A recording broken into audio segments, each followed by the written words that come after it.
Give it up.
Welcome to the M-World.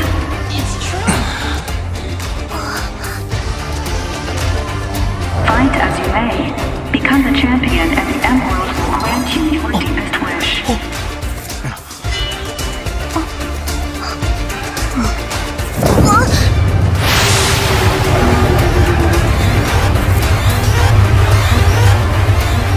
Today, the game is defeat the Trophy Guardian.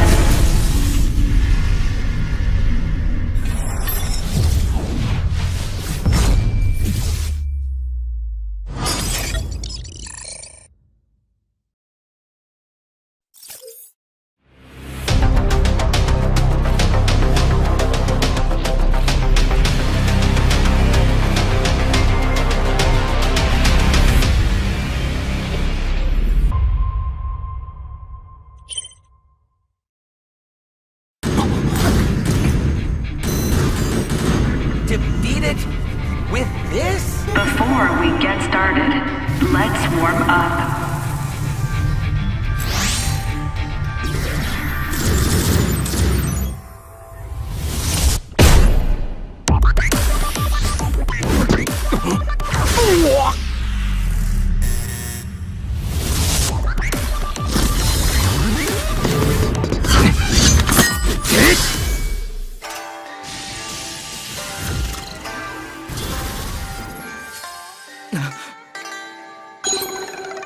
That means...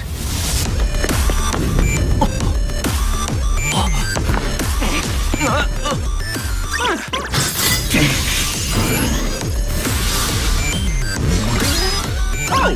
Defeating the humanoids enhances your weapon!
So, surviving players inherit the weapon level from the defeated.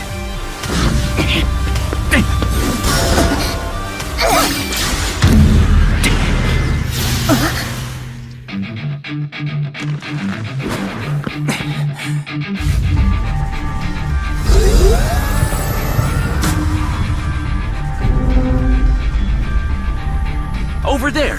That is the real target!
I won't let you die. The game is more fun in co-op. The M on his chest! That's the weak spot! By the way, I'm Wan-Wan.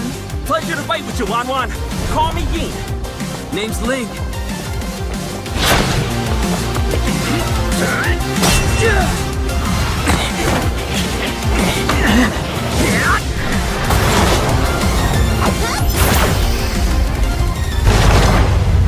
Congratulations, you have unlocked the bonus quest, Co-op Achieved.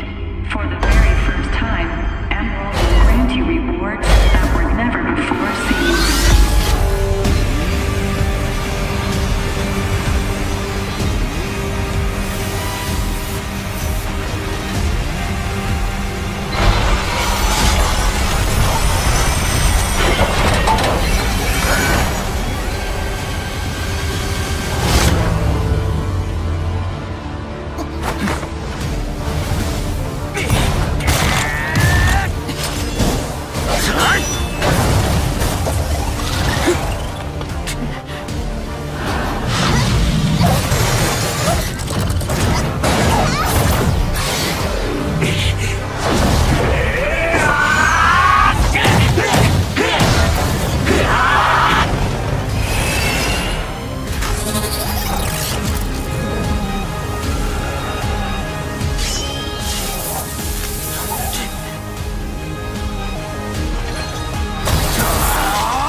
Let's break in the mirror, reach out and word.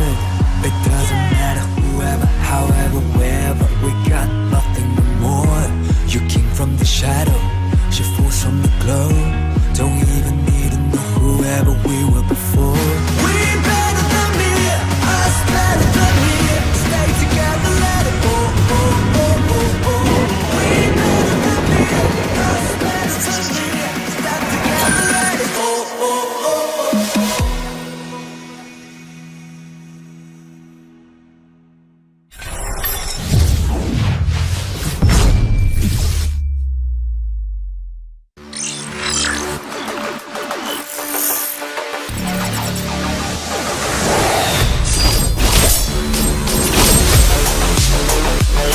The kiddo didn't win. He's just handpicked.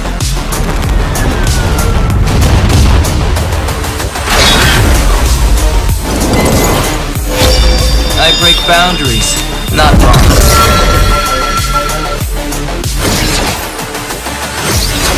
This is more than a game to me.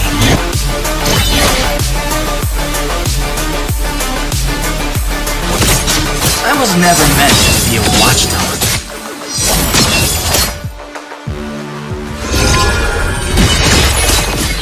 Not a fan of technology. I guess the day has come for us. I like egg fried rice too. Oh, I mean the food, not the song. Teamwork? Maybe.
of it. Make some noise, everybody!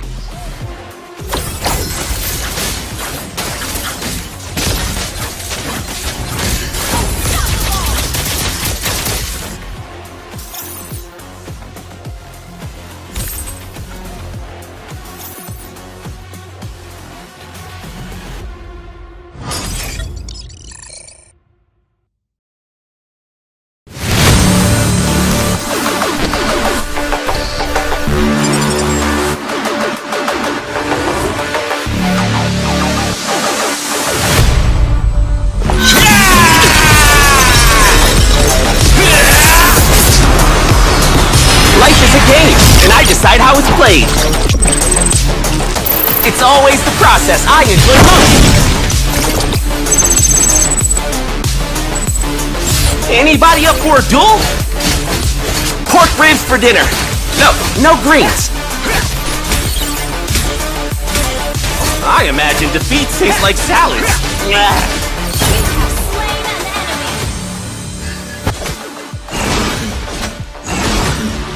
Bros before burritos.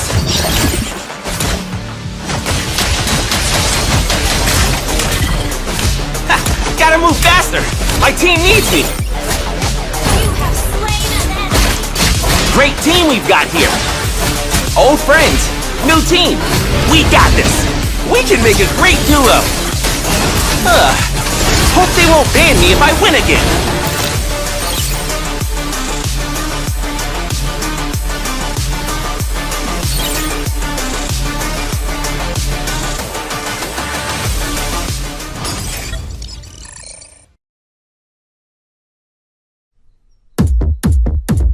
What are you doing? Awesome's what I'm doing. Awesome screen. Awesome camera. What are you doing?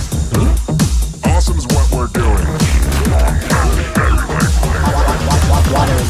What are you doing? Ooh. Awesome's what I'm doing. Awesome screen. Awesome camera. Long lasting battery life. Awesome screen. Awesome camera. Long lasting battery life. Awesome screen. Awesome camera. Awesome is for everyone.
Hello, and welcome everyone to the 2022 MLBB All-Stars International Stage. My name is ICBaby12 and he is Sir Cloud, and we are going to be your commentators for today for the international stages. Today is going to be day 1 and we are going to be expecting a lot of exciting games. But before that, Sir Cloud, anything, to celebrate this amazing moment right now? Yes, of course, we need to celebrate this moment together with Moontoon as our official organizers for this event, and our official smartphone as well, which is the Samsung Galaxy A series, as you can see here. ICBaby12 is holding one, and of course, the other 3 variants of colors on our desk, and these are very, very beautiful phones. Exactly. Of course, the Galaxy A53 5G is powered with awesome new features to help you stay winning every single day, packed with 64 megapixels quad camera ultra fast 5G performance, and of course immersive display as well as IP67 water resistant features for you guys to get you ready and victory towards the land of Dawn in Mobile Legends. Of course, I'm looking forward. If you guys want any more information about this phone, you can check it out in the websites in www.samsung.com.sg for more information, because we're currently live on the Singapore region, of course, give you guys the English commentary, take you through the journey of some of these amazing players themselves. Yeah, and talking about amazing players, we have a really stacked lineup today. I mean, you would have seen from the qualifiers, the respective country qualifiers before this, and you would have seen what sort of quality that we can put on the table. Expect to see even more now that we've gotten the best of the best from each country, putting them up against each other, and we will be introducing the schedule for today. And of course, towards the schedule for today, each respective groups are going to be going head-to-head against each other in a round robin, where Group A is going to be consisting of Team NEVERWIN, No LANCELOT, as well as One Trick. And for Group B, we have Team SkyWee, Smos Sne, as well as Clover, respectively going up against each other. And each respective groups, where the top two is going to be advancing into the semi-finals. So as of yet, we can see Group A is going to be playing out for the first 3 matches, with NEVERWIN going up against No LANCELOT as the first match. This is going to be the KOLs coming from Indonesia going up against Malaysia. Yeah, and if you're wondering how many other teams, well, fret not. Today we'll be playing all the teams in one day series. Of course, this will all be a best of 1 series. So No LANCELOT will be facing up against One Trick from the Philippines next, followed by One Trick facing up against NEVERWIN, and then that will be the wrap up for Group A. We'll move on to Group B right after that, which is Team SkyWee against Smos Sne. And then we have Smos Sne versus Clover, and Clover against Team SkyWee. And after all that, we will determine who will move on to day number 2. Exactly, and of course, we are looking for the best of the best and representing from all this, from all the regions as well. And of course, after fierce competition at the national level, 6 countries are gathered here. So this is going to be some explosive moments for you guys watching at home to enjoy yourself some good old-fashioned Mobile Legends bang bang. And funny enough, you know, I've managed to see a couple players as well coming from No LANCELOT who's going to be the favorites coming in from personal experience, but not exactly sure anything can be a turn of events. This is, after all, even though it sounds like an all-star match, it is kind of like a show match, but they don't seem to be, you know, messing around. They really want to get the number 1 spot. Of course, man. This is like bragging rights, and it's not only about in this live stream, right? This will also be shown in-game itself as well. But let's introduce our first team today. This is NEVERWIN, which is obviously they've won something. That's why they're here today. Exactly. Team NEVERWIN representing from the region of Indonesia. We have Marco Cop, Zin, Dweeboy, WizKing, and GPX Ando going to be playing for the team. And of course, Marco Cop going to be playing as in his in-game name, of course, Marco Cop Ini Boss, Sin with Sin Choi, Dweeboy with Tangi, WizKing as WizKing, and GPX Endo as Burong Kakak Tua. I have no idea what it means, but I'm looking forward to see some explosive runs coming in from Team NEVERWIN. Well, I believe Burong Kakak Tua is a parrot, if I'm not mistaken. That's in our language. Yeah. So just to translate to our general audience as well. But what's interesting is that Dweeboy playing using the name of Tangi. So the way it's been put up is like Tangi is like Tangi, because there's a gap in between and everything is every word is in a capital letter. So I'm not sure if he's expecting us to call out his name as in Tangi. I think that would be a bit of a mouthful. Yep, that is definitely going to be as well. But I'm looking forward to see what explosive runs are going to be coming as well. It is going to be a best of 1 series. It's all about the surprise elements, and I'm looking forward to see what they're going to be bringing to the table. But now, their opponents here, representing from the region of Malaysia, we have Team No LANCELOT consisting of Solos, Intan Sarah, RG Gamers, Chibi, as well as Zin, going to be starting off the rosters for Team Malaysia. And this is a really stacked lineup. We kind of think about it. Out of 5 players, 3 of them are either ex-pros or pro players themselves. So a lot of expectation coming in from No LANCELOT, definitely. And the IGN that they will be using, RG Gamers will be using G1, and we have Chibi using his own Chibi. We have Zin using Kelajuan Cahaya. We have Solos using Sikat. I'm not too sure why he used Sikat, but Sikat translated, it means a comb. And Intansra using Sera So Cool, because she's just that cool. Yep, I'm looking forward to see some of the most amazing plays coming from Team Malaysia, as they're going to be taking you through the journey from game number 1. So it's going to be a battle between our brothers from another country. And I'm looking forward to see how they are going to be starting things off, because the match is going to be on its way for this match. And yeah, if you were to base off the Nationals' performance as well, Intansera definitely stepped up really well. She did demonstrate that she could play Johnson, she could play Kagura, and we did see a little bit of glimpse of Kadita coming from her as well. So this might be a surprise element, but hopefully she's going to be able to do a little bit better coming in from Team Malaysia. But all things considered, that is going to be your lineups coming in from day number 1 in the first game, especially coming from both these teams here.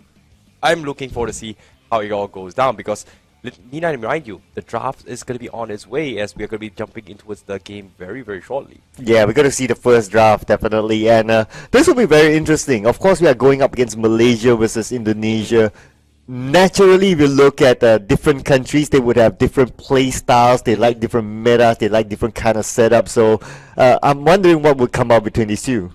Ooh, it's gonna be a little bit different as well. It comes down to priority. We know for a fact that no Lancelot, they just don't want to play with the Lancelots, right? So we expect not to see a single Lancelot game coming from them, but I'm not exactly sure whether or not are they going to be banning the Lancelot later on against Indonesia. It is still a very popular pick in the Indonesian region as well. Tank junglers is something that's still very popular. Masha maybe fallen off a little bit into the meta. Recently there's an article about it as well, saying that Masha is still relevant despite the nerfs, going for full Guardian Helmet just for the base HP.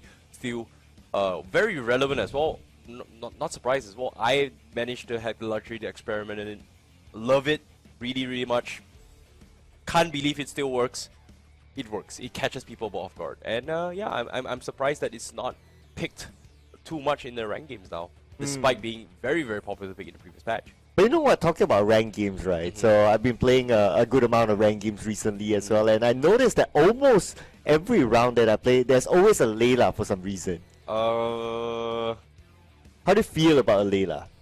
Most iconic hero in No the doubt. game, but needs to be taken out of the pool. Like, Layla needs to be banned in any rank below Legend. You gotta ban it. But, yep, without further ado, let's talk a look at the pros gonna be playing right now, because we're heading into this game number 1 between Team NEVERWIN versus Team No Lancelot. We NEVERWIN on the blue side as of yet. Let's take a look at what is gonna be the bans coming in from them, as well as the picks as of yet. 1-1 is going to be a very popular pick as well, despite in the current meta changes. I'm not exactly sure whether or not they want to ban it yet, or are they going to first phase pick it, considering it is also a hero that Sika plays a lot coming in from Team No Lancelot. And it's also a 515 skin, so it's... Well, if we're able to see some of those skins being flexed here, why not, right? I mean, it is the 515 event anyway, but we have Karina being one of the first bans here. Definitely one of those heroes that are really strong, like the burst damage that come in, the mobility that is coming from Karina as well is really scary, and sometimes it's very easy to just go in and out of fights. Yep, I definitely agree. Karina is just very popular in the current patch. We talk about tank junglers when it comes to in the current meta, right? There are just a lot, not too many tank junglers that has very high bursty early aggression when it comes to kill potential. If you want to compare it, I think Karina is just one of those very few exceptions that has tankiness and also getting kills. I think Baxia is very underrated as well, which is something that I don't think many teams actually prioritize. And I feel like assassin junglers is still very relevant, but it just doesn't fit the current meta, and there are just a lot of ways to deal with. But NEVERWIN, looks like they are gonna ban the Masha. Looks like they are not gonna take the risk of a potential invades coming in, knowing that there is gonna be a potential invades coming from potentially Wag-G.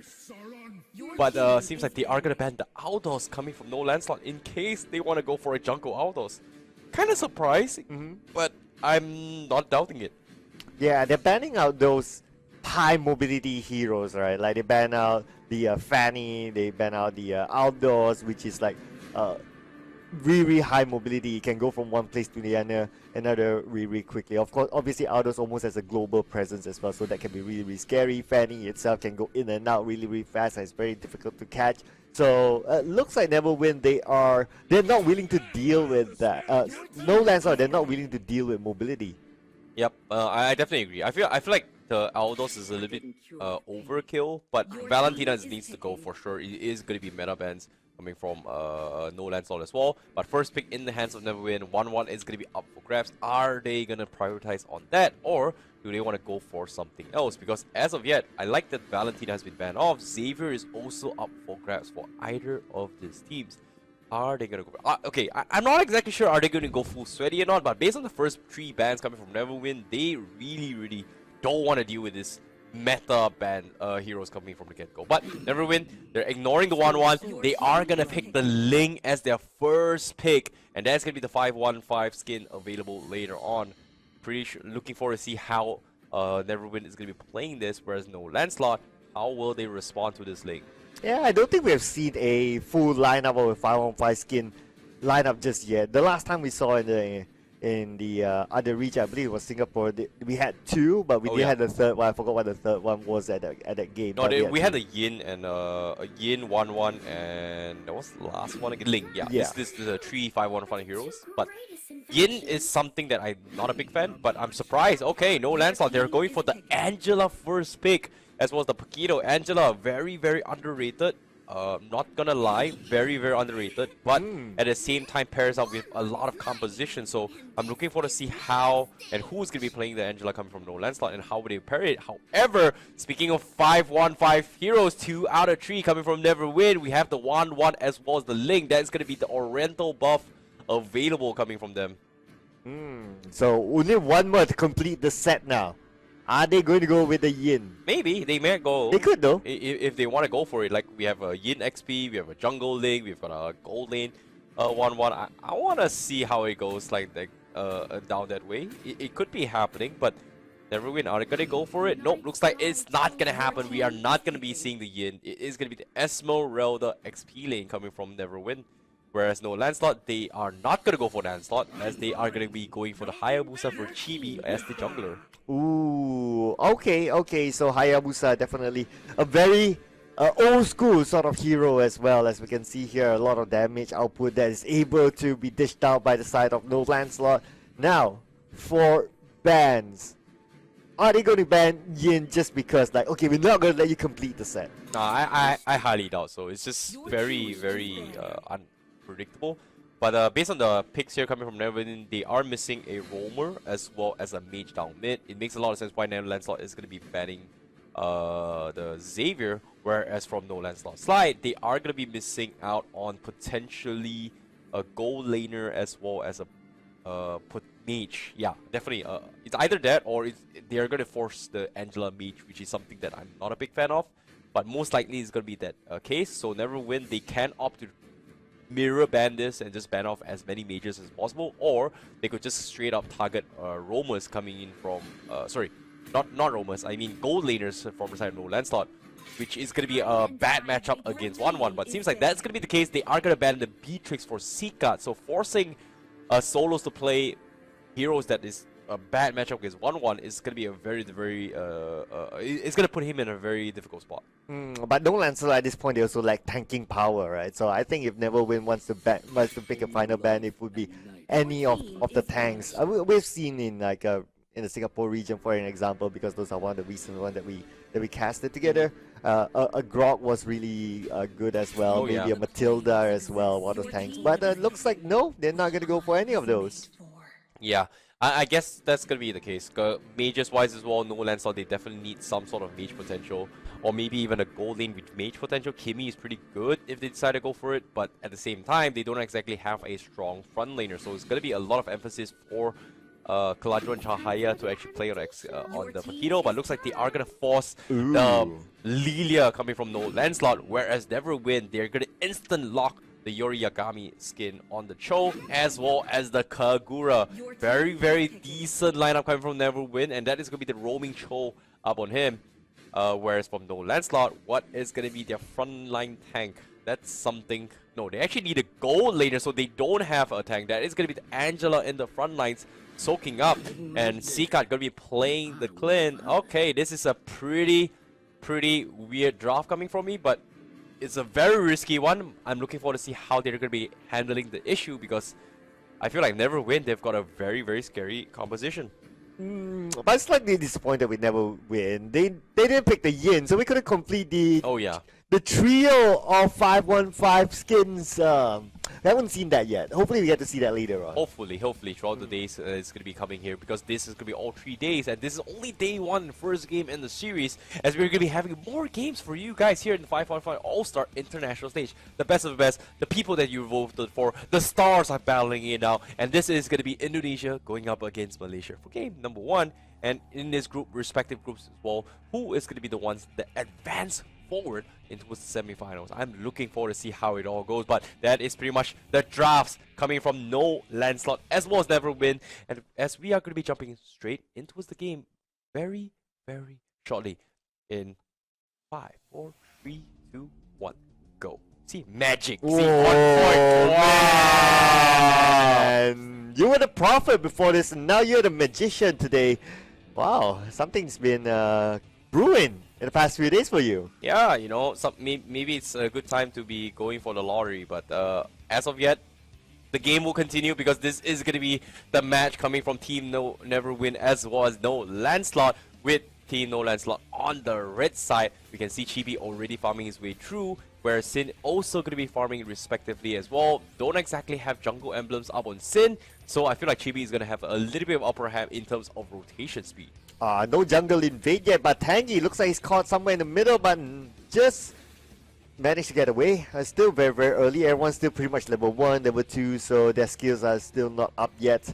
So everyone's just going to chill for now. As long as we don't see a jungle invade, I think the first blood is not going to come just yet. Maybe until at least level 4. Yep, this is going to be a little bit upper hand coming from Chibi as well. He was able to steal the Little Wanderer, but however, he's getting contested as well. Okay. Sarah going to be going for the harassment again. This Esmeralda. Marco could be in a little bit of trouble as well. Kalajun Chaya also going to be coming from the sides to try and going for harassment, but this is an Esmeralda we're talking about. There's a lot of lane dominance coming in, and looks like the rest of the team coming from NEVERWIN is going to be in the position to back him out. So that's not going to be a very risky contest coming from No Lancelot. However, NEVERWIN, they're doing pretty okay in terms of trading economies right now. They're still in the lead for 100.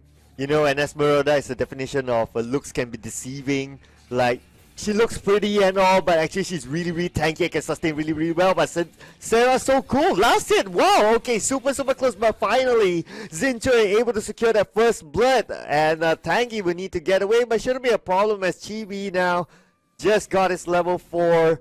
Probably his skills cooled down and not able to continue on to Chibi, but that's going to be a good first blood for NEVERWIN. Agreed.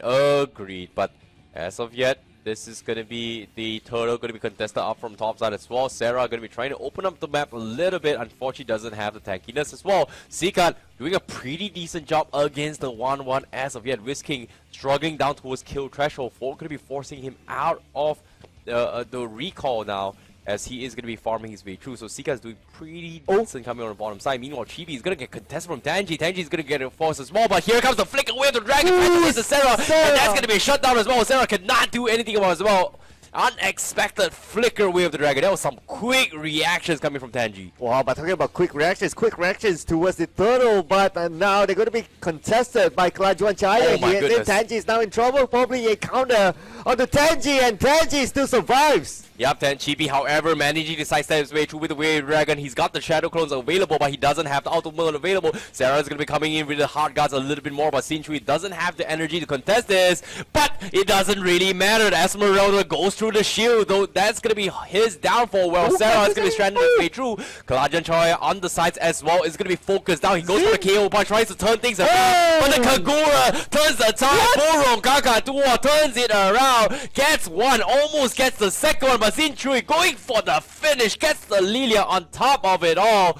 What is this back and forth matchup? Team NEVERWIN. Woo-wee. Wow, somebody stop the para Burong Kakatua, aka Ando. living just by the age of his life, but now Sika is going to be in trouble as Solos will be pressured by 3. They'll definitely get a Sika without a problem, not sacrificing anyone on their side. Yep, Tenji doing a fantastic job with the zones as well. Thanks the turret damage for the team, allowing him to get the free kill on top of it all. But very, very convincing start coming from Team NEVERWIN as well. Very good zoning tactics. But what I did not expect as well was this Esmeralda just coming up so early, taking advantage of the shields. And look at this, Paquito not having the greatest of time as of yet against this matchup. Whereas the rest of coming in from Team No Lancelot, they are going to be losing out in terms of Connie, at least 3k behind, and it's going to be very difficult for them to actually make a comeback from this. And look at this. Oh, the harassment is coming from Marco, just cutting out the creep waves. This is not a good lane for Zin.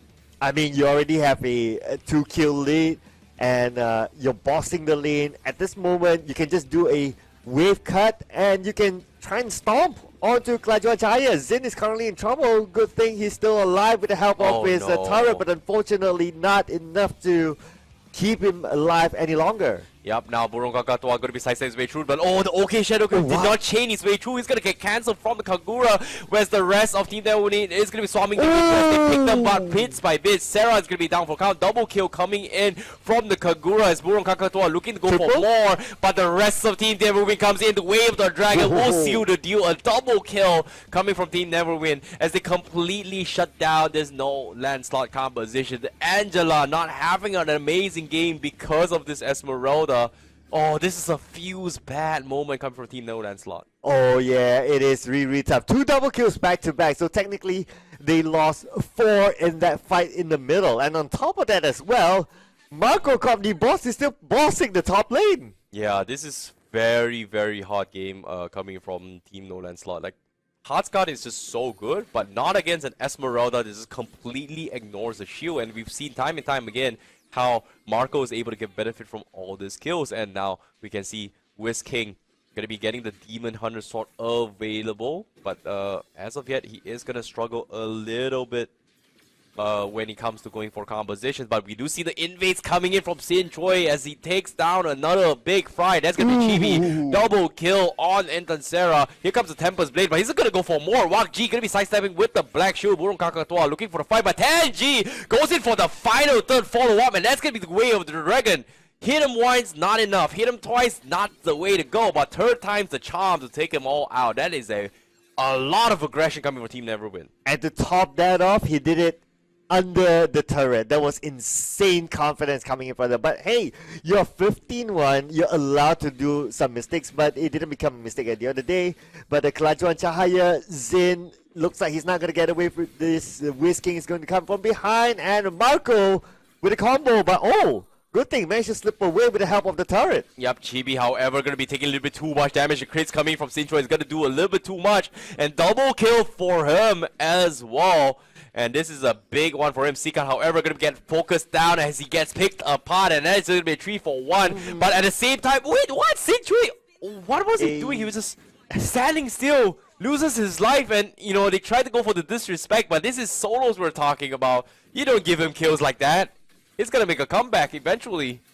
Yeah, man. I mean, it felt like, okay, you guys settle it up. We won't go for the 2v1. And yeah, at the end of the day, he just needed to do that. But it was, like what you said, it is solos that we're talking about. Don't give him the room to play. Yep. And meanwhile, Marco now going to be throwing 1v4. He's got the sustain but oh my goodness, he can't seem to die. And here comes the engagement coming from Tanji to provide the assistance. Black Shoe has been expended, but Marco still survives. But he's going to get slowly picked apart as he doesn't have enough teammates. But the delay has been made. The space has been created. They've got 1 kill, but they force 5 man up top. And that means NEVERWIN is going to try and pick a fight. Wild G doesn't have the Black Shoe, and here comes Sin. Going to be looking for kills as he is going to be looking for more. However, going to be a little bit too afraid. Burung Kakatua, however, will get another in the back. So that's going to be 2-for-1 as of yet. Tangji now very, very tanky, but the 1-1 will reveal his position. Here comes Wiz King with the crossbow of tanks. Gets 1, looks for more, but that's just so much damage, and No Lancelot will be losing 3 people. Oh, whatever happened up there with Esmeralda, with Marco Company Boss, oh, it's such a long name, is the reason why I always ban Esmeraldas in my ranked games. It is my #1 go-to. Just look at how difficult it is he pulled like 4 players onto him, and they still have a hard time trying to take him down. Yeah, it's gonna be difficult as well. It's not many people can do it as well. Chibi now gonna be actually bullied off by this Kagura. The burst coming in from Buro Kakatoa is starting to hurt a little bit too much for Chibi to handle, as Chibi is 1-4-2. This is not the usual game that we expect out of Chibi, but this is just very difficult considering the circumstances he has been put in. That's the power of the Link, right? You cannot disrespect the Link. There's a reason why people just ban it from the get-go. Even the pro scene as well, it's first phase picked or banned. And I understand the Angela draft coming from No LANCELOT to deny the Angela pick away, but it just allows NEVERWIN to just play around too much against this Angela composition. And now with Lord coming down the mid lane, I mean, it's about time that they get the inhibitor turret. But Whisking now trying to get that buff. Whisking still survives. No, he didn't. And as of yet, there's going to be a trade-off as well. Sika gets picked off. Great two-man Jeet Kune Do coming in from Tanji. And that's going to be the double kill coming from Sin Koi as he looks to go for more. And the big game overturn coming in from Burong Kakatoa. Catches onto 9-0-4. It's up to Chahai to defend against this, but the Lord is coming in. He doesn't have the HP. It's going to be a wipeout as Team NEVERWIN will take a very convincing Game 1 against Team No LANCELOT. You can see the recalls are coming in, and it is gonna be the Crystal destroyed. What a game coming from Team NEVERWIN. A very convincing start here in Group A between this match, and as of yet, NEVERWIN taking the first game means puts them in a pretty much a comfortable spot to make it in towards day number 2 in this All-Stars. They can officially declare themselves win and no longer NEVERWIN. Like, come on, guys. Why NEVERWIN? Obviously, you guys win. That's why you're here today. And your first match today, you won. Wow. This is just like reverse psychology, if you ask me. Like, they're just putting up, like, we never win. And then everyone looks down on them. And then the moment they do that, they get punished. True. But nevertheless, a very, very convincing game coming from Team NEVERWIN as well. Especially coming from Xin playing on that lane. Ooh, that's why the 5-1-5 heroes are heroes that you gotta be respecting, because 2 out of 3 is in their favor and they completely steamrolled Team No LANCELOT. And that was something that none of us kind of expect, but the back and back non-stop combos coming from them is just phenomenal and very, very difficult to deal with. So it's something that I think Team No LANCELOT, they've got to figure out in their next game if they want to stand a chance to make it in towards the second day of the All-Star matches. Yeah, Esmeralda was really, really tough. Esmeralda basically played his own game. Yep. Like, he just ignored everyone else. Like, okay, I just have the top lane to myself. I just jungle in bit on my own, try to steal those buffs, and just make the opponents come to him. And the moment they all come to him, there's a lot of space created on other lanes, as we saw earlier. Exactly. It's all about the space creation. It's all about making opportunities, and that's exactly how Team NEVERWIN was able to overcome all that odds. The Esmeralda making spaces as well as allowing Xin on the link to take a lot of advantage. But before that, let's take a look at the highlights brought to you by Samsung Galaxy A series on how the match went out. We saw how aggressive the plays coming from Xinshui as well as Tanji getting the first blood, but it's still very 50-50s. But now, let's talk about this fight right here. This was the, I would say, the right moment to actually explain why the Esmeralda hard hunters the hard guard. Even though Sarah had a very, very good hard point on towards the hard guard to try and provide assistance, but if you think about it, the hard guard only provides a big stack of shields. It doesn't give you a lot of health. So that was just, you know, Esmeralda just going through the shields and just allowing them to get those kills. So that was pretty much the start of where Chibi was struggling to play catch up, because ever since that play, it was just getting completely overrun by Xinshui throughout the entirety of the game. Yeah, like Xinshui getting this double kill, and eventually it could have been a triple kill, but I can see what Tangy was trying to do earlier on. Tangy was leaving that triple kill chance for Xinshui, so he was like, okay, I'll let you play. But then again, he realized, hey, we're going up against solos, so you don't disrespect solos that way, and they got punished. So, but the good news is that he's still on the side there waiting just to finish up the job. Yep, Burong Kakatoa in this clip as well was able to get some very, very big AoE catches against Team No LANCELOT, which was something that I did not expect as well.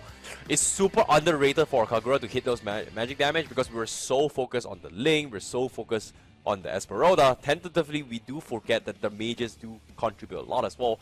And not gonna lie, they seem to be the team to be watching out for as well, coming from Team Indonesia. They look very, very strong, and I'm looking forward to see whether or not how far will they progress. Will they be advancing day number 2?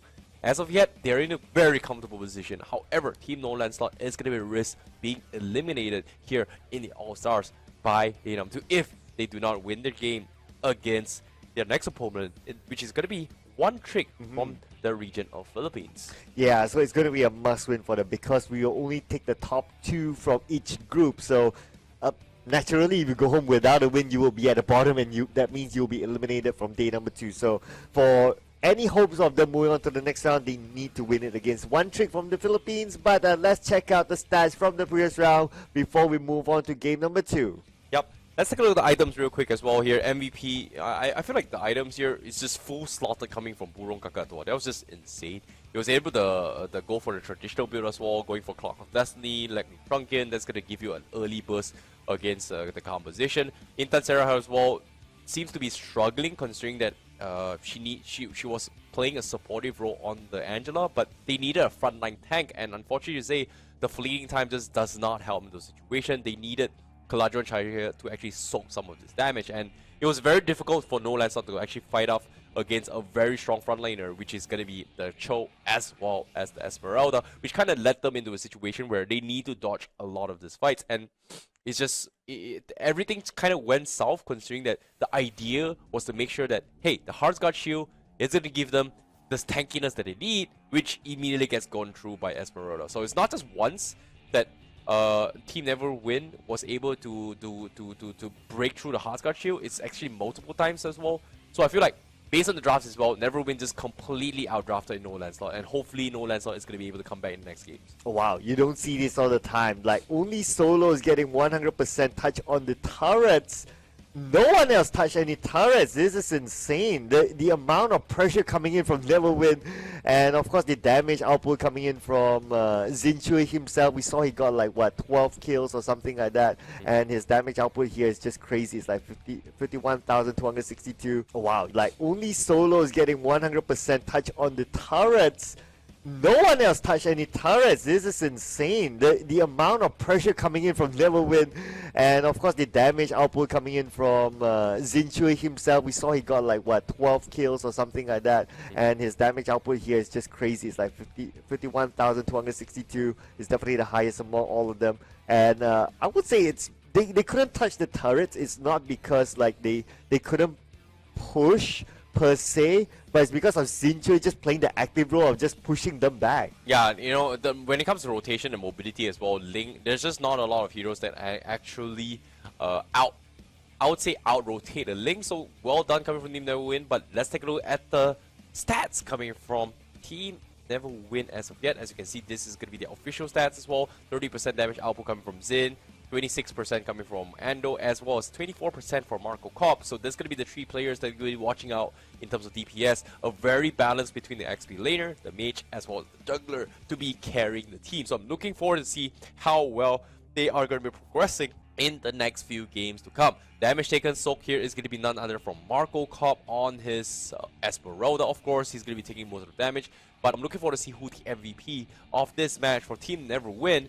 I'm looking forward to see who is it going to be. Seems to be a very, very good one, but looks like it's going to be none other than Zin on his Link, playing the 5-1-5 main character hero. With the Link, we've got the 12-1, 11 KDA coming from him. As of yet, that concludes match 1 in the series here for the All-Stars here coming in this match for you guys watching at home. I'm looking forward to see the next matchup because it is going to be a battle between both Team No LANCELOT as well as One Trick Malaysia going up against the Philippines for the KOL All-Stars, the stars that you guys selected, and they have battled out throughout all the regions. And of course, in case you guys are just tuning in and wondering what is actually happening here today, this is actually the finals. I would say the international stage where all the regions are gathered here today from your stars that you have chosen that have represented their respective region, battling out for the #1 spot. And you know what? This is a best of 1 series. So No LANCELOT has to play back-to-back, that's one.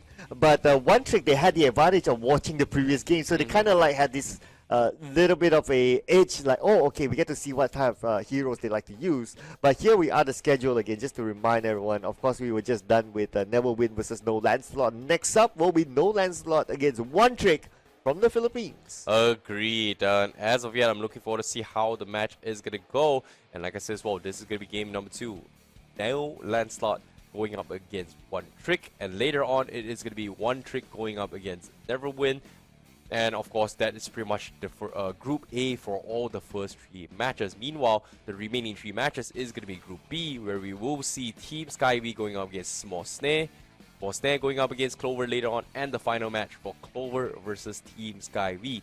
And the top 2 highest scoring teams out of each respective group will be advancing in towards day number 2, where they are going to be battling out for the semi-finals here at the All-Stars International Stage. So I'm looking forward to see how it all goes down, but NEVERWIN currently 1 game ahead against the rest of the pack here from Group A.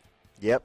2 groups and 2 teams will move on to the next round. No LANCELOT, the final chance if they want to revive any hopes for them to move into day number 2. They must win against One Trick. There will not be any excuses for this if they want to move on to the next round. No LANCELOT, round 2 coming up soon. Their composition. Wow, their opponents, however, this is going to be Team One Trick, consisting of the players of Dirty Gaming, Chelsea Reyes, Chester Gaming, King Jazro, as well as Yuka Kuroyanagi, going to be consisting the roster of Team One Trick. And I'm looking forward to see how they're going to be playing as well, because from my experience of knowing how Dirty Gaming plays, he does have a very, very unique pool of marksmen, especially when it comes to Moskov. So I'm looking forward to see how One Trick is going to be able to play, but at the same time, can they overcome the odds of taking down Team No LANCELOT? Oh, let's hope it's not a one-trick Moskov. You just called it out. If they ban out the Moskov, I'll be a little bit worried. But like what you said as well, he has a unique pool of marksman champions, heroes, and it could be an advantage to someone like him. Of course, being in such a tournament, you always have to be ready with bans onto your favorite pools. You know, thinking about One Trick, thinking about surprise elements, when it comes to Battle of What, it's all about catching your teams off guard. But without further ado, we're going to be jumping straight into the second game for the day, because this is going to be the match between Team One Trick as well as Team No LANCELOT. With No LANCELOT currently in the blue side and One Trick on the red side, I'm looking forward to see how the drafts is going to be on its way, because this is going to be a very, very difficult time for Malaysia fans, as they are currently 1 game behind. So the Moskov maybe will be a ban that they should do, maybe, considering that they have the first ban too right early now. for respect, though. I feel like there's just too many cheesy picks that they should take it off. But this is the disadvantage, right, of being the second team to play. You don't really know what does One Trick likes to do, or at least in recent times. Your least. team is banning. All you need to do is that you need to focus on what you want to play, what's your team composition, whether you ban out certain heroes or so on and so forth. But now we can see that One Trick, they will get the next ban. I wonder what will they go for. I mean, hero pool for the side of No LANCELOT is definitely rather huge as well, considering that they have some ex-pros in there. Yeah, I definitely. But speaking of No LANCELOT, I feel like they are not gonna pick it. It's more like, are they gonna prioritize on the heroes that your team never extinguishes. 1-1. However, 2 games in a row, it seems like One Trick, they are gonna be falling on the Masha ban once again. Even though it's been nerfed, I feel like it is still a force to be reckoned with. And your they team are is gonna banning. remove it from the pool with Team One Trick just taking it out of the equation. So it's going to be Karina being taken out by No LANCELOT. One Trick may want to go for those high mobility, so split pusher type of heroes. Maybe again another high mobility hero like a Link would be good to be banned out. Yeah, I feel like the Link gotta go to a certain degree, but it looks like the Your other team aspect is of what you banned. said, Link is something that a lot of players can still take advantage of. But considering how Team NEVERWIN played game number 1, I feel like it's, like I said, it's really used as a surprise pick. It's more on curiosity, whether or not No LANCELOT, are they gonna let Chibi prioritize his hero, or are they gonna flex up his hero pool to play on a later game? So Coming to the beds here. Your These team are is they are gonna banned. bet the box here, anticipating to play something else in the row. Don't exactly want to make Your plays, team but is one trick they picking. are gonna deny the link as well. So no cheesy compositions for you guys, no Lancelot. And for one trick, they're gonna go with the okay. When you say your name is no Lancelot, you're definitely gonna pick a Lancelot. So, so nobody's gonna ban the Lancelot. But of course, no Lancelot. To be fair, they can still pick it. Just saying. Technically, I feel like there's some sort of gentleman's agreement handle on the side.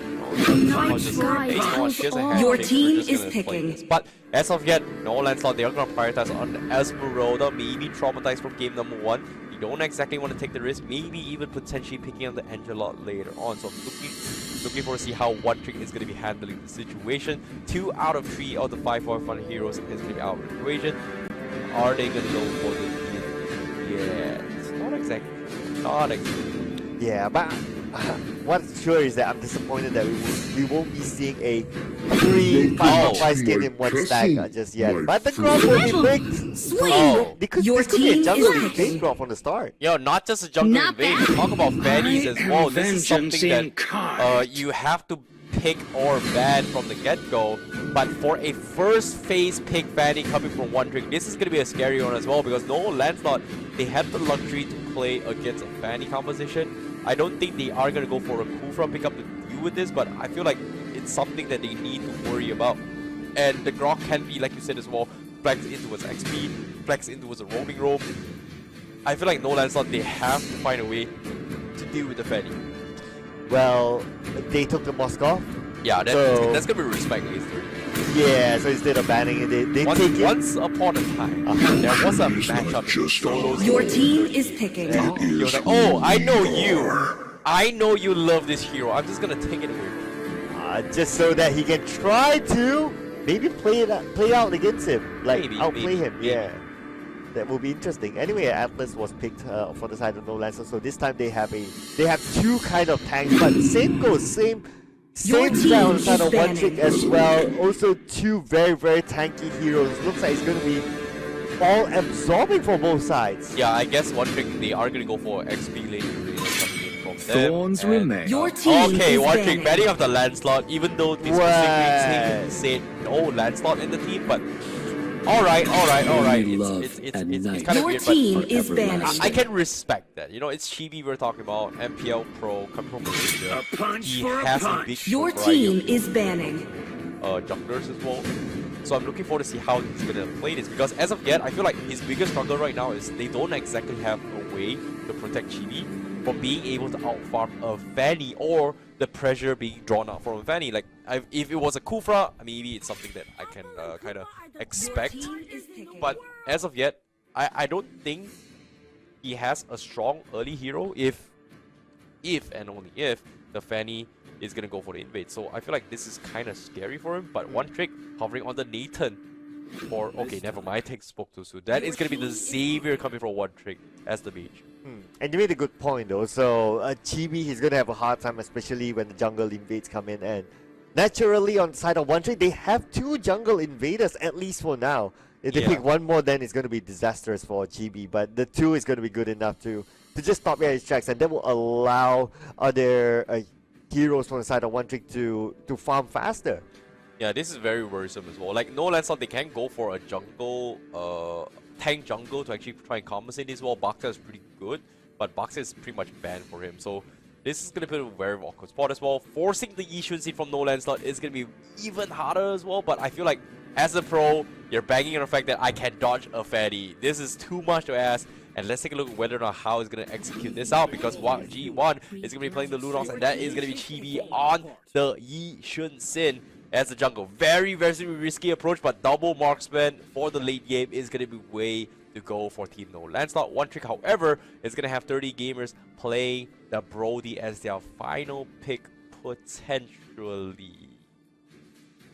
Unless he has something otherwise. I feel like Brody's not that. It's not the end of the war as well, but I feel like ooh, okay. Nathan going for double mage compositions. Okay. This is Nathan marksman is pretty good. It's not the end of the world, but it's a good against the composition against Esmeralda as well. Esmeralda's really weak against mages, but I want to see how it goes because one trick. Do they want to go for the Matan? But I wonder what's going to be the counter for Fanny in this composition, right? It feels like there's no dealing with Fanny. That's a Moskov. I've seen solos kind of use the Moskov Against to a Fanny? deal against a Fanny. Like if you get the right angle, you can actually actually pin him on the wall if you Right. time it really well. But of course, if a good Fanny comes in, that's gonna be a completely different story. But as of yet, that's gonna be the drafts coming in from both teams. One Trick has a very unique Fanny, whereas LANCELOT is gonna have a very, very difficult time. I'm looking forward to see how well they're gonna handle this Fanny because Solos needs a lot of time going for a farm. Yishun Sin on Chibi. Ooh, this is gonna be a very, very tough match. But I'm looking forward to see how close it's gonna be in here for the All-Stars matchup. It sounds like there's a lot of pressure for Solo to try and pin down a Fanny. Yeah. I mean, what if he misses that? What if Solo's like, oh, okay, he couldn't pin down the Fanny? What's going to be the backup plan? Don't miss. That's gonna Just be the don't backup plan. miss. Yes, don't miss. There's no plan B. There's only plan A. Rush, rush, rush. Let's take a look at how it goes down because that is going to be the draft for you guys as two teams are getting ready and we are going to be jumping straight into what's game number 2 for today's matchup. I'm looking forward to see how it goes. But now, Team LANCELOT on the blue side and we have One Trick on the red side and we can see Yuka Kuroyanagi going to be playing the Xavier. I'm looking forward to see how the matchup is going to go. Okay, here we go. Expected jungle invader coming in for Chester is using the Grok. He's waiting for the right moment, of course, just trying to get some information where his opponents might be, but it's going to be on to Wak. G1 as a start, not really invading the jungles yet, but he's going towards Chibi now.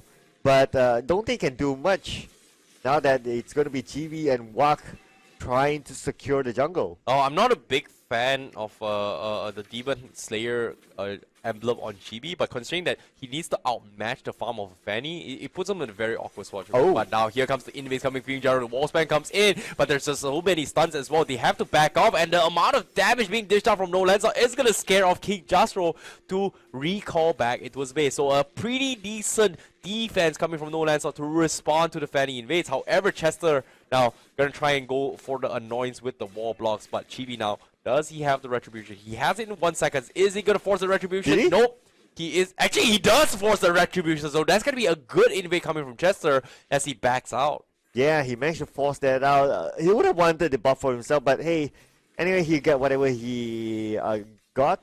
But now on the mid lane, we have Serah, Intan Serah, now trying to make that rotation towards the lower lane. It feels like the mid lane has been overrun by One Trick. Yep. Okay. How? What? Where did it come from? What? That was sick! That's some style points coming from King Jastro. Well done. Going for the snipe down as well, because that is going to put LANCELOT in a very awkward situation because C-Cut is going to be pretty underfarmed. Now, King Jastro looking for the flex as well. Team Sarah gonna be in a very awkward situation. They don't exactly have the damage to actually do this, knowing that King Jastro can go for the wall spell. However, King Jastro doesn't have the purple buff, so they are going to play it a little bit slow before it. Seems like they are going to play it safe by securing the purple buff first before heading to the turtle. So the turtle now, it's still up for grabs though, but looks like One Trick may be the one to grab it. LANCELOT doesn't seem to be interested to contest the turtle. At the same time, Seacat or Solos at the top lane trying to farm as much as possible because he will be the only answer against King Jastro.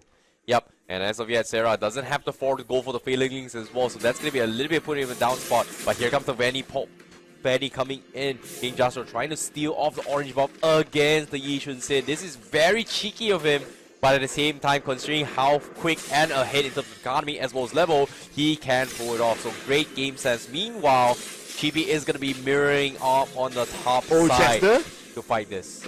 Chester solo against Serah. But the good news is that both of them are not damage dealers, so Chester can still be okay. But it could be a bait though. If they follow him all the way in, they could counter back, and that's what's actually happening right now. Oh, here comes the fatal links, both 3 of them, but they don't exactly have the damage for the follow-up. But they managed to take down 30 Gaming, so that's going to be huge. They lose the tank for this. So to him, LANCELOT was able to come back from that, but the Dawning Light coming in from Yuka doesn't seem to hit a little bit harder, as probably needs a little bit more levels before he comes up the line. But now here comes the wall spams coming from King Jaso as he tries to go in for the Fanny plays. King Chahaya going for a very good slam down, but GB, oh my goodness, he manages to cross the wall as he escapes the grabs of the wall spams of King Jasro. Oh, Chester is just being a menace at the back line, but do not go too far, do not go too deep.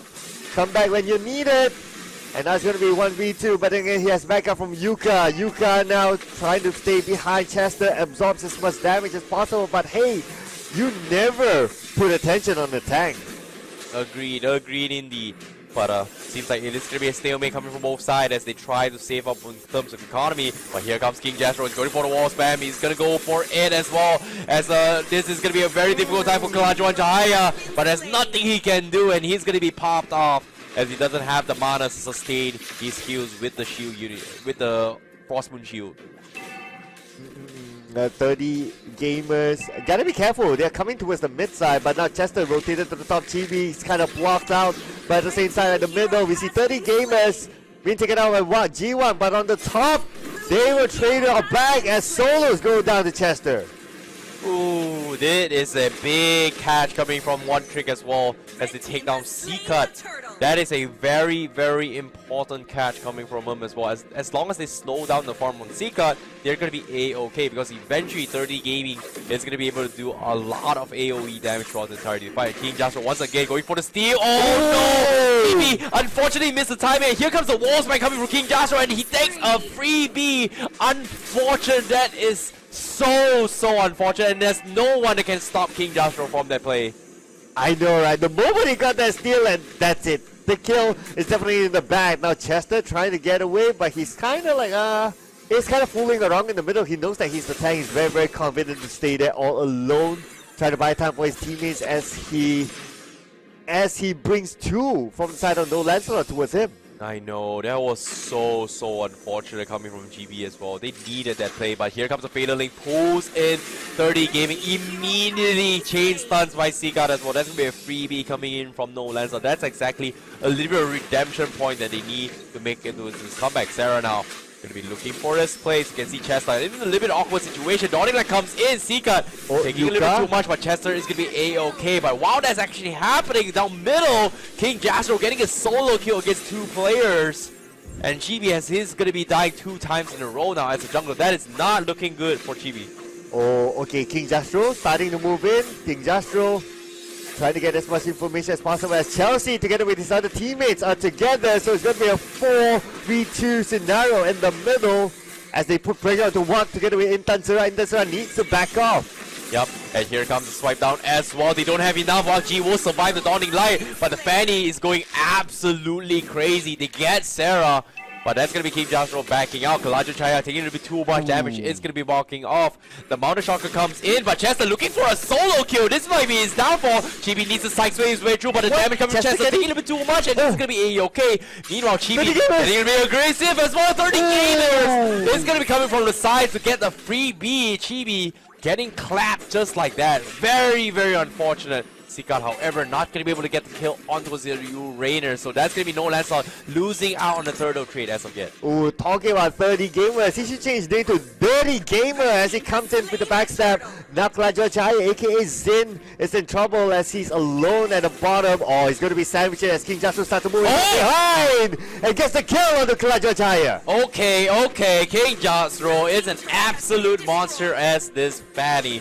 Going absolutely crazy now. Wall charge connects on Sika. This is a dead comb because there's nothing they can do against these two very tanky composition. Sika gonna be bullying out the lane as well. 30 Gaming gonna be stealing off the orange buff away from Chibi as Chibi is having an absolute difficult game to play this game. And here we go again. As you can see, King Joshua looking for the plays. The walls comes in.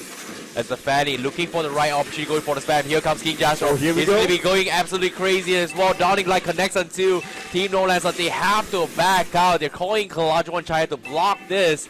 And they are going to be able to defend against this, but at the same time lose out a creep wave down bottom. Oh, check this out. Chelsea Reyes has a lot of space at the top lane, managed to farm wave after wave after wave, and now it's pretty stacked up with that one kill together in the back. At the same time, Chester, he's just doing what he's been doing all this while. He's just been jungle invading. Yeah, that's just so annoying. Another big dawning light coming in down towards mid. As you can see, the Fanny going for a wall spams here, but they are in a very, very awkward situation. Chibi going for the mountain shotgun. King Jasro gives them, and Chibi all settled with Wang G1 and the middle tower instead. Great priority decision coming from him. Oh, here we go. The mid, what are they going to do now? On the lane, we can see the Seeker with a solo kill. He's His dead. name is Solos, but unfortunately, King Jasro coming in at the right timing, and they managed to trade it off back. Yep, there's going to be a godlike streak coming in from King Jasro. Chester, however, going to be going for the invades. Tank versus tank, not the best matchup, but fortunately for no LANCELOT is not over yet as they try to trade the tier 1 up top with Pelajua Chaya stealing in the way for the team. Oh, and then jungle invasion here is trying to steal that buff away. Chibi tries to get away with this. Chibi with about 40% of health left, but Chester is not going to let him go. Good thing for what? G1 is still around, but at the same time, the black line, Intercept in trouble, and they try to get away, but what? G1 secures that kill. Yup, nicely done coming from G1, but here comes King Jasro as well. They want to finish off Sarah. There's no way it survives, but great start from Seeker as well. They need 1 HP, but look, the panic coming in from King Jasro did not expect Seeker to come in the right moment, and he takes down the Fanny. This is a big win for Team LANCELOT to make the comeback as of yet. Immediately going for the Lord as well. No retribution, but can they get it? Chibi most steal for the team, so that's a big W coming from Team No LANCELOT. Oh, Chester would have wanted to steal that away, but unfortunately he came in at the wrong timing, and now Chester's all alone at the bottom lane, going to go up against 3 for the side of No LANCELOT, but No LANCELOT knows that it's going to be Chester. He is a tank. You don't want to go up against a tank just like that, as Chester moves away, and the Lord is making his way on the top lane. Oh, you can see the panic cables coming from King Jasro. So many cables to actually get him out of there. It's just like 1 HP, but now Chibi taking him too much. The Dawning Light comes in. It's going to be enough. King Jasro to go in for the snipe. Then takes him out with the cutthroat. Big catch coming from him. Seeker, however, looking for the right target. He's going to play it safe, but 30 gamers going to be preemptively popping the ultimate to teleport his way through, but Seeker reviews his position. He loads for a stun, but doesn't connect. That's going to be his downfall. Meanwhile, top side, the Lord is coming in. You can see Pelajua Chaya running for his dear lives as King Jasro starting to hit a little bit too much. Has the purple buff. Wang G1 is going to be there, but do they have the damage? No, they don't, apparently. There's no way they're going to catch King Jasro. King Jasro can just swing away. No Solo is going to be tough for them to catch him, and now Solos is out for the next 10 seconds at least. At the same time, the turret in the middle is still standing, but the buff will be taken by the side of No LANCELOT. Indeed, this is going to be a very difficult one coming from Team No LANCELOT. If they somehow manage to punish King Jasro a couple more times, they might be able to come back, because slowly but surely Seeker and Chibi is going to start hitting like a truck if they manage to go in towards the ultra late game. And as of yet, King Jasro, oh my goodness, here comes the wall span. They are very tanky. He's going to try and make an attempt. However, not exactly the best target to go through as well, as he needs to back out. He's got the purple buff. Kuroyanagi is going to be in the vicinity. He's looking for the combo with the Dawning Light. Tries to go for a slide. Here he comes. Boom, baby! And that is going to be taken out as well, as Jasro looking for more. Wang G1 makes a run. Unfortunately, this is not a land Fanny. This is a god Fanny in the making. King Jasro just demonstrating the prowess of the Fanny. All hail the king! King Jasro is in the house, and he managed to smartly go and get the backline at the same time. That was a good pick coming in for King Jasro, putting pressure onto the side of No LANCELOT. At the same time, look at the top lane. Chelsea Reyes ain't budging. Exactly, it's not over yet. As you can see, King Jasro doesn't have the purple buff, but the damage coming from 30 gamers is gonna start hitting later. But Sarah reveals her position, meets a run for a Chibi as well. Gonna be stuck on the sides. Dawning Light comes to scare them all, but unfortunately doesn't have the damage. While in the midst of all this confusion, the tier 2 up top is going to be chunked away. Chelsea Reyes is doing a fantastic job, getting so much value on the other side of the map. Okay, we have Chester still at the forefront. Now his position has been compromised. He knows, they know where exactly he is, but 4v1, is it enough to take down Chester? As Chester absorbs as much damage as possible, and all hail the king is here! Oh my goodness, King, he's trying to go for the retreat, but down to his last HP. Chibi was able to sidestep towards all this fight, but while that's going to be happening as well on the sides, we still see Yuka Kurenagi taking Wang Ji-wan. They don't have the mage to fight this no LANCELOT. They have to play this safe. However, they're waiting for the right moment. Looks like they are going to try and force the Lord here. King Jastro is going to be in the vicinity. They're going to go war spam, but Sika stops them with the war bomb, but instead, here comes the snipe down. They get the Lord, but at the same time, the Lord completely has to be full reset.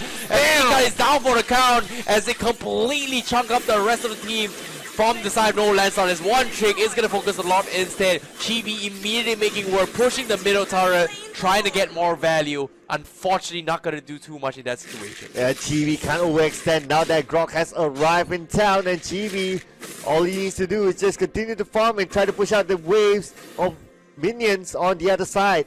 Oh. That was just so unfortunate. Sika got a two-man start. Unfortunately, they just didn't have the follow-up to burst down King Jastro. That was just so unlucky coming from the no LANCELOT. But this puts One Trick in a situation to close up this game. Well, they're definitely not looking like a one-trick team, I can tell you that. Yep, definitely. Yeah. Very solid. We can see Chester really knows his role. He's just going in and just being a nuisance towards no LANCELOT. Agreed. But wow, this is happening as well. We do see the invades coming in. It seems like based on items as well, we do see a blade armor being purchased from the side of Chester to actually compensate against the crits coming from Sika. So that's going to be putting him in a very awkward situation. Mountain Shocker comes in, but here comes the Fanny. Sarah looking for the Fatal Link, completely missed the mark, and Sarah needs to make a run for her life as she tries to make a retreat. Unfortunately, gets spammed through the walls as King Joshua will take him out. The Lord is going to be knocking on tier 1, but King Joshua slowly picking him out bit by bit. Does have the immortality, but that is going to be 4 men down from the side of Team No LANCELOT as they try to close out the game. And just like that, it's going to be a wipeout from One Trick. No longer a One Trick in this game. But just look at the Fanny. King Joshua. Oh, bow down to the king. My goodness, his Fanny. Like what we talked earlier on.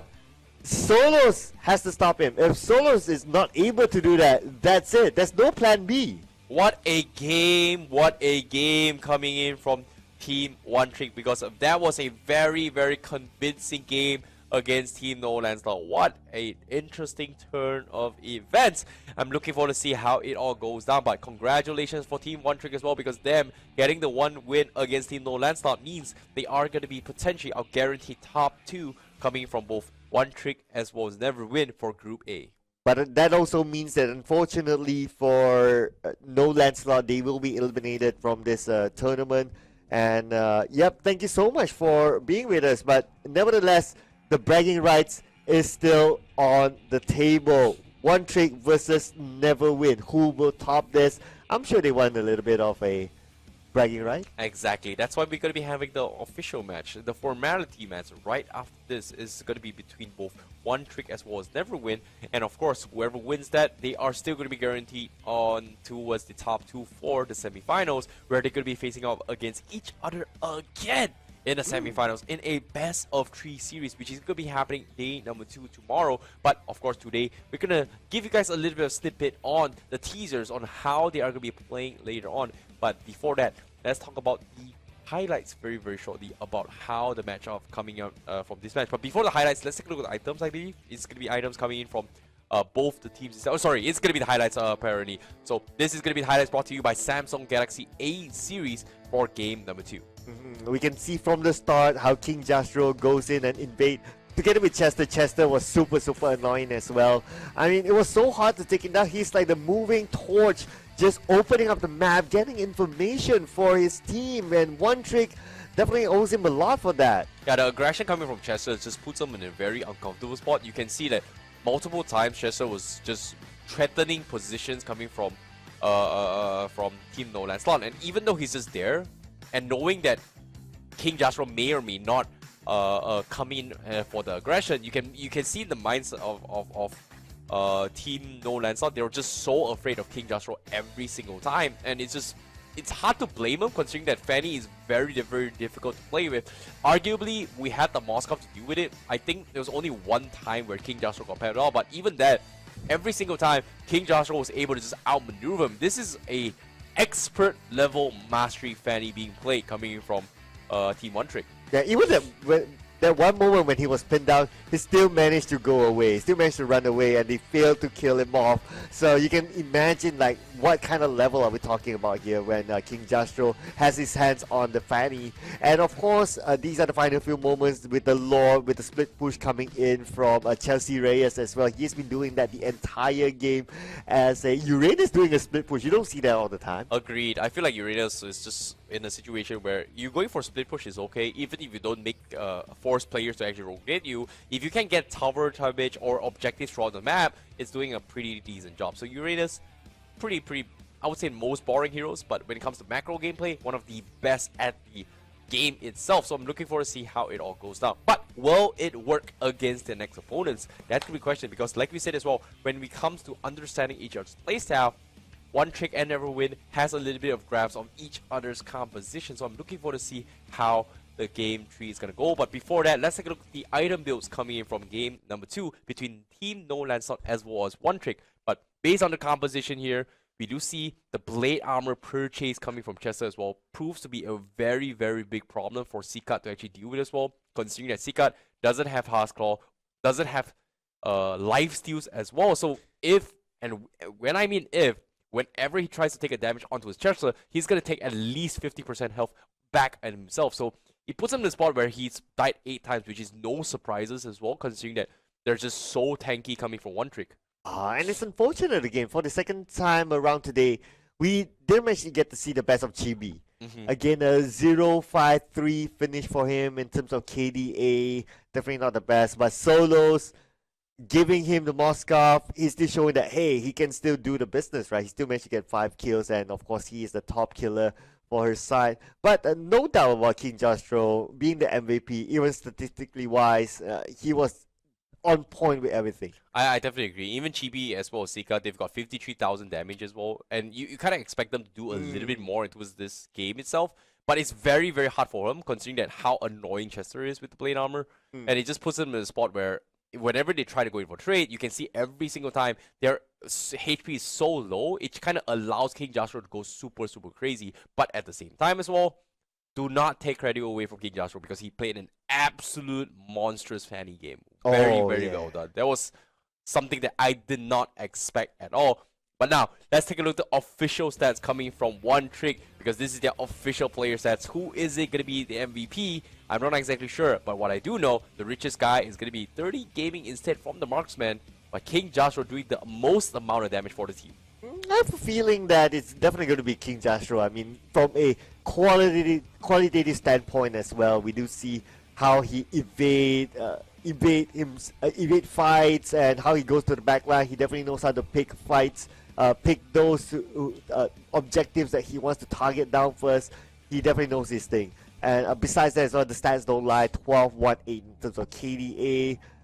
That's the highest, second highest in terms of goal received, and he takes a lot of damage as well, considering that he only died once. Agree, and that one time was very, very difficult. But let's take a look at the MVP here. It's going to be none other than King Jastro himself, the king, the man, the myth, the Fanny God. That was insane performance coming from him, King Jastro. 12-1-8 performance, 11k 879 gold, 32% damage for the team, and 80% kill participation throughout the entire game. And also on top of it all, a goal per minute of 914 in that particular match. That is the highest thus far we've seen here in the All-Star matches. Wow, 80% kill participation. Every fight. Yeah, everywhere. He's everywhere in the map, basically. Yeah, it's crazy. Yeah, insane. All hail the king, I must say. And no doubt, this player in particular will be one of the highlight players as we move on to the next round. And of course, when talking about next round, it will be One Trick versus NEVERWIN. Technically, that round is not going to mean anything except for bragging rights. But it's also some sort of like a testing ground just to get to know your opponents. It's going to be a teaser match for you guys as well, because especially when tomorrow, when they go up against each other in the semifinals, that is going to be the gloves off. Everything is going to be on the line if they want to make it into the grand finals here in the All-Stars 4, the 5-on-1 MLBB International stage. We're talking about international pride, national pride is on the line, and I'm looking forward to see how it all goes down for the players themselves. But what I do know as of yet is that this is going to be a very, very interesting one. But before that, in case you guys just tuning in, this is going to be the schedule here for day number 1 in the international stage here. We did see 2 games so far. Early on with NEVERWIN going up against No LANCELOT, with NEVERWIN taking the 1-0 and One Trick taking 1-0 just now against No LANCELOT. The next match is going to be Team NEVERWIN going up against One Trick. Yep, and once that's done, we'll wrap up Group A and we'll follow up with a Group B right after One Trick versus NEVERWIN, and we're going to start off with Team SkyWee versus Smos Sne as the first game of Group B. Second game will be Smos Sne versus Clover, and we'll wrap up Group B with Clover versus Team SkyWee. And the same format applies. It's going to be a best of 1 as well, and we will pick the top 2 who will move on to day number 2. Yep, I'm looking forward to see how it all goes down for the next match. I know you guys are extremely excited to see more games come. And of course, here in the All-Stars International stage, we are not going to give you guys any room to actually take a break. We are going to go all in and power through you with some exciting games. And I'm looking forward to see how it all goes down for this next match. And this is going to be insane. And I don't know, this is crazy. This is pretty insane game so far. Oh yeah, it is. I mean, we did see a lot of big plays and so on and so forth. But hey, before we start on the next match, let's reintroduce our teams that's going to be playing next. So, of course, it's going to be One Trick again from the Philippines. We have 30 Gaming, we have Chelsea Reyes, we have Chester Gaming, we have King Jastro, the King is Yuka Kuroyanagi. Yep, this is going to be, I would say, my favorites now coming towards the format after that performance coming from King Jastro. I'm looking forward to see whether or not is it going to be the same gameplay or will they be banned off when it comes to the fanny pickup. So, coming from One Trick, so far they've demonstrated their prowesses in the international stage. I'm looking forward to see can they keep up this momentum going into the next win. However, their opponents right now, that is going to be someone that I'm looking forward to see as well, because Team NEVERWIN has demonstrated a very unique take of the meta as well, especially when it comes to their link. But Team One Trick, so far we've seen the Vanny Cheese. Are they gonna go One Trick, or are they really just a One Trick? No pun intended, but yeah.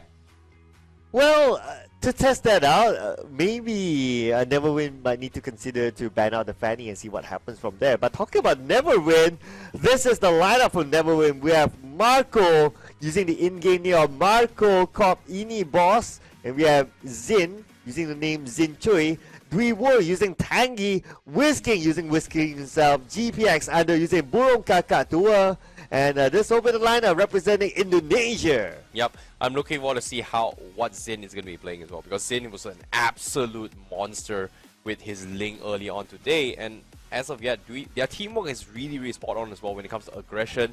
Their decision making was very good as well. So I'm looking forward to see what kind of flexes are going to be happening as well, considering that I think Cho being played by Tangi from Dwi was just an absolute adaptations and pocket pick. So do they want to show their cards now, or do they want to just completely have a pretty good time here in All-Stars? Well, naturally, if you think of it from a competitive standpoint, you don't want to show your cards at this moment. Not at this game, though. If you want to do that, you're going to do it in the following round at least. So I would expect that you won't see those big play games again. Big play heroes, maybe like a Fanny and all that, will be kept on the sideline, irregardless whether it's banned or not. Agreed. Day number 2 is going to be the important one coming from them. But without further ado, let's go into game number 3 as we are heading into the drafts coming in from both this match here, which is going to be One Trick going up against NEVERWIN, with NEVERWIN on the blue side. NEVERWIN getting that first ban. So, well, they can go for the respect ban. They can still go for the Fanny ban. We did see how it was used. Or they can go for the Grok ban, considering that Grok was super annoying as well. He went in for the jungle invade very early on and throughout the entire game, in fact. But looks like it's going to be 1-1. Going to be the first ban for the side of NEVERWIN, banning out one of the 5-on-5 skin heroes. So this, unfortunately, for the third time around, I will not be seeing a full 5-on-5 skin lineup. Maybe. I don't think we are gonna see the full 5-on-5 in the conversation. Maybe 2 out of 3. We did see it early on as well, especially coming from NEVERWIN. But when it comes to priority here, I'm surprised NEVERWIN not picking it. they actually ban off the ornament for themselves. So it looks like they are still going to prioritize on Link. So does One Trick know this, or do they realize that the Fanny is still up for grabs? Does NEVERWIN want to ban it away against One Trick? But what I do know is both teams in 2 different games so far, they have very identical bans against Team No Lancelot. So I feel like it might be a mirror matchup, but they are going to go for a different meta ban rather than the composition. But interestingly, that Marsha is being banned out again. So, Yeah. like what you mentioned, right? Like a lot of people don't really favor the Marsha, but Yeah. you think Marsha is a thing, and Very they true. think so as well. So I think that, hey, I think you got a lot of ideas in your mind. Maybe I you feel need like to be an analyst for a pro team somewhere. not going to happen. Analyst Just saying. for MLBB is good enough. Just For putting MPL you is up good there enough. as well. I don't know. Thank you, but not interested. Maybe. I'll think about it. When the never offer know, comes, right? I'll think about it. Yeah. But yeah, I feel like Marsha is just super underrated. Like, it's very, very underrated. And I think based on article itself, like it explained, I was able to experiment it a little bit more. Even if you just go full Guardian Element, the base HP just gives you so much value and just transition for a one-hit combo. Even though before that it was just way much stronger, but now it's like still there. It's still very, very relevant. So I feel like it's just the stats. And now coming into its bans itself, I think Franco is something that One Trick is gonna be banning it off. I think Franco is just a great way of just shutting down annoying heroes as well if they decide to go for the Link. Shutting down, I believe, wombo combo strategies, and I feel like isolating hooks actually to fight in towards the favorable zone is something that they do not want to do with, and it makes a lot of sense considering that it is kind of meta-ish for the previous MPL seasons. But what we do realize is that the Fanny is open for Oh, One yeah. Trick to be picked. So they have to find a ban before we move on to the pick phase, of course. Well, for this ban, again, they can consider to try and ban another jungle. But hey, the Beatrix has been banned, so that's fine. Now that NEVERWIN gets the first pick, if they do not pick the Fanny, there's a possibility that One Trick might go for it. And there you go. Well, seems to me you are actually going to be right as well. One Trick, they are going to be focusing on the Fanny as well. But it makes a lot of sense why NEVERWIN wants to pick the Valentina. Valentina, even though to the Malaysia region, it didn't exactly have a very, very good win rate, but it is still one of the most popularly picked all band out of every single region in MLBB history, especially for pro scene in the previous season. So it's something that it's just brings a lot of value. But I'm looking forward to see how One Trick settles this issue, because if you think about it, based on composition, Valentina is a mage. She scales with magic, and any heroes that give you big ultimates that give you a lot of magic damage is gonna contribute into his Valentina's pool. But when it comes to nerfs, not every single ultimate benefits of Valentina. In this case, Fanny's ultimate not exactly great. Wall charge coming from Grok, not the best, but still decent compared to a lot of ultimates. Well, considering like how he used Grok, right? His role of a Grok is just like, okay, I just go inside the jungle and just act as a torch just to give information, and when there's opportunity, we can see King Joshua just coming in and swiping everyone from behind. So that's going to be their role again. We can see clearly how they're going to play their first 2 picks. Despite this game being like a match that doesn't really matter, but they're going to go all out, try out for One Trick. Now it makes so much sense why Team No Lancelot bans the Aldos against NEVERWIN. This time they're going to be bringing it in, potentially in the gold lane, potentially the XP lane. I'm not exactly sure how NEVERWIN is going to play this, but from Team One Trick, they are going to bring the Esmeralda and the comparison. And based on the ultimates, the spells coming from One Trick, most of the spells is not exactly a good ultimate for Valentina to benefit. The Falling Star Moon is not, it's decent amount of damage, but aside from that, it is going to put the Valentina in a very awkward position, and I feel like that's something that One Trick is very happy about, but they have to figure out a draft on how to deal with this Valentina, and I feel like NEVERWIN forcing One Trick to pick very, very weird heroes just to deal with the Valentina is very smart. Really, really smart.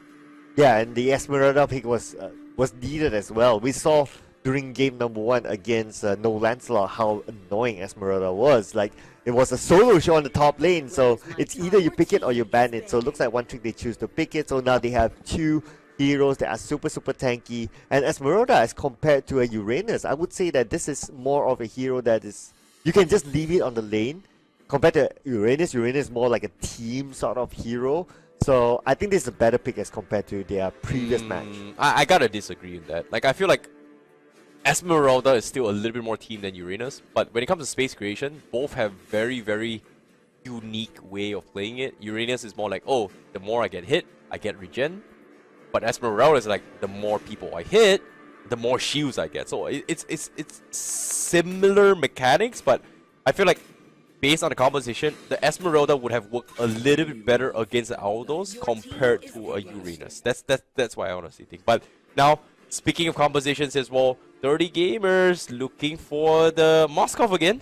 Is it gonna happen? Is it?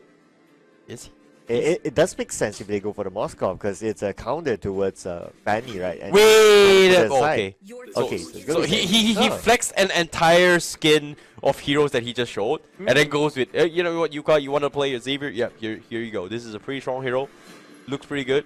Speaking of good ultimates, Xavier ultimate is a very strong ultimate for Valentina to steal. However, Xavier's positioning is always so far back that it's hard to steal Xavier's ultimate. But if, and only if, the Valentina gets it, this is not a good game for One Trick at all. Because if they get a counter Dawning Light, they're going to be in some trouble themselves. And we did talk about like one of the reasons why solos pick the Moskov early on was as a respect pick because they don't want their opponent to take it, right? And now 30 gamers has the opportunity to showcase his Moskov. On top of that, King Jastro, Chester, we saw how they played the Grog, we saw how they played the Fanny. I think this is a try-hard composition. You know, speaking of try-hard as well, final pick with the Kufra coming in from Team NEVERWIN. Seems like they don't exactly want to give him a chance as well because the Kufra is a great way to deal with the cables coming from the Fanny itself. It shows that they are going to go all out. They have all the solutions to handle the situation. Now, it all comes down to execution. Who is it going to be taking this game? Let's find out because we're going to be jumping straight into the game here. But the drafts has been set. But as of yet, this is going to be the match between both Team NEVERWIN versus Team One Trick. And here we go. Of course, this is a best-of-1 series, ladies and gentlemen. And both of these teams have qualified to the next round. But let's see which one of the teams will get that bragging right. And we don't expect an early on jungle league coming for Chester. Might be on the second minute onwards. But, of course, Team NEVERWIN, they would have watched the previous match. They know what Chester's capable of doing. They'll be prepared for that. Yeah, I definitely agree.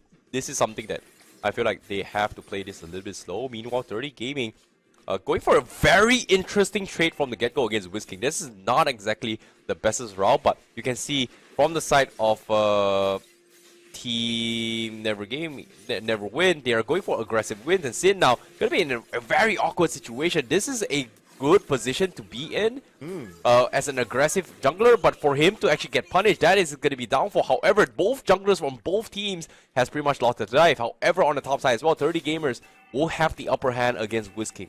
Oh, and 30 Gamers has the lane all to himself, but then again, it's still very early in this stage, so it's still kind of okay-ish. They can still go and block him off, but Chester's not having a good time. He's not able to show his ability through jungle invading as what we saw in the previous round. Yeah, I agree. But at the same time, it's all 30 Gamers going for the Weapon Master as well as the Inspired going on match up with WizKing. Obviously, he is going to have a little bit of better time, but look at this, Sid going for the aggressive play, getting kill on towards the top side, and meanwhile, a clap back coming from WizKing as well, Tanji, to provide the assist. The King Jaso has something to say as well. WizKing is going to fall eventually, even though he got the trade against 30 Gamers.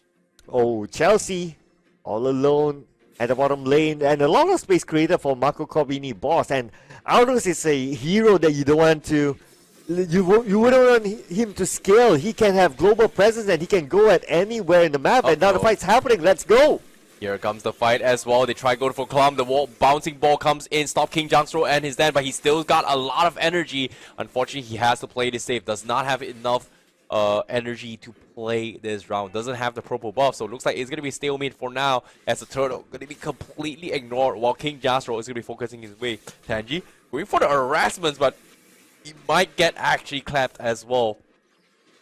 As they are gonna be respecting the back off. Wall charge will be stolen coming from Kakatoa, as he is gonna be playing the wall charge instead of the dawning light. But seems like there's nothing team NEVERWIN is going to be able to do about this situation, as there is going to be a Fanny on this bottom side. It's going to be the first turtle taken by the side of One Trick. So there's going to be a little bit of an advantage, considering that they are behind in terms of kills, but they managed to even up the odds when it comes to the amount of gold. Not too far of a difference between these two teams still, but they might be able to get the next kill as Zinjui goes down. Yeah, that's a pretty insane match as well. But here comes the ultimate coming from the outdoors as well. It goes in for the dunk, but unfortunately King Jastro does have the stab. He's gonna go for the side stab, but instead, oh, the stuns from the sides actually connecting onto his King Jastro, allowing for the one punch. Marco Cobb gets a big fat stack from that kill. That was huge in his bag. Yuka now gonna be in a little bit of trouble as well. Does he go for the wall charge? Nope. Tyrant's Rage has been used early on from Tanji, so that's not gonna be available. So Yuka is gonna be able to survive for now, as the rest of team NEVERWIN is gonna try and farm out a little bit more economy, considering that Fanny is down for the count. Okay, so it's going to be Chester still. Just look at how different Chester is in this round, right? He's not able to even cross over to the other side. Like, he's being kept on his own half, and that's not the idea that they have earlier on. I mean, this is, yes, they're trying to do it again, but if Chester cannot get into the other side, cannot do his role as a moving torch, it's going to be tough. Yeah, it's going to be very difficult as well. He's going to be forced to protect this, but oh, that's a big catch coming in from the team. For them, as they manage to actually go in for the push. Yuka just completely shut on Mobile. Now the isolation comes in, forces a flicker on Marco. Getting the kill onto a Zin is huge, and Mao 30 gamers on the top side, getting a solo kill against Wiz, is gonna get the full gold plating. This is a huge play coming in from One Trick. Oh my goodness, that should not have happened for Team NEVERWIN at all. Ooh, not at all, not at all. I mean, you can't make these small mistakes, but nevertheless, it's still not too far apart. They are still having the same amount of kills. Even the goal difference is like, okay, it's still less than 1,000. It's kind of okay, but what's going to be important is the next objective. The total now might be taken by the side of NEVERWIN. Oh, big steals coming from the Retribution as well. King Jastro stealing the turtle away, but he needs to back off, while 30 gamers are going to pick off onto his Tanji, but somehow Team One Trick, they are going to be able to come up on top in this trade-off. What a huge turn of events coming from King Jastro. Very nicely done. Very clean as well with the turtle invade scene. However, on the top side, not too happy with this. Once the goal fight against 30 Gaming, unfortunately, doesn't seem to have the damage to do so. Marco Cobb, however, needs the goal for Ultimate to make a run for it, and he's going to be able to escape out the grabs of King Jastro as well as Chelsea. Yeah, Aldous, that's his specialty. Okay, you can use it as an offensive skill, you can use it as a defensive skill, like what he just showcased earlier on, just to get away from his opponent. But now, looking at Chester, but he's a tank, he'll be okay. Tangy is not the highest damage dealer, so both of them will just cancel out each other the other day. Yep, agreed. Marco, however, needs to force his farm as well. He needs to build up his stack, but he is in a range where he's very risk getting killed off from the Esmeralda as well as the Fanny. But in the vicinity, you can see Marco, okay, here we go. Going for the fight, and he takes him out, and that's exactly what I'm talking about as well. As One Trick goes in for the fight, Zinquid now going to be picking off the Esmeralda. They go for one, but can they go for more? But Angie, for the right moment, goes in for the dunk, claps on towards the Fanny, and that's a huge double kill for Sinjui. And that is how you counter a Fanny, ladies and gentlemen. He just showcased there. And of course, it's still a lot of opportunity for him to counter back. But Yuka now safe behind the turret as Chester comes to back him up together with 30 gamers. Agreed. That was a huge catch coming from Tanji. However, he's going to be caught out as well, because now with the wall charge on top of the spams coming from 30 gamers, he is going to be completely taken out. And Dawning Light comes in, scares them all off, and that is going to be Team NEVERWIN going to be forced to retreat and go in for the reset. So a big win coming from Team One Trick right now. Okay, Zinjui now having some space at the top, but Chelsea Reyes is all alone, 1v2. Looks like Zinjui might go in for the flank, and that is it. Chelsea Reyes 2v1, but Chelsea Reyes Can he stand? Can he survive? It's going to be a bit tough though, but looks like it's going to be nope.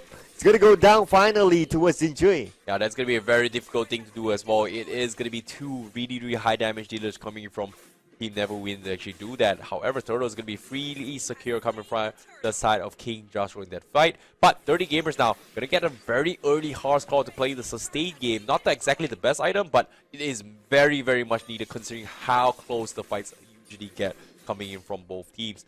But it seems like the split push coming from Team NEVERWIN on the top side is going to be a-okay as they try to deal with this Fanny. But as of yet, you can see the priorities up in for mid control is very important coming from both sides. Oh, Chester walking in towards the two from the other side, but looks like he's still going to be okay for now. 50% health left, but on to Chester. They're not going to overcommit as Yuka is still waiting in the mid lane. They could counter if they took the bait on the Chester.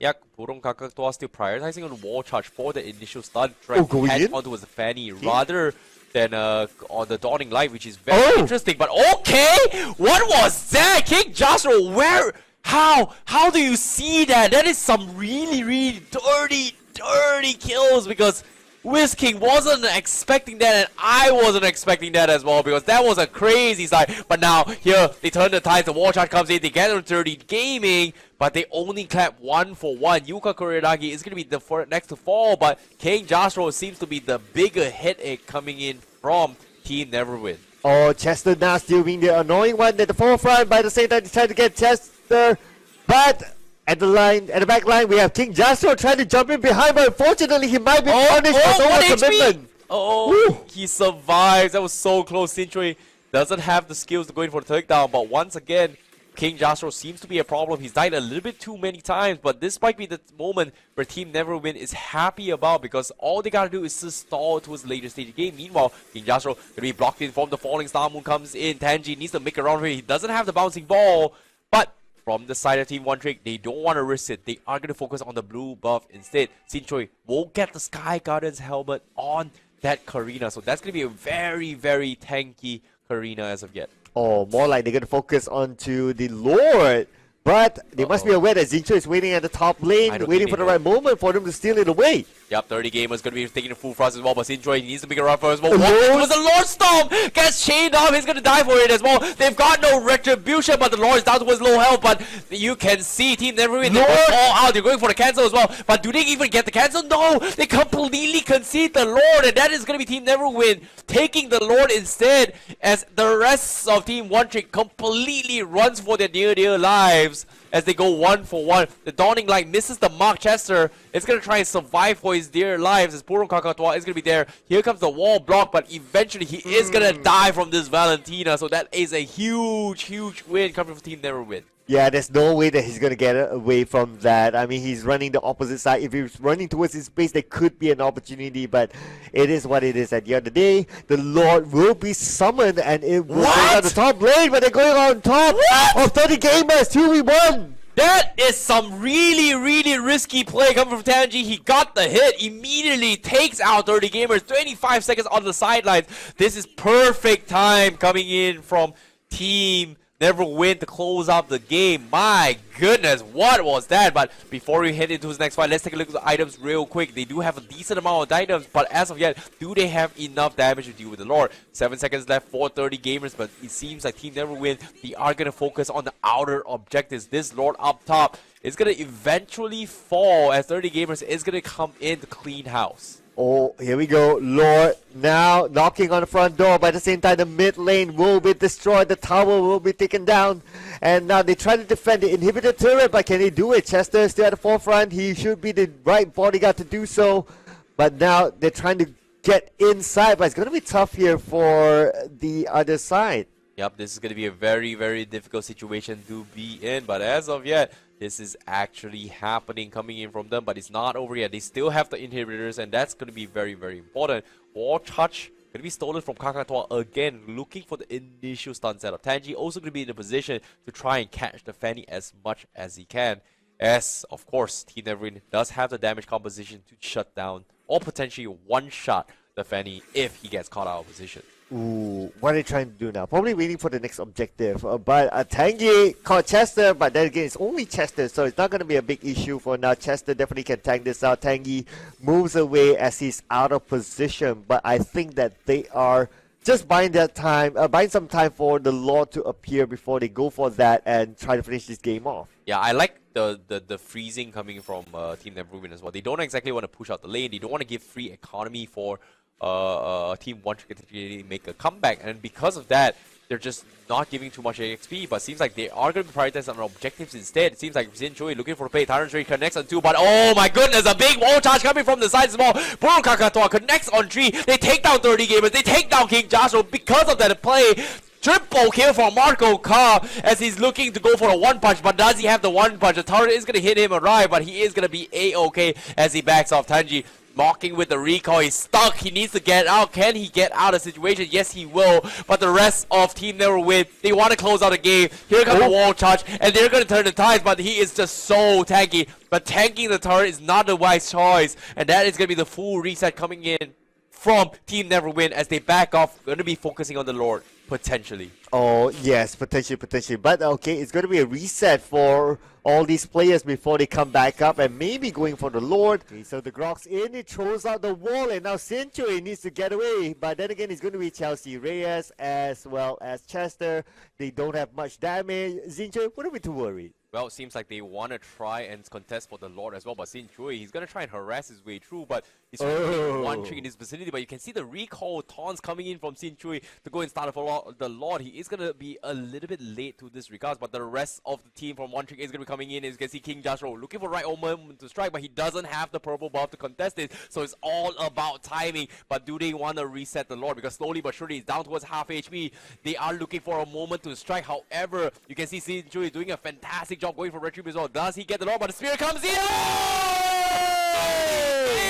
Steals the Lord with the... That should not have happened! And that is why you banned Moscow for 30 gamers! He can snipe that objective away from you underneath the nose! Oh, what a big catch. That was something I did not expect. Well, Sin Chui missed the retribution timing, and that is going to be his downfall. The Lord is going to be pushing from the top side. As you can see, Sin Chui is going to be making his way to clear off the Lord very quickly as they want to go in for the finish fight. But King Joshua comes in for the fight as well as they want to fight against King Sin Chui. He goes for a side, but he doesn't have the damage. Wall charge coming from Chester slays them all, but the Dawning Black Hole shuts down Marco God, takes him alive, but Buru Kakoto is still alive. He's got a godlike, he's got the damage, he's gonna try and scare him off, and that's gonna be a double kill for Burong Kakatoa. Oh, amazing indeed. So one trick, they kind of bought some time for themselves. Nevertheless, NEVERWIN, they still won that fight, and now they can push on to the middle lane. Chelsea still at the forefront, they try to take Chelsea down, but then again, Chelsea is very tanky,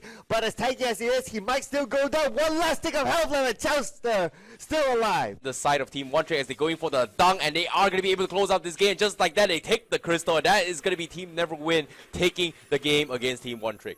Oh, wow. Okay, so congratulations. So this is their win. Definitely well deserved indeed. And this is also a preview of what might happen tomorrow. Yep, there is going to be a little bit preview as well, but as of yet, they have adapted to the Stephanie meta, and I'm looking forward to see how they are going to do it later on when they actually make it towards the semifinals, which is going to be happening tomorrow between their matchups. So I'm looking forward to see that match, but that pretty much concludes Group A of the brackets. Yeah, that is it for Group A. We will be moving on to Group B after this, but we'll be talking about the brackets a little bit more later on, or the schedule later on in our next few graphics. But NEVERWIN, not sticking by their name, they're winning all their games today, so hey, this could be a team that could go all the way.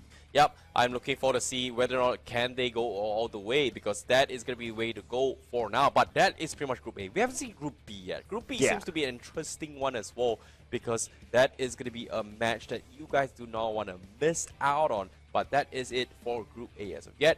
Looking forward to see how it goes, but what I did not expect was the unpredictability coming from NEVERWIN to catch us one trade. But in case you miss out on the action, let's take a look at highlights brought to you by Samsung Galaxy A series, as we are going to be talking through the highlights of the match. Yeah, they tried to repeat whatever happened earlier on. So one trick, again, tried to go for the same Grok, Fanny, combo, Grok opening up space inside of the jungle. On the other side, Fanny trying to take advantage of the backline, but it's not the same game. They were not able to do so against NEVERWIN. Yeah, that was something that they just did not expect at all. That was just very, very unpredictable. What I was very surprised as well was that Tangy was able to catch multiple times on towards King Jastro, slowing down his momentum, slowing down his farm, which makes it very, very difficult for him to go super crazy. But even that, King Jastro was able to make multiple kills on towards the side, which kind of, like I said as well, the idea coming from Team NEVERWIN's composition is to drag this as late as possible, and once that happens, the Aldos will be uncontrollable. And what I did not realize was that slowly but surely, this Aldos is starting to hit like a one hit and a combo, and because of that, look at this play. Great catch coming from Buro Kakatoa. Immediately, the Aldos just goes in for a one spot and gets 2 clears right from the get-go. That was a huge play. I know, right? That gave him the triple kill up front, and look at how much pressure they put onto their opponents. They're not able to come out at all. Even Tangy, just look at where he is. He's inside of the opponent's base, just like just chilling and just picking up some minion damage. Agreed. That was a very, very convincing game coming from both One Trick as well as NEVERWIN. And that is going to be 3 games in a row coming here in day number 1. And I'm looking forward to see how the next few matches is going to go. But that is pretty much Group A for you guys. And well done coming from Team NEVERWIN, because they are going to be the top team in their respective group. Yeah, they have the bragging rights at this moment for Group A, no doubt about that. But yeah, NEVERWIN, they really need to change their name to like Always Win or something like that, because NEVERWIN, they've never lost. Hey, you know, sometimes in show business, it's not about jinxing it, right? Sometimes, you know, when instead of saying good luck, break a leg is going to be the theatric way of saying things, you know? Sometimes you don't want to jinx it, you just say NEVERWIN. So, you know, it's a secret code. Secret code. But anyway, let's see if their items have any secret behind it as we watch the stats from that previous round. And here it is, of course, Burung Kakatoa, the only player, in fact, without any death. Yeah, I'm not gonna lie, Burung Kakatoa played an absolute game. Like, even his games against LANCELOT as well, when he was playing Kagura, who was just doing very, very well. And his Valentina game this way, he prioritized just stealing the wall charge coming from Chester, which led up for a couple of beautiful kills, which I really, really liked. And we can see that Xin was struggling to make space, right? But it's arguably his job, considering that he's playing a tank jungler. And look at this, his item is just full tank all the way through. He's constantly going for invades, trying to slow down the farm as possible. And you can see King Jastro was struggling to get kills across the map. He's 275, and who can blame him? He's a good fanning player, but who can blame him? You have to go through Karina, who's extremely tanky. You have to go through a Kufra with a bouncing ball, which possibly messes up a lot of your cables just because of that play. And eventually, when you're finished with that, you've got an Aldos who's also going full tank, which scales into his later stage. Let's take a look at the damage real quick as well. Burung Kakatoa, 86,000 damage coming from him. From One Trick, they barely did enough damage against the composition from NEVERWIN. But that's the downside of like picking your main hero very, very early on, right? Immediately, like, okay, they've got the counters in place for you, so maybe the Fanny should have been like a later pick. But this is, of course, a match that just decides who gets number 1, number 2. Other than that, it doesn't really matter. They'll be meeting each other again. Now, 30 Gaming, his Moskov, maybe the center of attention tomorrow. As of yet, especially against Whisking, right? It was very something that I did not expect as well. The Inspire just completely outtrumps Whisking. But eventually, it was a team game. So when it comes to composition, Valentina coming from Burung Kakatoa was just an absolute monstrous performance coming from him. Overall, I feel like this is a very, very solid game. This is a game that you guys want to stick around and root for and watch for, especially when they hit into the semifinals for tomorrow's All-Star match. Yes, and of course, this is just a preview, ladies and gentlemen, of what might happen tomorrow. Well, I mean, we never know. Maybe tomorrow they come out with new strats, they come out with new counter picks against each other or counter bans with each other. So it could be a different result. But talking about results, we have the player stats here for you, ladies and gentlemen, because we'll be showing NEVERWIN that never lost. Yep. NEVERWIN, never lost. Yeah, I definitely agree. But essentially coming from the games as well, this is going to be our official stats. We have GPX Arnold, which is actually played by... Hold up. Yeah, sorry, Burung Kakatoa. You know, he was playing the Valentina, which is very, very good as well. He's got 37,000 damage overall on damage. His Valentina is just spamming his way through. He's 8-0-7. His positioning has been very, very spot on.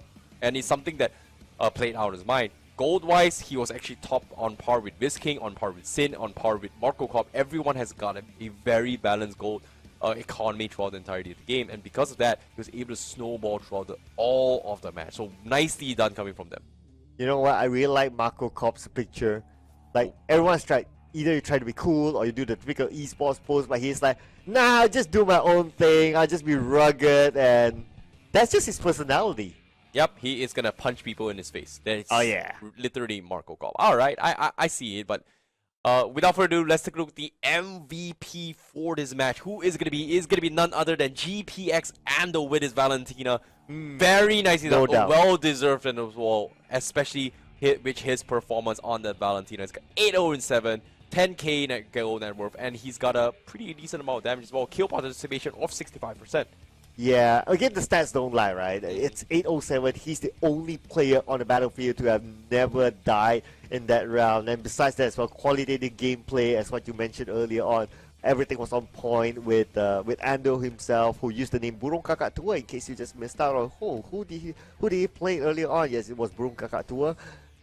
The guy that will be given attention tomorrow. Of course, if you're the MVP, definitely they will want to find ways to try and ban out your favorite heroes. Agreed. I'm looking forward to see how it all goes down. But as of yet, there is going to be a little bit of snippet coming from both of these teams when it comes to the drafts as well. Fanny is something that they do have to respect. Likewise, coming in from the Valentina as well. But GPX Endo played an absolute monstrous performance. I'm looking forward to see more stuff coming from him in the semifinals tomorrow when they are going to be matching up against each other again, which is going to be Team NEVERWIN and 1-3 for Group A in the semifinals. But as of yet, that concludes Group A performance for today. Now, I'm looking forward to see how Group B is going to be going up, because it is going to be the next matchup coming up very, very soon, where we see Team SkyWee going up against Smos Sne representing from Cambodia, and Team SkyWee from Singapore, and of course Team Clover we have representing from Myanmar. And I'm looking forward to see the three teams going to be duking it out. Who's going to be the ones that comes up on top, coming in towards the semifinals for tomorrow's match. Yeah, but before that, of course, we would like to present to all of you a giveaway code, ladies and gentlemen. So make sure you get ready. Yes, this is a surprise. We didn't really mention at the early stages of the show, but hey, here it is for all of you. Enjoy the code. Make sure you put it in, and let us know in the comment section what did you get from your redeem. Exactly. So be sure to redeem this code right now before it's gone. It's right on the screen right now. And thank you guys for supporting your favorite stars that will be competing right now in the All-Star matches, and also give you guys a little bit more incentive to continue your games in Mobile Legends Bang Bang. So I'm looking forward to see how it all goes down when you guys redeem yourself, and maybe, and just maybe, in the near future we will be seeing you guys in a pro game, or maybe even an all-star match when you guys make it to the top. I'm looking forward to cast summary games, and hopefully you guys will be our fans and we will be your fans. Hey. Hey, I like that. I like that line. It's like you rehearse it a million times. Seems like it, right? Seems like it, yeah. Right? But it worked naturally. Yeah, it was just something that just happened, you know what, we want to be famous too, you know. Of course. Yeah, you're famous. Yeah, well, I'm just, you know, really. the side chick. Yeah. But anyway, before we talk about more fame from all our KOLs coming out soon, we'll be taking a short break, ladies and gentlemen. Don't go anywhere. We'll be seeing you right after this.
And welcome back, ladies and gentlemen, to the Mobile Legends Backman 2022 515 All-Star Showdown. And can't wait to get Group B started next. Exactly. This is going to be the international stage where the best of best are gathered here today. And now, seeing how Group B is going to be on its way, I'm looking forward to see how the matches is going to be going in for today.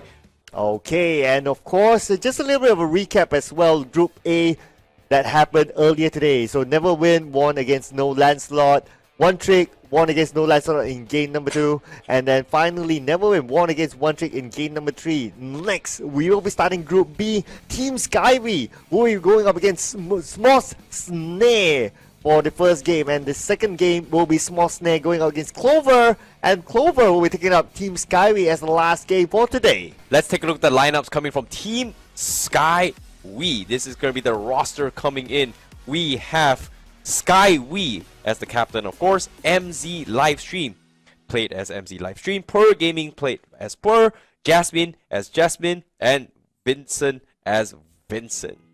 Yeah, so we know who's the star man here. Definitely going to be SkyWee.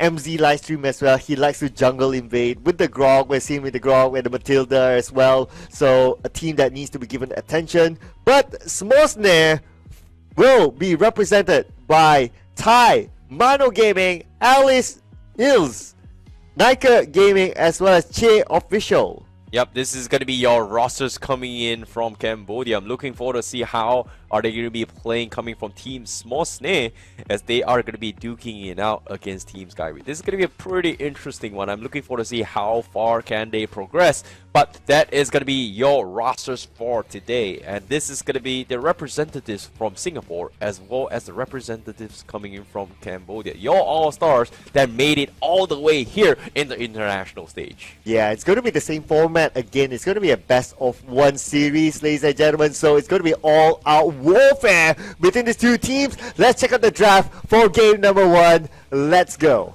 Yep, this is going to be the drafts coming in with Smos Sne on the blue side and Team SkyWee on the red side. The beauty about the best of 1 series, it's all about the pocket strategies. And we did see a lot coming in from the teams themselves. As you can see, Smos Sne, going to be a blue side, they're going to be deciding whether or not what are they going to be banning or pick. And I believe it's really, really rare for us to play against Cambodia region. They have a very, very interesting draft pools when it comes to pub games. I had the luxury to play a couple of Cambodia friends as well. When I got into their lobby, the games and the priorities was very, very unique. I think at one point, okay, the last time I played it was like almost 4, 5, 6 months ago.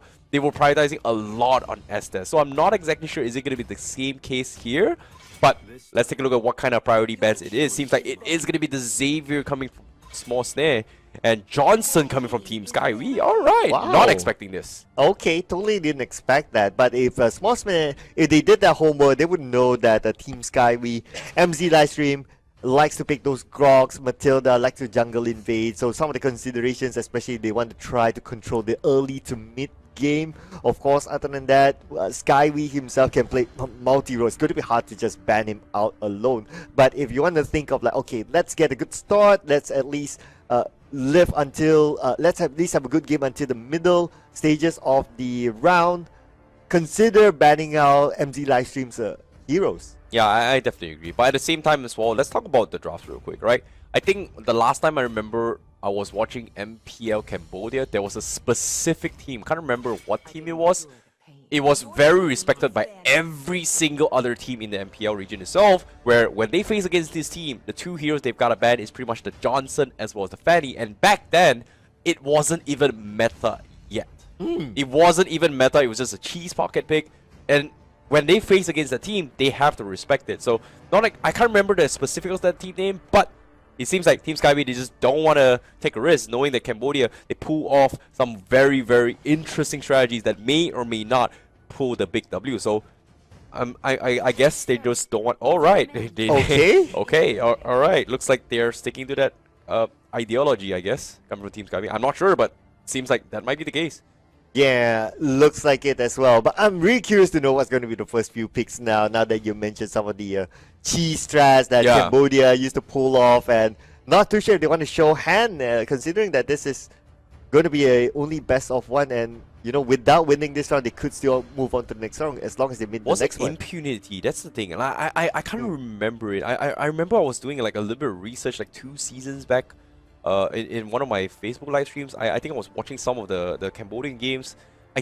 I'm not sure. Is it Team Impunity that played the Johnson and Fanny that made everybody, when they play against them, they had to ban? I can't exactly remember about that, but seems like based on the drafts itself, it seems like it is gonna be Valentina as well as the Grog ban coming from Team Smos Sne and Team SkyWee. They are gonna, well, what are they gonna ban now? Considering that 1-1 is still in the pool, Ling as well is still in the pool, something that I think is an S tier pick if you're talking about competitive terms. But when it comes to comfort picks, not exactly sure what they're gonna pick off yet. Well, as long as they don't ban any more of the 515 heroes, I'll be happy. That means there's an opportunity that I might see a full 3 515 stack heroes on one side. Oh, you gotta keep the dream alive, baby. You gotta keep the dream alive when that actually happens. But seeing how this is gonna be happening, let's take a look at towards their final picks. Seems like they don't exit. Oh, never mind. Nope. Denied. Cloud, Sir Cloud, denied. No triple 515 heroes for you. Maximum will give you 2. Yeah, that's been the most that we've seen so far. But Angela will be the first pick. Okay, expect now that the Grog has been banned, maybe a Matilda for MZ livestream. Yeah, if you want to say based on today's draft, obviously trends coming in as well. We did see the Angela coming from Team No Lancelot. In contrast to trying to deny it away from a potential Link pickup. This may be a good pick from Team SkyWee if they decide to go for the Link pickup for themselves, or in this case, maybe even flex out the Alucard for Team SkyWee, I guess. Oh, nope. Playing safe, going for the Karina, going for the Brody. That's going to be the opening pick from Team SkyWee. Team Smos Sne, they have the option to go for the Link if they want to go for it, but they are hovering on the Queen of Archers. We have Mia in the pocket. Mia. Very, very interesting indeed. Able to dish out a lot of damage at the same time. Has some level of mobility to evade fights, but it could be a Link here. Link has a lot of mobility, so we're going to see one of the 515 heroes being played out. And I don't think we've seen the Link 515 skin yet. If I'm not mistaken, from the previous Links, they didn't use the 515 skin. So I look forward to seeing this showcase today. Yeah, seeing how this is going to be the match coming in as well, it is going to be the Angela Link proves to be a very, very big problem for Team SkyWee to actually overcome. They've got the sustains, but looks like 2 out of 3 is going to be the way to go. They've got the 1-1 on top of it all for Smos Sne. Team SkyWee going to have a very, very difficult time to go up against this composition against from Smos Sne. Oh yeah, how are you going to deal with the Link now, or this kind of composition? What will be your pick? That's the thing, right? I'm hoping for like a one-hit combo onto his Link. Saber will be really nice, but it's just not strong enough in the current meta.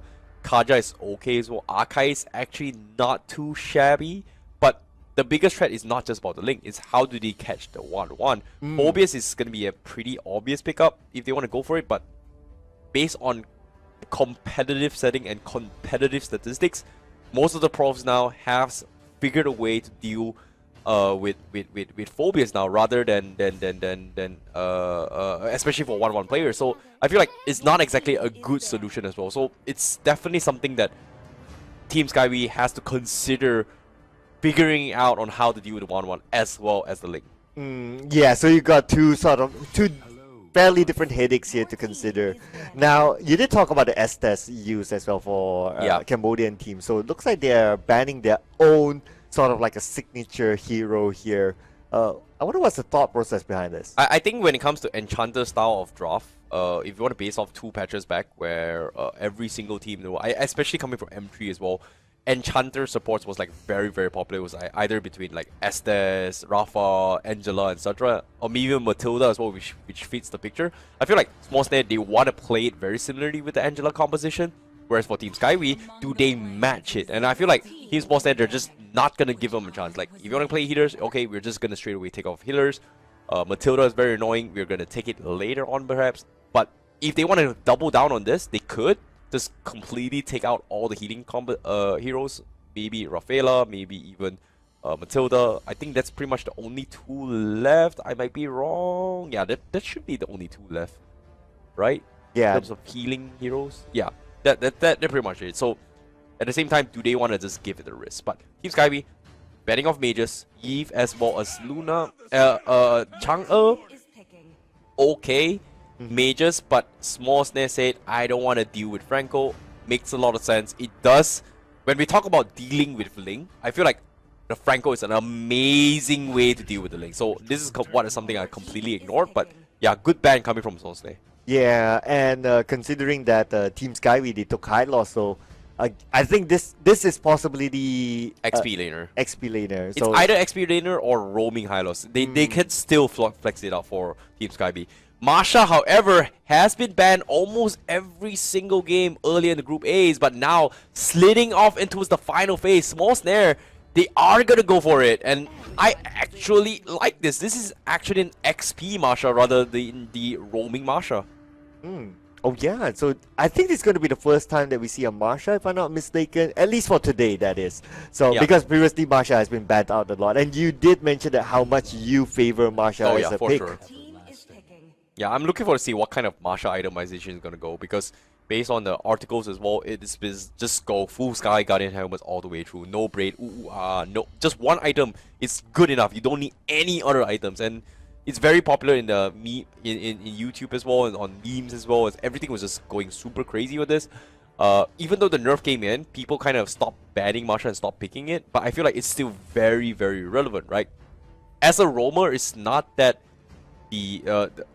as effective as before, but I feel like as an XP later, it's still very, very relevant. So I'm looking forward to see how the matchup is going to go. I don't think Hylos is going to win the matchup against Masha. It might go as 50-50 as he can, but let's see what's the final pick coming from SkyWee. They are going to be missing out on the tanks, and they are going to go for the Kufra as a final pick coming in for a Team SkyWee. Alright. Alright, expect the Kufra, played by MZ Livestream, to be the jungle invader. Expect him to go straight in, like how he always tried to play it from the first minute. Try to maybe steal the buff, maybe not really stealing the buff, but try to buy time as their opponents try to get the buff. So that will be very, very interesting. MZ Livestream will play a big role, especially when it comes to the early game stage. Yep, I'm looking forward to see how they are going to be dealing with this as well, because with MZ Livestream on the Kufra, he's got a very, very big task for him to overcome, to deal with both the 1-1 as well as the Link. Is it going to be possible? Why don't you guys stick around to watch him, because this is your All-Stars that is going to be going up against each other for that #1 spot. Can they make it into its day #2? That's going to be my question. And who is it that is going to be going in towards the semi-finals? Is it going to be Singapore? Or is it gonna be Cambodia? Or even Myanmar? Yeah, or even Myanmar. I mean, there's a lot of possibilities. But hey, let's stop theorizing. Let's check out what will happen in this game #1 of Group B. Let's go between Smos Sne versus Team SkyWee. Yep, I'm looking forward to see how it all goes down as of yet. Because as of now, as you can see, this is gonna be a matchup that I didn't expect as well. They are going to have Alice going to be on the Angela, babysitting Mano on the sides as well, from the sides, and Karina going for SkyWee saying Thursday means welcome in Cambodian language. Oh wow! Yeah, Thursday. You've been practicing Cambodian? I used to have a pretty good amount of Cambodian friends. Right. That was 2-3 years ago. We used to hang out a lot. I see. Okay, that's very good, and that's what's interesting about the Southeast Asian culture, right? Yeah. That we are very Open. diverse. Agreed. I agree. But speaking of the fights coming in as well, we do see MZ Livestream going to go for the invades. This is the invades we're talking about as well, and everyone from side Team Smos there, they're just trying to secure orange buff, but seems like TY will take it away from Mano. Not a great start coming from Smos Sne, where Team SkyWee was able to put so much pressure for this fight. Yeah, they almost managed to get that steal away, but hey, it's still going to be a 50-50 matchup between these two teams. Now, we do see a movement here coming in from Niker. He's trying to go in for maybe an invade, maybe just to gather information, maybe just to see that whether he can steal another buff, but you cannot leave Hylos alone at the same time, because Hylos, if given the opportunity to build up, definitely will be very, very tanky and hard to pick out. Yeah, I definitely agree. Vincent now going to be using his full mana, potentially going to be using the HP conversion for mana later on, but it's going to be very difficult. Look at this, Niker's got 3 bars. He may not have the entire full bar for the full HP bar, but he's got 3 HP bars. So that's going to be more important. It's going to be very difficult for their members coming from Team SkyWee to go in for focus. As you can see, they are going to focus on Turtle from Team SkyWee. Huge win coming from him.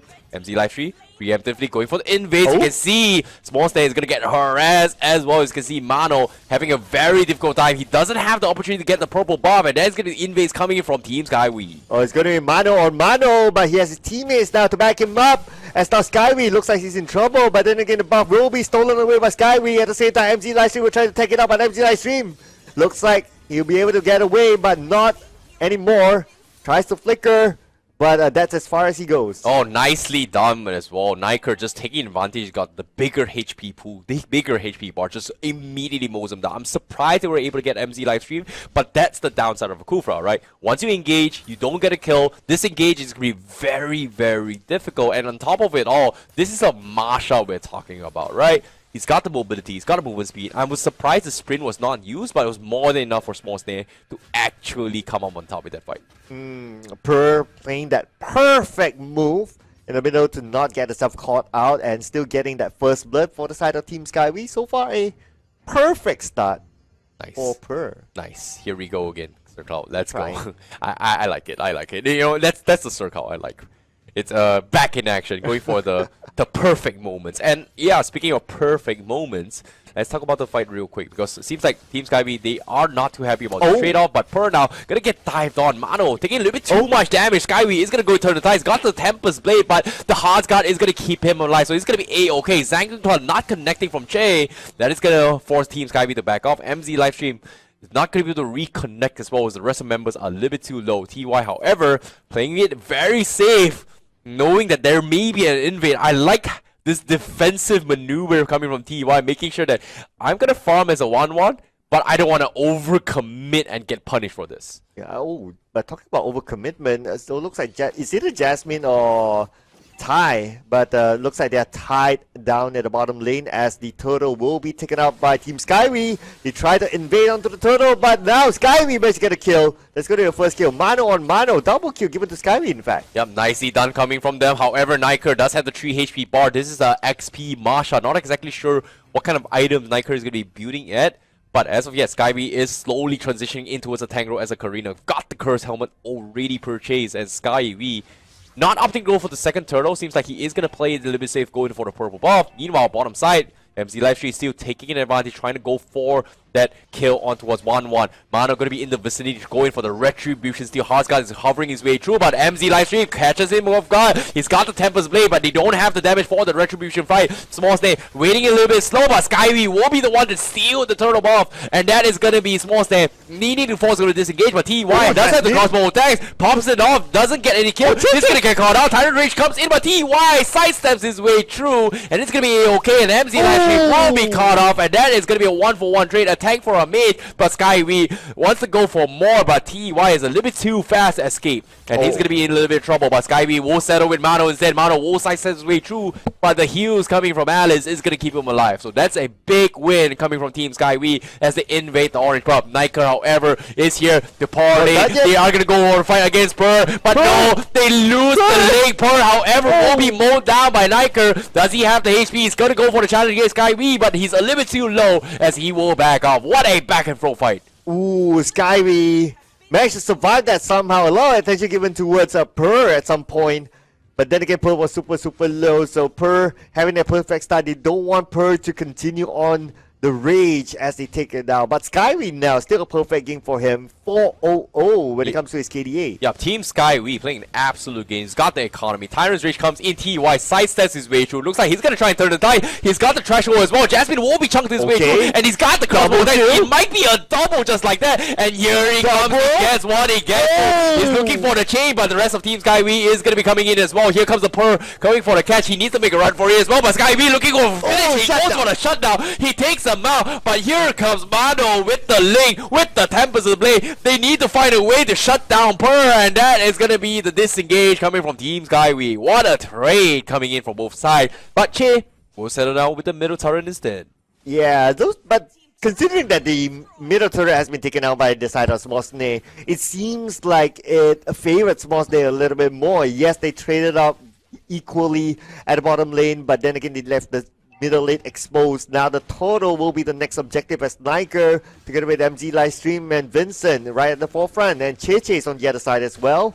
Waiting for the right moment to go in, but Hylos is not the right hero to finish up the job though. SkyWee is in the house. Well, it looks like they've got the sustains to actually tank their way through Smos Sne, making the right play, not going for the push. Not exactly sure what MZ Livestream is going for Tyrant's Rage. However, TY getting a solo kill down bottom. That is huge. They lose the turtle, but they will win off in terms of objectives because the marksman coming from Smos Sne is getting the farm of his life. TY's got 4-2-0. Team SkyWee not too happy about losing their tier 1 down mid. Wants to trade off down mid, but Niker is just too tanky to actually chunk through. So that's going to be him scaring off. Wow. They go in for the aggressive push. Alice here getting caught out from Purr. Nice takedown coming from Purr. Ooh, that was a good one. Alice, unfortunately, at this point, still not able to get a single kill just yet. MZ Livestream waiting for the right moment. If Cheche overcommits, MZ Livestream could go in. And yes, going to be a start there onto Cheche, but MZ Livestream cannot withstand the turret. Yup, and F-Scoff now, MZ Livestream is going to get chunked away as Mano goes in for the right moment. Hard Guard comes in, looks like they want to go in for the finish as well. Cheche trying to kite his way against SkyWee. He's going to be able to escape this, but that is going to be a double kill coming from Mano. Glorious Pathway has been expanded from Winds and Sea, but it's not going to do him any good. Team SkyWee, they're looking for the setup to actually go in for the fight, but here comes the pair TY. He's got the proc, he's going to go to have crossbow attacks. He's going to transition in onto his bird. He gets one, and it's going to be a 2 kill in the bag, and Smos Sne completely outplays them all as Team SkyWee not able to do anything about the situation. Oh, but the jungle invade is not done yet. As we can see, Cheche tries to go in. No, it's going to be Mano tries to go in and try to cause a nuisance, but at the same time able to get away. Check out the bottom lane. Looks like TY together with Niker, the duo that's going to bring them the turret, but not just yet as Jasmine and MZ Livestream is here to defend. Yup. Looks like they are going to force the issue as well. Tyrant's Rage connect on Niker, but this is a 3-bar HP Masha. They might turn the events as well. TY does got a crossbow attacks. He trains Jasmine and completely takes it off by proccing on towards MZ Livestream. And just like that, they got to. SkyWee is going to be all by himself. He's the tank jungler for the team. He will settle down with taking down the link, but he needs to make a run for his life. Alice, however, also going to be stranded as he goes in for fight against Mano. That's going to be a 3-4-2 trade-off. Not a worth it one for Smos Sne as Team SkyWee comes up on top. Alice ain't going anywhere. Definitely with the glorious pathway, you'll be hunted down. But now the next objective, Lord, will be taken by the side of Team SkyWee, but Smos Sne is not going to be making it easy for them as Niker is all around. Oh, Niker going to be bullying on Purr as well. He's got the damage. He's got sprint if he wants to, but he's going to try and make a run for it as well. Pops it off, backs off, goes for the reset. The Lord will be secure from Team SkyWee, knowing that Mano is nowhere near in the vicinity to contest for the retry steal. Okay, so now looks like Team SkyWee managed to secure the objective. Lord will be summoned anytime soon. It should be coming down the top lane. Yes, it will. That will open up some space for the side of Team SkyWee as Smos Sne will need to give focus onto the Lord. Agreed, but this is a big win for Team SkyWee, but at the same time, they need to drag this as long as they can because eventually Jasmine needs to be able to scale against TY. TY is currently 6-3 and 2 on that 1-1, whereas Jasmine is only level 10. Not the most ideal game for the marksman, but Team SkyWee is still hanging on pretty well. SkyWee is now level 14 as a jungler. Looking for fights. Scouts out Niker, but is it the good fight? Because Niker does have the Heart's Guard being hovered from the side of Alice. Thinking about going for the contest, but Vincent is all by himself. He might actually get caught out. Oh no! He's focus. The Clover comes in. And the sustains, but no. Looks like it's gonna be tied and runs him down. Vincent, unfortunately, will go down by the same time in the middle. Mano against Purr, as well as SkyWee, and he will go down. Godlike towards SkyWee. At the same time, he tries to get another one. Alice is still alive. Oh, SkyWee now getting kited his way through TY. However, we'll get the crossbow attacks, and that's a turnaround. He don't get SkyWee, but it's gonna be Alice that seals the deal. But TY still doing as much damage as he can, but times the crossbow attacks perfectly. The moment the Shadow Dance goes down, he takes the full brunt of the damage. Nicely done from TY, but it's still a back and throw trade-off. SkyWee still one of the difficult heroes to actually be dealt with coming from Team Smos Sne.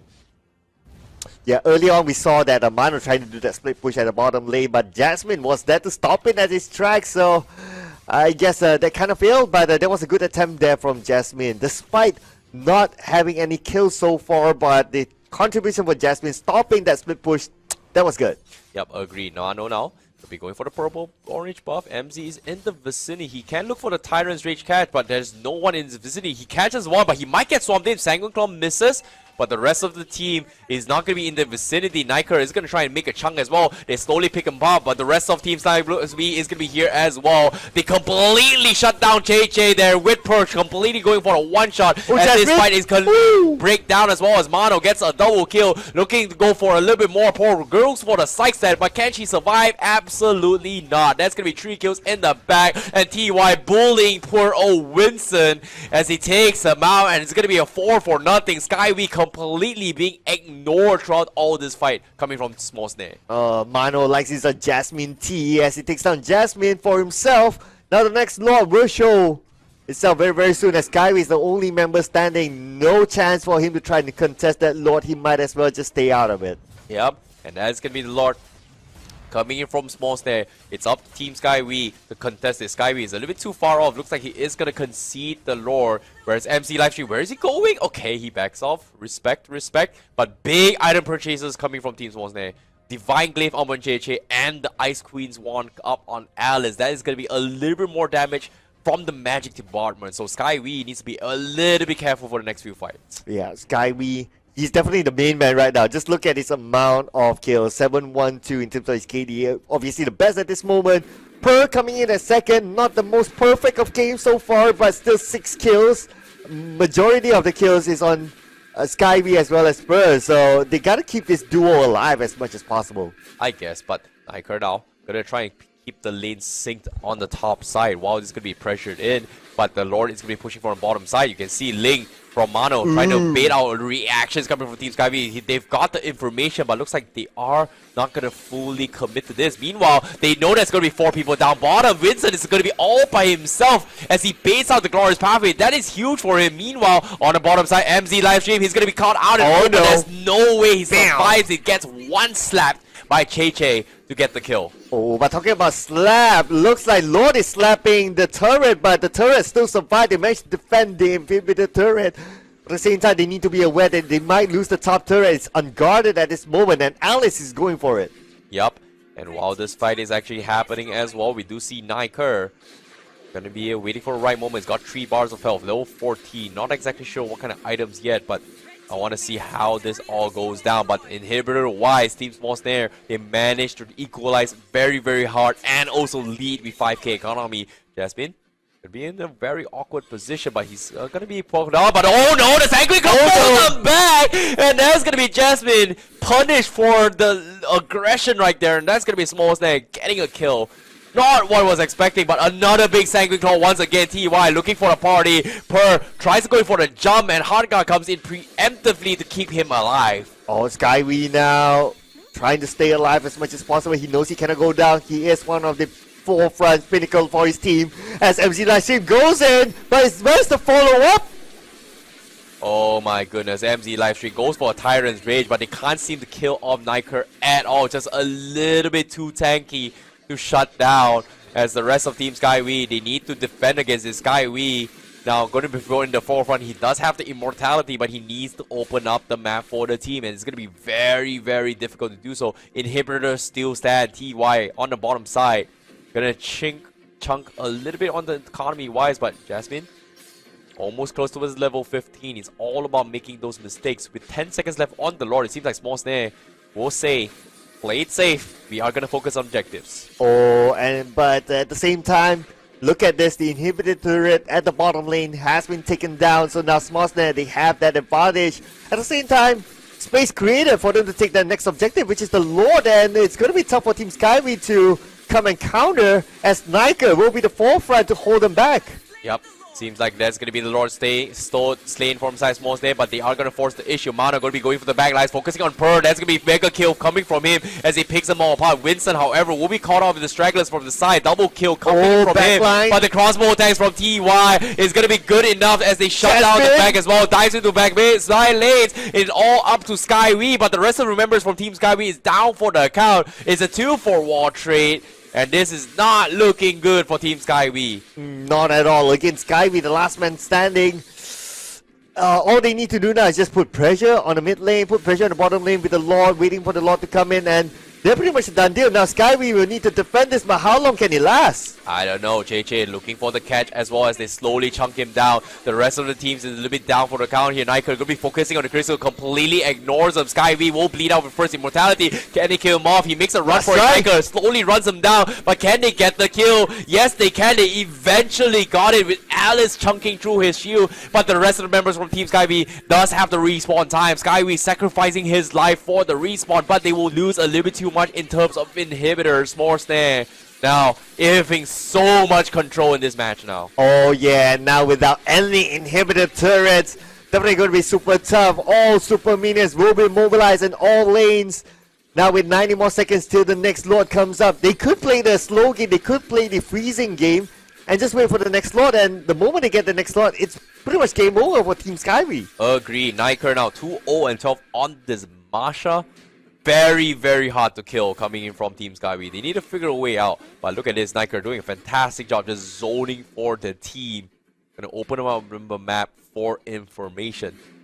And it's all about the waiting game now. As Team Smos Sne, they are gonna focus on the Lord. 60 seconds left on the sidelines. Team SkyWee needs to figure out what is gonna be the go-to plan. Radiant armor purchase coming from SkyWee to deal with the Cecilion eventually. MC Livestream tries to go for the catch. Oh, he's gonna make a little bit of mistake, but here comes TY looking for the punish or looking for the proc. He gets the proc, and now everyone from SkyWee is gonna abandon it. He's got the crossbow attacks. He's looking for it. He procs it right over, but he makes the mistake. SkyWee completely shuts him down. That is gonna be his mistake, but they will settle well with MZ Livestream, whereas the rest of the team, Smos Sne, is gonna be coming to join the fight. Sangre Claw catches onto. That is huge. They turn the tides. They poke onto his Vincent, and that is gonna be Vincent slowly being chunked out, and Evo eventually died towards the Sanguine Claw. Winter trunking from JJ, kiting SkyWee as the rest of Smos Sne is going to regroup as they will trade 2 for 2, but it is going to be in the hands of Team SkyWee as they won the trade. Oh, a lot of commitment there from Smos Sne onto MC Livestream,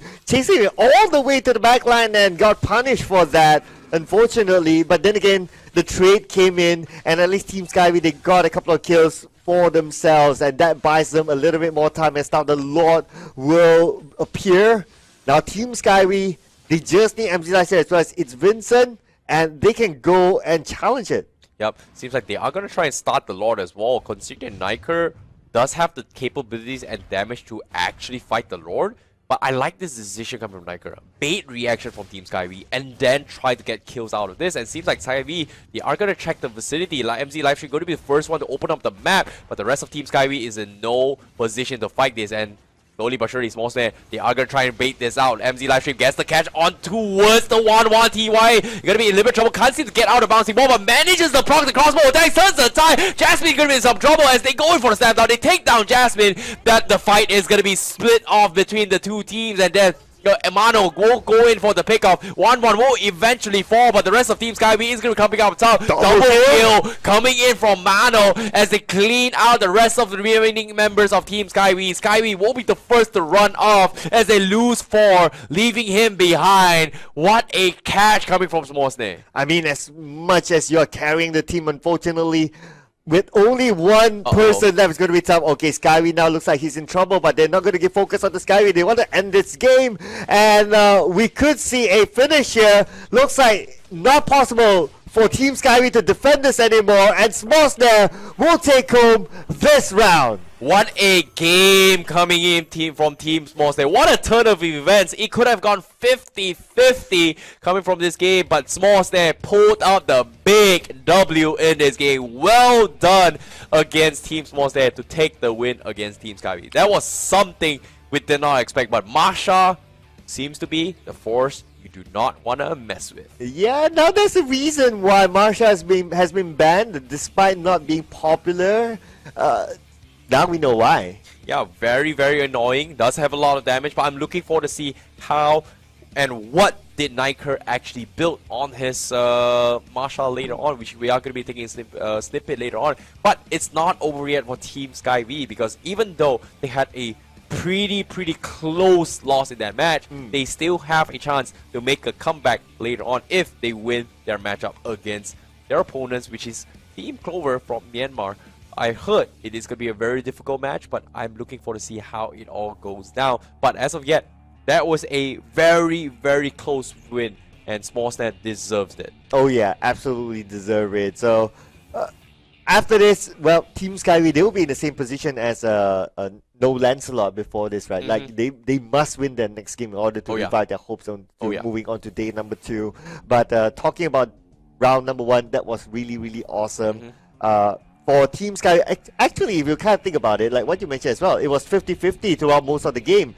I believe that they still stand a chance to move on to day number 2 if they put on a good performance in the next round. Agreed. But let's take a look at the highlights in case you missed it out early on here. This is going to be the highlights brought to you by Samsung Galaxy A series for that match coming in from this fight, where you can see early in engagements as well. Team SkyWee, they were just completely dominating the early aggression. They were able to find multiple instances to punish the Ling in terms of rotation, which was very, very nicely done coming from them, considering on how they rotated with MZ livestream. And time again, they were able to punish Mano very, very much and forcing out early Hearts Guard as well as Templar's Blade, and because of that, they were able to get so much objectives coming from Team SkyWee. Well done from them. Well done indeed. In fact, if we look at it overall, right? So it's not only about the SkyWee show. Per also played a big role as well, netting in a lot of kills. MZ livestream, not really his game. I believe he didn't get much opportunity to open up the jungle because they were pressured mostly from the other side, so he couldn't really do his usual thing like what we saw before this in the Singapore competition. Agreed. But as of yet, you can see how composed Team Smos Sne was actually being as well. They understand that based on their timings, all they gotta do is just drag this game as long as they can, and eventually they are going to be able to outscale them. And that's the beauty about the 1-1, right? As long as you get a crossbow tanks, it is a big threat to mess around with. And once you proc it off, it's just so difficult to actually fight. But even all this confusion and messy fights that's happening throughout the entire map, I'm really, really surprised. It could have gone either ways. The only difference was that from the side of Team Smos Sne, they made a very interesting choice. They completely ignore SkyWee and focus the rest of his teammates and then come up on top. Whereas the rest of Team SkyWee, they have so much options, right? They can kill, they can focus on Mano, they can focus on TY as well as the 1-1. They've got so much tools to actually deal with. But I feel like the biggest threat here is gotta be the Masha, because if you think about it, Masha was so tanky in this kind of situation. He was doing a lot of damage throughout the team fights as well, even though we saw all these flashy plays coming from TY as well as Mano with the Link. And even here as well, they've died multiple times, but not gonna lie, they should not have been able to have the capacity to actually push this far ahead. But considering that this is a Masha we're talking about, right? Look at this. He's got 3 bar of health with the Hearts Guard. It's just so difficult to actually kill off a Masha like this. And it's very interesting to see that the usage of Masha is not to like, okay, split push and whatever not. It's more like a team fight sort of Masha. I've seen Marshas that's like, okay, you just focus on the split push just because you can and how fast you can clear waves, right? But this time, it's very different, and I see the effectiveness of Marsha, and I can see why you really like it. Yeah, I definitely like it here. It's just so strong, and I'm looking forward to see what kind of items that's going to be built later on, as we are going to be showing here. Is this a full tank Masha, or is it a full DPS Masha? But based on the tankiness here, I assume Sky Guardian Helmet is gotta be a must. But let's take a look at the item builds real quick on how it all went down. But as you can see, this is going to be item builds coming in, but seems like, yep, I was close. Niker, Sky Guardian Helmet, instead of 1, he's got 2. I was expecting like 5 Sky Guardian Helmets, but played safe, went for Curse Helmet, went for the Blade Armor, and the Radiant Armor to compensate for the team. Very nicely done from Niker. And it didn't die even once, like throughout the entire game. So this is really, really a solid pick. Not only that as well, the amount of... I'm sure we'll see the next stats whereby there's a lot of damage absorbed by Niker himself, and he did a lot of that, open up a lot of gameplay for his teammates, and that allowed his teammates to like pick those crucial kills onto Team SkyWee. I'm not a big fan of the Blade Armor on the Marsha just because of the reflectiveness, right? But it's very necessary just to deal with Jasmine, who's going to be doing a lot of damage in terms of a crit potential as well. But and it doesn't really help in boosting out Marsha's ultimate, right? Which requires a lot of max HP. But I like the Radiant Armor, I like the Curse Armor because it gives you HP, gives you a lot of magic resist as well. It does deal with the constant annoyance of the Karina as well as the Kakura, which is dishing a lot of damage. So it makes a lot of sense why Niker went for it, but I'm just not a big fan of Blade Armor, but I can see why it's needed. But Niker still went for double Sky Guard Habit, very nicely done.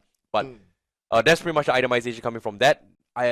I'm glad I was able to put it out of the way. I was wondering why was it so tanky, but I was expecting like more Sky Guard helmets, but considering that they have an Angela, sustains not going to be an issue. So nicely done coming from Smos Sne, but this is going to be the official stats coming in. Oh yeah, we have 2 players on the side of Smos Sne that managed to get a double digit when it comes to kills. So we have TY, we have Mano Gaming 10 and 11 respectively. Other than that, of course, everyone got their piece of the pie. Niker Gaming, very, very solid without any deaths in this round. So we're gonna pop up the MVP after this. Yeah. Who do you reckon? I feel like I like Niker Gaming a lot. He's very underrated. He's pretty much the unsung hero, considering that yeah, we gotta see a lot of flashy plays coming from TY. We gotta see a lot of flashy plays from Random Gaming, and I want take a look at the damage taken coming from the team. Right, Niker Gaming's got 34% damage taken for the team as a Marsha. He was pretty much the tank for the team, but TY is also a pretty good name to actually bring out as well. 22% damage taken. He's died 7 times. He's got 10 kills. But I don't know, it's very difficult, you know, like usually I would say like it's either Ling or 1-1, but they've died a little bit too much time. So I feel like Niker deserves that spot. Like I've not died, I've done my role, I'm the clear win condition, and even him, he was the one that broke the crystal. So technically, I think it should be Niker Gaming, but I don't know. Let's take a look at what production thinks about it. Yes! Yeah! Same page with us. Thank you so much. It is going to be Niker Gaming as the MVP for that match. Well done for them. Yeah, this is definitely putting besides the stats of like, okay, he only got 2 kills, fine. He got 16 assists. That is kind of expected as well. But no deaths. People would have thought like what you said, like it could have been the Ling. Normally, like assassins, those kind of flashy the heroes jungler, the marksman, the mage. Yeah, you know? But it's nice to see like a different kind of hero getting the MVP, and very well deserved, I'd say. Yeah, I feel like the Marsha completely messed up Team SkyWee's composition. Like he was super like low key, very underrated throughout the entire fight. He was just doing his job, but slowly, surely, it was like eventually got to the later stage of the game. Wait a minute, this Marsha seems to be very hard to kill, and multiple times he was able to force out like big Tyrant's Rage from MZ live stream, and because of that, oh, you got a full combo on me, I'm done. I'm just gonna back off, wait for 5 seconds, out of combat, gets a full bar of health, and then re-engage the fight. So it's something that I think Niker Gaming was very smart and as being a threat towards Team SkyWee's composition. So nicely done from Niker Gaming, well-deserved MVP. And what makes it worse is that it's a best of 1. So you don't have an opportunity to like, I want to counter that or ban it. No, it's all done and dusted. Yeah, it's all about the cheese strategies when it comes to best of 1 series. And of course, considering they have shown their cards, that means their opponents in tomorrow's games, when they hit the semifinals, will be able to take note on what they are good at. So it's something that maybe Team Clover or SkyWee, whichever makes it to semifinals, is going to be aware about this Marsha pickup. Yeah, not only that as well. I mean, after this, they'll be actually playing a back-to-back series. Smos Sne will be going up against Clover. After this, Clover would have watched this game, and they'll be like, aha, Marsha, we have to find a way to deal with it. Agreed. But nevertheless, that was pretty much game 4 for today's series here in, of course, the first game for group number B. We did see a little bit of a picture coming from the Cambodian team as well as the Singaporean team. I'm looking forward to see more games because this next matchup is going to be between both Smos Sne versus Clover representing from Myanmar. But in case you're just tuning in, let's take a look at the schedule for this match for the All-Stars as of yet. And you can see earlier today we did see NEVERWIN going up against LANCELOT with NEVERWIN taking the 1-0. No LANCELOT against 1trick in game 2 with 1trick taking the win. NEVERWIN against 1trick with NEVERWIN taking the first game for Group A. Of course, the first 3 series is going to be Group A, and that's pretty much done and dusted. Whereas for Group B, we are going to be seeing on the bottom side right now, with early on, you guys have witnessed Smos Sne winning the game against Team SkyWee. Next match for Group B is going to be between Smos Sne as well as Team Clover. Yep, and I noticed a pattern with Group A now that I see this chart again. When you play down your own team name, you win. I say, oh, I'll never win. Oh, you win. When I say I'm only a 1trick, oh, I win. But of course, when you go head to head, then it's a different story. But they still win anyway. We are going to be seeing Smos Sne again up on screen. And of course, if you guys are wondering who these guys are, Team Smos Sne consisting of TY, Mano Gaming, Alice Liz, Niker Gaming, as well as Chair Official, gonna be playing from the roster of Smos Sne. You guys watch this. We saw the cheesy, very cool Masha being played coming from Smos Sne. Can they keep it up with their momentum? Yeah, the opponents are going to hail from Myanmar. But here it is, Team Clover, represented by Feed or Troll. Very interesting name. Ardam, M2PN, Gaming by Saulé, as well as VV. Yep, and I'm looking forward to see how they are going to be playing as well. This is going to be our first time seeing in them up on screen, and I'm looking forward to see whether or not what kind of cheese strategies are they going to go, because as of now they do have the upper hand against Team Smos Sne in terms of their drafts as well as information. So I'm looking forward to see what kind of compositions are they going to be prioritizing on, because knowing Myanmar, they once upon a time they were famous for I was right. Okay, so they brought in, they were one of the first to introduce the jaw head meta when it comes to invades, but now it's kind of, you know, nerfed to a certain degree. I'm not exactly sure whether or not this is still gonna bring the jaw head meta, but as of now I'm looking forward to see what are they going to be the priorities coming from Team Clover. Yeah, and of course, if we just talk about the lineup, one player that stood out to me is Feed or Troll. I don't mind him trolling, but I hope he doesn't feed. Because it's an or, right? It's not feed and troll, it's feed or troll.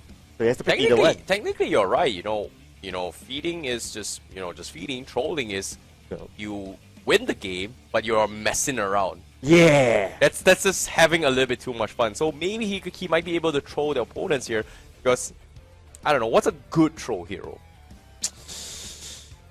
What's a good troll?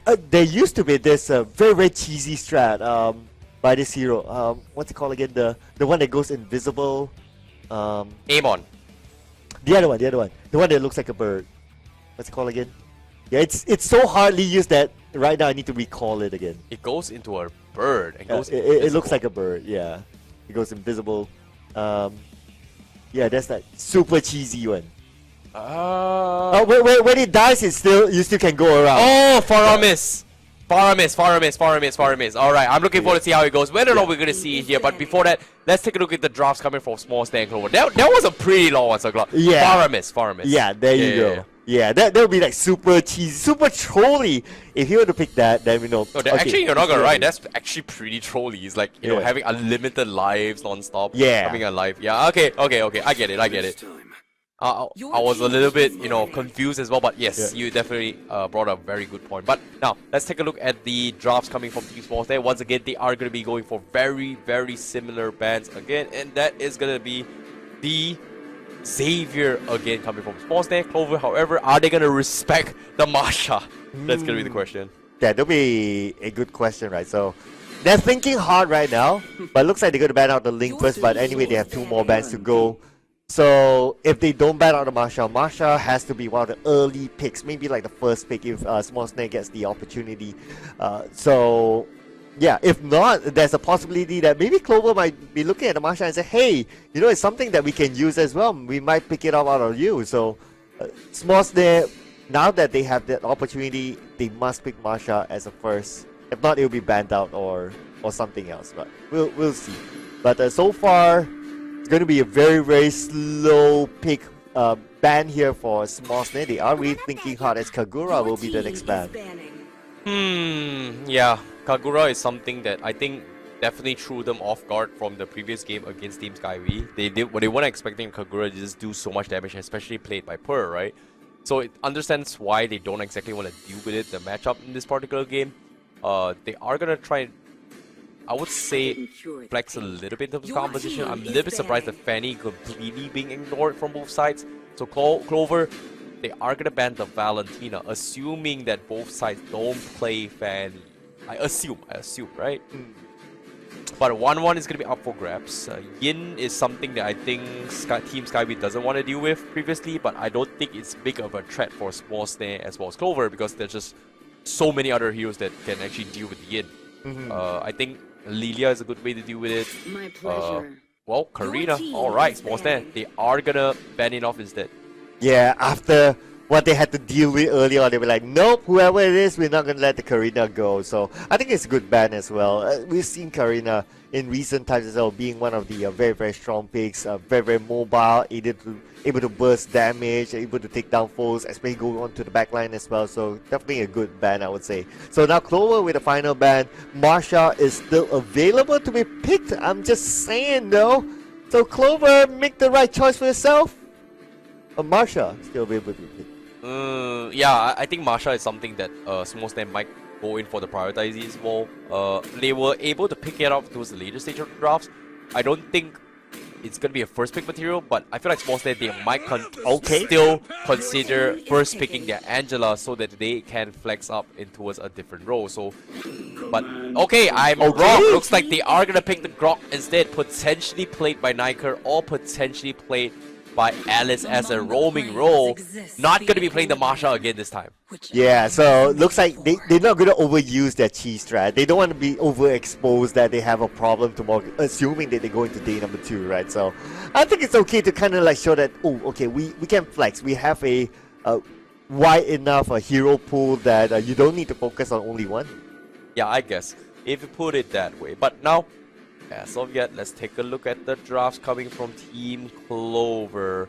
They've got the Eve, a little bit more zone control coming in from them, but at the same time, when it comes to XP lanes, I feel like there's not a lot of matchup that can win a Grok, but I'm surprised they actually went for the glue instead of heroes like Esmeralda, Paquito, and yada yada. But okay, this might be... I don't know how this glue is gonna be played. It might be a roam glue, it might be a XP glue. I don't know, this feels a little bit weird.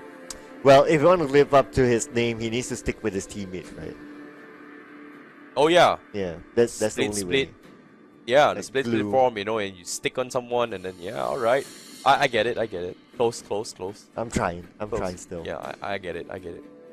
But what do you make about... Okay, so we have the Chang'e. Team is picking. I don't think we've seen a Chang'e yet. I think it is the first time we see on the English broadcast.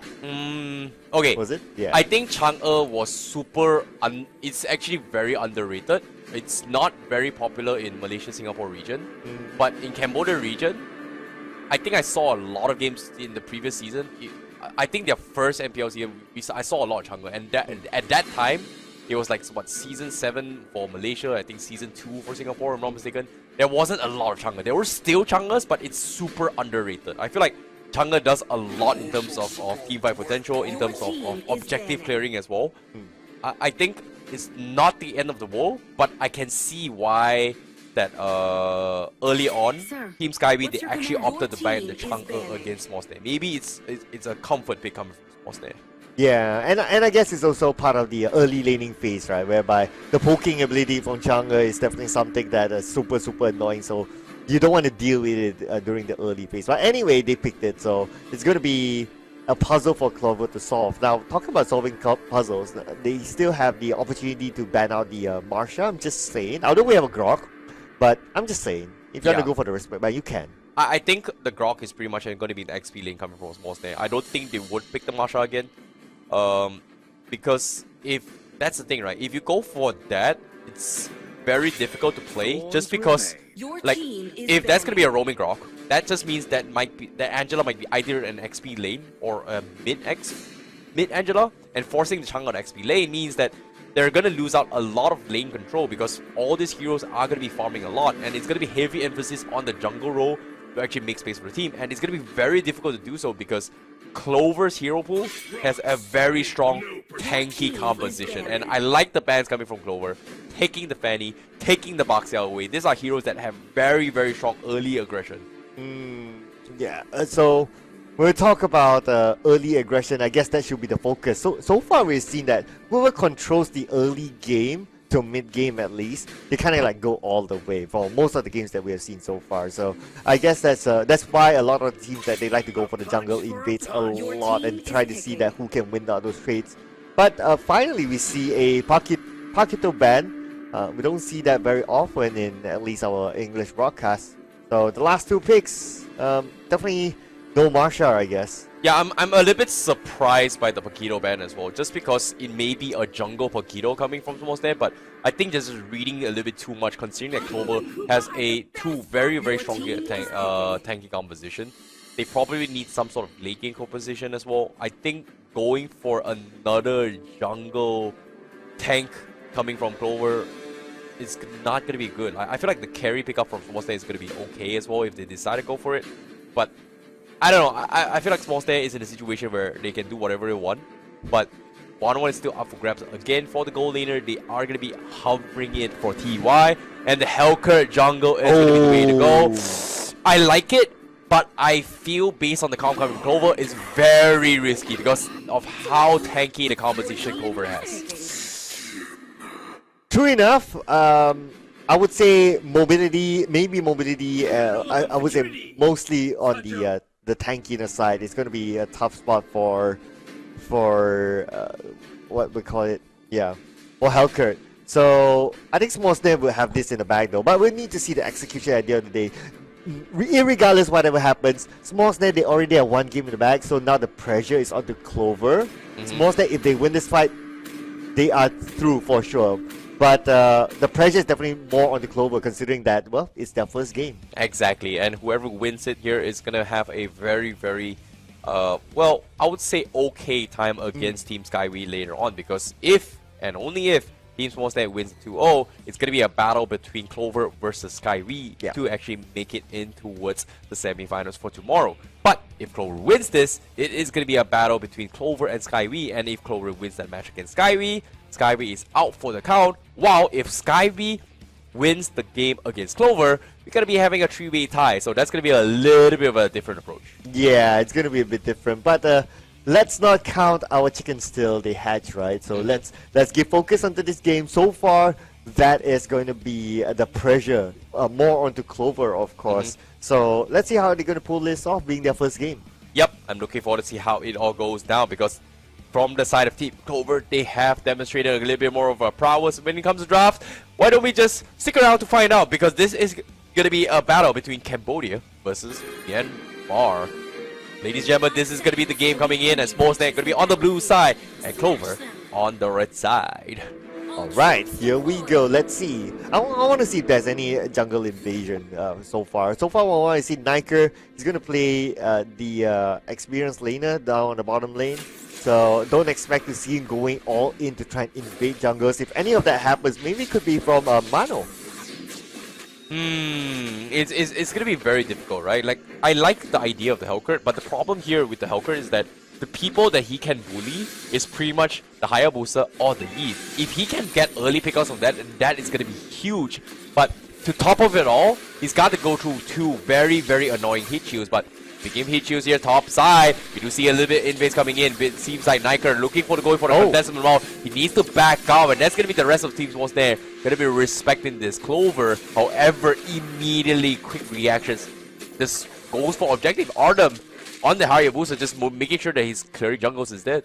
Oh, that is a very quick rotation coming from Niker. He went to the middle for a bit, and then now he moves back down to the bottom lane. I think Soleil might have got at least one minion wave free from that movement. So Niker, maybe he lost one wave. No? I don't think or he the did. timing is just nice. When it comes to wave clear, I think the Grok just has a little bit of a wave clear compared to Grok. To a glue, right? And I'm not exactly sure how Niker is playing it, but I think Niker has the luxury to actually freeze the lane with his walls as well. So a good Grok can actually lane control pretty well. And I like how he's trying to sync up with Mano, trying to set up ganks, and it seems like they're not going to make an attempt on Glue, but the top side, TY, he's going to get dived on. He's all by himself, and there's no way he survives him, and that's going to be first blood coming from Artem. Very nicely done. While the rest of Team Smos Sne, they are going to focus on the turtle as they slowly chunk him through, and that is going to be the turtle being secure. Soleil tries his best to harass. I don't think he's going to get the kill. Nope, that's going to be the directory steal coming from Hellcurt. Mano now looking for the Darkness Fall, tries to make an attempt on Soleil, but Soleil immediately sprints out of there. Good thing he's tanky enough. But now we can see backup coming in. Feet X Yawai, or the other name is of course my favorite, Feet or Troll. Trying to get back up onto the bottom lane. While on the mid lane, we can see that VP is waiting for the right moment. Che is not going to overextend or not going to overcommit, so they're going to chill for now. while waiting for the right opportunity as they try to win their lanes. Agreed. But as of yet, it's gonna be very difficult coming in from Smos Sne to actually fight this. Like, you saw what I mean, right? Like, Mano, he can go in for the dive, but he needs to get kills on towards squishy targets. And currently, that hero is gonna be Apule, BV, or Ardam, which are very, very difficult heroes to actually work about. So it's something that they have to play this very patiently if they want to make this work. But as of yet, on the bottom side, we do see the glue trying to take action on towards Niker. Here comes the split blitz to bully him out, but aside from that, nothing much is happening. But top side, oh, okay. I mean, both are really, really tanky, so don't expect so much damage. But Vivi is going to go up to the top lane, and now TY is in trouble. This should be an easy kill. Could it be? Yes, it will be. Oh, that is going to be a little bit of mistakes coming in from Feet, as well as TY manages to sidestep the Tyrant's Rage with his second skill. But however, he's going to be a bit off. He needs to back off because here comes our damage. He goes in for the real elimination, and that's going to be him being punished for his over-aggression. A full gold plating in the hands of Clover. Now Che is going to be coming in. Does he have the meteor shower? Yes, she does, but looks like doesn't want to overcommit to it yet. Ooh, okay. So there was a little bit of a mistake there on the top lane, but oh no. Mano, okay, still going to be okay. Not much damage. Of course, Feet can't dish out the damage needed to take him down. Yeah, Mano is just having a very, very difficult time fighting opportunities, right? So tanky, so hard to kill. Needs to find the right target, but nearly impossible to get. Now, Feet looking for target revenge, catches on Che. That's a big catch. Hunger needs to fall. Do they have the damage? Che won't make a run for the flicker. Now, the Darkness Ball has towards Mano, but completely misses the mark. And now, this is going to be opportunity for Clover. Can he get the retribution? Yes, he gets the turtle. Wow, the crossbow attacks from TY won't get the kill onto his feet Yawai as he continues his journey against Apule. But looks like he doesn't want to risk this as they trade 1-for-1 for now. Oh, that is a good trade there. At the same time, the objective managed to be taken by the side of Smos Sne. So now with that objective, they will be having more gold than their opponents. A little bit more, about 500, but it's still a good start considering that they're just 5 minutes into the game. Unfortunately, the top turret will be taken down, and now Tiwa tries to get a revenge, but not able to secure any kills just yet. Agreed. Now, Feet looking for the catch. TY gets caught out, and he's going to be in downfall as well because the rest of the team from Team Clover is going to come in. TY pops the combo that's at the last moment. Whoa! Arnhem is still alive, but they somehow still survive. TY trying to juke the real world manipulation, but it's not going to be enough. But here comes Arnhem, finally finds the UV, but he misses his stingers, but it's not going to be... it's not going to matter as he will finish him off. So that's going to be a 2-for-2 trade-off. Not that bad for Smos Sne, and that is exactly what they needed. Oh yeah, really, really good there from Smos Sne. At least they managed to trade it off back, and we can see that Mano, he came in at the right timing. Mano takes down the turret at the same time, so there's going to be a big bonus for Smos Sne.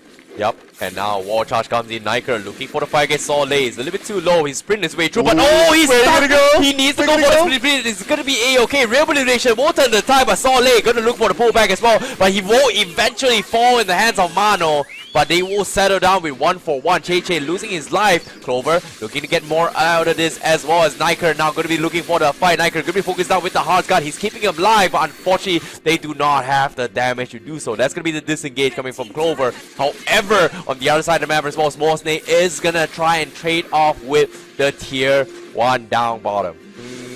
So we can see that Niker going to be, it's kind of comfy at the top lane, but at the same time the objective is up. The next turtle, who will go for it? Looks like Clover, they have control, they might be able to take it away, but Smos Sne is not going to be making it easy for them. Yep, Ardeb debating if he wants to go for it. He's holding him the retribution. Great start coming from Feet there. Tries to go for Tyrant Revenge. Baits out the meteor shower. He is going to pay with his life, but here comes the snipe down as well. Who's going to get a retribution? It is going to be Mano as he turns down. He's got the turtle buff, but the real manipulation coming from VV. It's going to be zoning them off, but do they want to overcommit to this? Mano making for die, but is this the right call? He's got the hard guard, but he needs to play it safe. He's going to try and beat out his stagger as well, but here comes the split. He gets pulled back. VV looking for the fight, but Mano says, you know what? You're going to pull me back. I'm going to turn the tides on VV, but he's got the sprint as he runs away. Okay, did not expect that at all. Ooh. And that's going to be a disengage coming in, but Mano getting greedy with the orange buff. He sidesteps his way through. He backs off. And that is going to be the concede coming in. Ooh. Unfortunately, Apule was waiting from behind as they catch on towards Mano. Oh, Oh, look at this. Looks like they're trading off with each other. But after all that trade of lives, it is still 7-7. They're still fairly equal. But Smos Sne, because they got a couple of objectives, they have the goal advantage. Oh my goodness, that was a very, very greedy play coming from Mano. Like, not sure what he was thinking as well. Almost losing the fight, tries to steal for the orange buff, tries to make a run for it. He's got some skills, but wasn't expecting Apule to be waiting for the kill. That was a huge kill out for Apule, considering that is the marksman for the team. Meanwhile, there's gonna be a hard gun up on tie. He tries to challenge on goes Apule. He's got the crossbow tag. He can't probably. He waits for the right moment, but no! He messed up the timing, and he's gonna pay the price. And because of that, Alice will also be caught off, and that is gonna be the kill for Ardem. Wall charge misses from Nika. Darkness Force comes in. They will settle with VV instead, but not exactly the right target they're looking for. Tyrant Street catches on Treat, huge for them. But Clover, they don't have the damage. The split is going to prolong this fight as long as they can. Okay, Shadow Kill pops on Niker, but I don't think Niker will survive this. He is going to die, and they will settle with that. Oh, and on the same time as well, we can see that Mano almost barely survived that as well. But they managed to get Niker, so that's going to be a good trade there. As Clover now has the hit in front when it comes to the amount of kills, but when it comes to net worth, they are still about 1,000 gold behind. Oh my goodness, TY messed that up really, really bad, and that is a great opportunity for Clover to take advantage here. They will trade for the middle tower, changing with a middle shower. Now Feet needs to respect this, and he is gonna back off. Oh, Fit did miss that. But then again, that opened up some opportunity for them to get the next objective. Lord is currently up, but then again, Smos Sne, they do have a full squad active. They could challenge it for it. Clover, they are aware of the full squad from Smos Sne. They are not going to start the lot just yet, but look, talking about starting, Mano tries to go in, but not able to do so. Oh, somehow they knew where he was. Darkness Force comes in. They do not have the vision, but that is going to be a good sign for Clover, as they will have perfect vision in this next fight. Lord is going to be baited out as well. The meteor shower comes in, but do they have the damage? The zone comes in from TY. Clover waiting for the right moment. Looks like they are going to force the issue. Did they get the retribution? No, they did not. That's going to be Smos Sne that takes it, and they are going to force a fight right here, right now. For TY, slowly chunking their way through. Got the perfect card execution. He's got the crossbow tank. Doesn't want to use it, but finally will be forced to use it. However, Ardem is waiting for him behind. Do they want to fight this, as TY needs to make a run for his life? They will settle with Alice instead, and that is going to be Smos Sne getting 2 for 2, but the Lord is going to be pushing down mid. Oh, Alice trading his life for TY. My goodness, somebody better buy them a Samsung Galaxy A phone series. But now again at the middle, looks like Apule may be the next one to go down, and yes, he will go down to Mano. Yeah, Mano now looking for another fight as well, because this is going to be a very difficult situation, because the Lord is going to be pushing in as Team Clover needs to find an opportunity to go in for the fight. Meteor shower comes in, Feet will be completely bursted out, but the crossbow attacks coming from TY. He gets another one as well as he turns aside. Arden will survive it 1 HP. The real manipulation will zone TY out, as TY slowly but surely making work in towards the teams and striking fear on towards Clover. Oh, at the same time, at the bottom lane, we can see that pressure being put on by Nika, trying to get that last turret, and at the mid lane as well. So it looks like this split push is starting to happen for Smos Sne. They know that, okay, this is their opportunity. They have control of all the lanes. Just go all out and put pressure. Clover, they cannot stand a split push. Yep, and the purple buff will be secured from the side of Smos Sne. As you can see, this is going to happen. Niker to be forfeited hard guard as well. Darkness Fall has been expanded, but Mano can't seem to go in for the finish. The OK Shadow comes in. Autumn is going to come out on top. He missed the stinger from Mano, and that's going to be the comeback for him. However, will be redeemed from Niper. Here comes the crossbow attacks for TY. He got 2. He's going to look for a little bit more assault lane. Going to be zoned out, and this is going to be Smos Sne making a statement, trying to close the 2-0.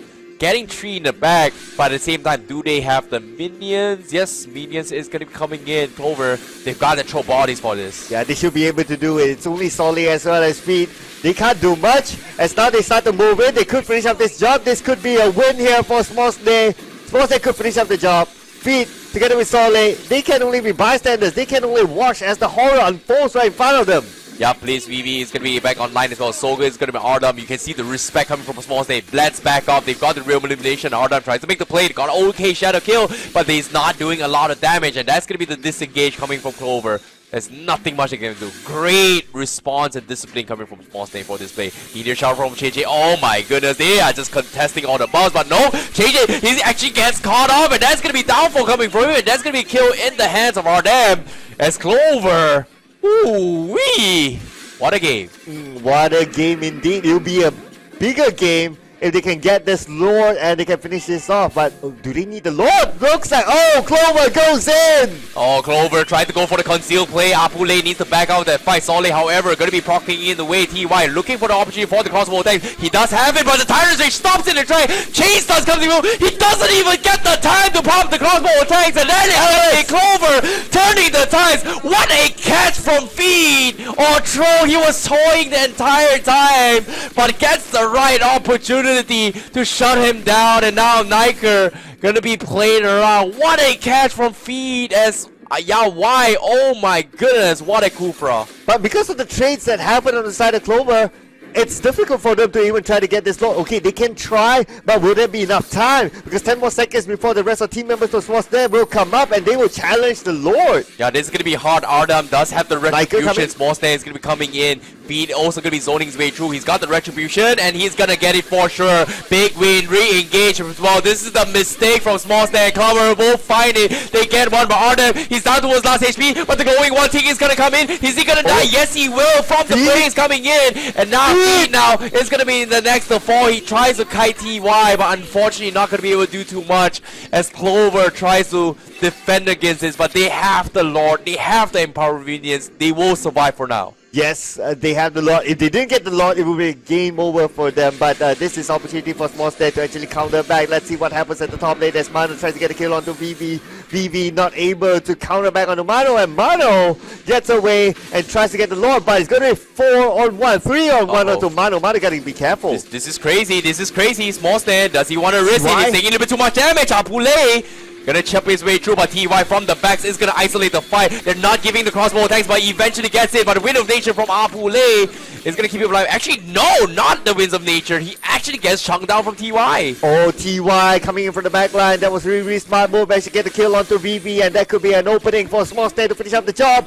There's only one more inhibitor turret for them to take down, and if they can manage to do so, this could be game over for Clover. I agree. This is gonna be a difficult one as well. Soleil needs to throw his body for this, but here comes the Hellcurt Darkness Fall. They try to delay a little bit more, but TY waiting for a right moment. They're throwing bodies at this just for this fight. Ardam's gonna be in the vicinity, but the minions are coming in. Here comes the crossbow attack. They sacrifice Feed, but Ardam's still alive. But Soleil's gonna be next to fall. Here comes Ardam. Here comes VV. They've got to go all out. Real Elimination trying to zone them out, but they clear off the minions and they catch out Smos Sne. They're so low, and here comes Apule. They won't turn the tides. They won't settle with the Hellcurt, and they want a little bit more. Ardam now gonna try and get a little bit more, but somehow they need to defend against the minions. Oh my goodness, they're hanging on for their dear lives, but the minions, and they open up a map for Team Clover against Smos Sne. What? Nobody saw that coming. The minions actually taking out the last inhibitor turret on the side of Smos Sne.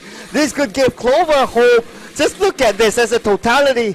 The amount of gold and net worth not too far apart. What is this game? This is as close as it gets. Apule on that Popo and Kuba starting to hit like a truck. Got the Weapon Master with full items. That is going to be a very, very scary Popo and Kuba. It's got the immortality as well. Ardam popping the okay Shadow Kill. Not a good sign, but they will settle with Kuba taking the little bit chip damage on towards the inhibitor. Niker now going to be going for the wall block as they are going to go in for the disengage. Here comes the flicker forward as well. They are going to settle with Apu. He's got the immortality, but Tyrant Rage comes in. Apule not going to be able to do too much. First one to fall. TY continue with their push as they slowly pick away onto Clover. The rest of Clover, they're running for their dear lives, but they will settle with sacrificing with Feed as well. So it's going to be 2-for-0 trade-off coming for Smos Sne. Nicely done coming from Niker. Okay, just at the right timing. Lord has spawned. This is perfect for them. They were in the middle at the right moment. They managed to take down 2 for the side of Clover. There's no way Clover can contest this. Oh my goodness, what am I watching? This is a crazy game. This is a grand final worthy game, my friend. I'm looking forward to see how it goes down, but as of yet, it's as close as it gets. Team Smos Sne They're only 2k ahead, but this time with the Lord, hopefully they are going to be able to close out this game as of yet. Yeah, as long as they don't make mistakes, as long as they don't get wiped out, they still have an opportunity. So they need to play their cards carefully, as Clover will need to go in for the defense with a full squad. Yep, as you can see, the full charge coming in as well. TY looking for the push as well, but oh no, they got the wall charge. They can't do the RDM. He's got the immortality, but he pops his OK Shadow Q. They're throwing bodies to defend against this, but look at this. TY is zoning them all out, but at the same time, VV needs to go in for the heal, but the Lord is still alive. They've got to do everything to defend against this feet, throwing their bodies, but it seems like Smos Sne, they don't really care. They're slowly chipping away at the minions. They're slowly chipping at the heroes. TY gets the second crystal. They take him all behind, but Niker says, I'm going to focus on the crystal, and they will close out the game. Smos Sne with 2 games in the respective group. My goodness, what a game. Niker was like, at the back is like, nope, I ain't gonna have any of this. I just focus on the objective, just banging onto the crystal and securing that win. It's like, nope, no more fights, guys. We're gonna end this. Oh my god, what an explosive round here for the 5-1-5 All-Star International Stage. The best of the best are gathered here to put on a show, and what a show coming from Smos Sne. My goodness, like what you said, this is a grand finale worthy round. I'm surprised with the amount of fight that these two teams have with each other, and with that win, Smos Sne have secured their ticket onto day number 2. Agreed, but wow, Clover, I'm not gonna lie, there were multiple instances they would have been able to make a comeback, but they tried their best. There was only so much they could have done, but they definitely tried their best. I'm looking forward to see whether or not Clover is going to be able to overcome this, but as of yet, before they actually make it off, because right now it's going to be a battle between Team SkyWee as well as Clover for that second slot in towards the semifinals for tomorrow for Group B. Yeah, basically, who wins between those two teams will advance to the next round. It's going to be as simple as that. But let's check out the highlights from the previous round, ladies and gentlemen. And of course, this highlight is brought to you by none other than Samsung Galaxy A series. And what a match that was. Yeah, that was a crazy, insane match coming from them. And I'm not gonna lie, like it felt like there was just so much control coming from Clover, considering that they understood that the Hellcurt is not having a very good time in getting pickoffs, right? They've got so much tankiness, they've got the real manipulation, they are able to come up on top, and time again they were able to win all these fights, and even this fight as well, you can see VV was pretty much their prime objective coming from Smos Sne to actually go in for the win, but little did they know, as long as they drag the game long enough, it will be time for TY to actually come online. Yeah, all they needed to do was to do that. They needed to buy time for TY, of course. But we did see that there was a lot of pressure onto the other side. Clover also put the fight back onto them. This was like what? A 50-50 fight until the end, basically. Yeah, I definitely agree. That was a very, very difficult fight for them. But nevertheless, that was still a good match considering that all these things that are actually happening. I feel like Smos Sne in this highlight itself got a little bit greedy because they got in towards a very prolonged fight and then tried to go for the orange buff. But as soon as he backs off, expects that he's going to be able to get out alive. That was something that was a little bit of a mistake of Romano, but I really like how aggressive they are. Like sometimes greed is good, but too much greed may cost your life. Yeah, greed is definitely one of the we call it the 7 deadly sins. Yeah, agreed. Yeah, agreed. so you don't want to get involved with that. Yeah, yeah. That's the thing. I'm pretty greedy too. That's you know, sometimes greed is good, man. Like I said, sometimes greed is good. Sometimes. Yeah. But it's hard to differentiate when it is. But as of now, enough of that. But let's take a look at the highlights continuing this match as well, because eventually when it comes towards the later stage game, I like how like Smos Sne, they decided to play as a 5-man team. It was very difficult for them to actually close up the game because eventually Clover, they didn't exactly have a very, very strong wave clear just because of how Popo and Koopa is designed, right? But whereas from the other side, they've got Grog, they've got Chang'e, very strong wave clears compared to what Clover is bringing to the table. They're looking for 5v1 fights, but when it comes to wave clears, Smos Sne just has a little bit of an upper hand compared to Team Clover. But let's take a look at the items real quick from this thing. As you can see, Niker did go for a full damage build, a little bit of hybrid with the blade armor as well as radiant armor for the team composition. But the reason why he went for the damage item is because, you know, Grog does benefit when it comes to physical attack converting into defense in this current meta. So this has been very, very popular now among the C region for Grog into its XP lane. Full damage gets the same result as the traditional tank, but one up it by having more damage. And the Blade Despair especially just dish out so much damage for any heroes below the 50% threshold. And I must say that despite him getting a KDA of 0912, which is probably the worst KDA of all the, but because he's a Kufra, that's one thing, right? And second thing is that his engagements were on point. Like he started a lot of the fights, and I think he contributed a lot in that sense. So not just judging him through his KDA, I think he did a fairly good job. Yeah, he did a lot of good jobs as well. There were multiple Tyrant's Revenge and Tyrant's Rage that he made, was able to shut down TY. Even though TY's got like a free Purify to get out of those stuns, but because he timed it so well, even though TY he was getting extremely greedy, you know, I want to time it for the perfect crossbow tanks, 1 HP, and then I proc it. But before he procs it, he gets chain stun. And I like how Feed was able to chain stun it, cancel him off, stopping him from going for crossbow tanks, and because of that, won them a lot of fights. So it was a great way on how they were able to drag to the later stage of the game, but eventually, I liked how TY just learned his lessons. Well done coming from Smos Sne with that game. Let's take a look at the stats coming in from Team Smos Sne. And based on this as well, we can see everyone's reached the 5k net worth, 5-digit net worth when it comes to gold economy, but damage output wise, 40% coming from TY. Wow, I think this is one of the highest that we've seen so far in terms of the percentage damage output, and no doubt, of course, that's why he's the only player to get a double-digit kill, 12, 7, 11 KDA, and I think there's no doubt about this. Definitely TY is in the run for the MVP. Yeah, for sure. Like you can see that 1-1 is just so difficult to handle coming from Clover as well. They used the Kufra as a good adaptation, but it wasn't enough to shut down a 1-1. So I like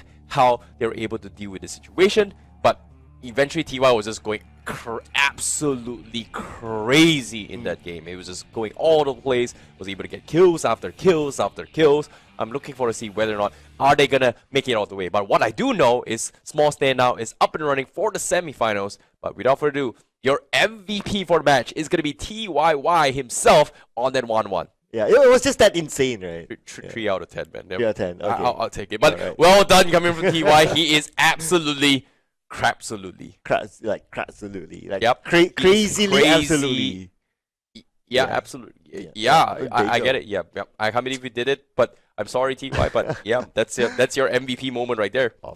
But anyway, talking about pulling off, right? So now Team SkyWee or Clover will need to pull off a crazy, amazing, crazy performance in the final round to determine who will move on. I definitely agree. It's gonna be a battle between these two teams. Who is gonna be the one to battle it out? But of course, speaking of which as well, we like to shout out to our amazing sponsors as well, right? You guys are currently watching the All Stars, MLBB All Stars International Stages, and of course, without our amazing sponsors, our tournament organizers as well, Moonton, for providing all this amazing setup. And of course, when it comes to our presenting our amazing partners as well, it is going to be the Samsung Galaxy A series. You can see this phone right here is one of the reasons why we're able to have all these setups here. And of course, this phone itself, if you guys are looking forward to see and check out for more information, this has just a little bit of information. This is a phone that gives you 64 megapixels quad camera performance, give immersive display with 5G power when it comes to your internet connection, and on top of it all, IP64 water resistant for this phone. And if you guys want to find out a little bit more on this phone, I want to tell you we have got so many designs right here. It's really slick, it's really long as well, and it's really thin. It gives you a little bit of a, I would say, a comfort feel when you're holding this phone. And if you guys want to find out for more information, you can go on down towards www.samsung.com/SG for more information. Yeah, and we'll be checking out what's going to happen in the next round. So just a little bit of recap. So in case you just joined us, this is what happened throughout today. We are coming into our final game, which will happen after this. It's going to be Clover versus Team SkyWee. But earlier today, we had NEVERWIN versus No LANCELOT, and NEVERWIN won a 1-0. Second round, No LANCELOT versus One Trick won 1-0. Well, it's all 1-0 because it's a best of one series anyway. One Trick versus NEVERWIN. NEVERWIN won that. That was Group A. Group B started off with Team SkyWee versus Smos Sne. Smos Sne took away that first win, and Smos Sne, not only the first win, a back-to-back win for Smos Sne against Clover. So now this will be a determining round between Clover as well as Team SkyWee. So I'm looking forward to see what it all goes down. But now, your opponents right now coming in from the side of Team Clover. This is going to be the rosters in case you're just tuning in, as they are going to be playing it for this match. It is going to be Feed or Troll, Ardam, M2PN, Gaming by Soleil, as well as Vivi, consisting the rosters coming from Team Clover, representing from Myanmar. I really like how Feed or Troll and his in-game name is Feed X Yawaii with the love. It's like Feed X. You want to put like Kawaii, but maybe it's taken. I'm sorry, my Japanese is pretty bad for yaoi, so I don't exactly know. yeah. But of course, their opponents this time, one of these teams is going to be making it forward, and one of these teams is going to be saying goodbye for the All-Stars International. Here, the opponents, we have Team SkyWee representing from the region of Singapore. We have SkyWee as the captain, MZ Livestream, Per Gaming, Jasmine, as well as Vincent, consisting the roster for Team SkyWee. Oh yeah, it will be a determination of who moves on to the next round, and it's a best of one series. But different than previous rounds, both teams, they would have an opportunity to see what kind of picks they like, what kind of strats they like to play with, what kind of team comp they like to play with. So, well, it's all on the table now for both of these. So it's going to be either Clover or Team SkyWee that we'll be seeing in day number 2. Agreed. I'm looking forward to see how it all goes down for this final few series. But as of yet, what I do know is that it is going to be a very, very close one, because we saw how close Clover versus Smos Sne is. We saw how close Smos Sne versus Team SkyWee as well. The final game for today, as we are going to be seeing Team Clover going up against Team SkyWee. So Clover is going to take the blue side, while Team SkyWee is going to take the red side. So Team SkyWee, they had a little bit of a break, while Clover, they had to play a back-to-back game. So not too sure how would that affect them mentality-wise. Would it be a drain from the previous round? I mean, it was a tough game, that previous round. Anyway, it went like, what, 20-ish minutes. So I'm sure it kind of like took a little bit of a toll from them. Yep, I definitely agree. But as of yet, let's take a look at the drafts here. I feel like the 1-1 is something that they have got to respect, right? it makes so much sense. Like 2 games in a row, 1-1 was ignored by both Clover and SkyWee when they matched up against Smos Sne. This time, they just don't want to take a risk. They are going to deny it. I feel like SkyWee, they had the perfect understand, because both sides now, both these hero bans are 5-on-5 heroes that are banned.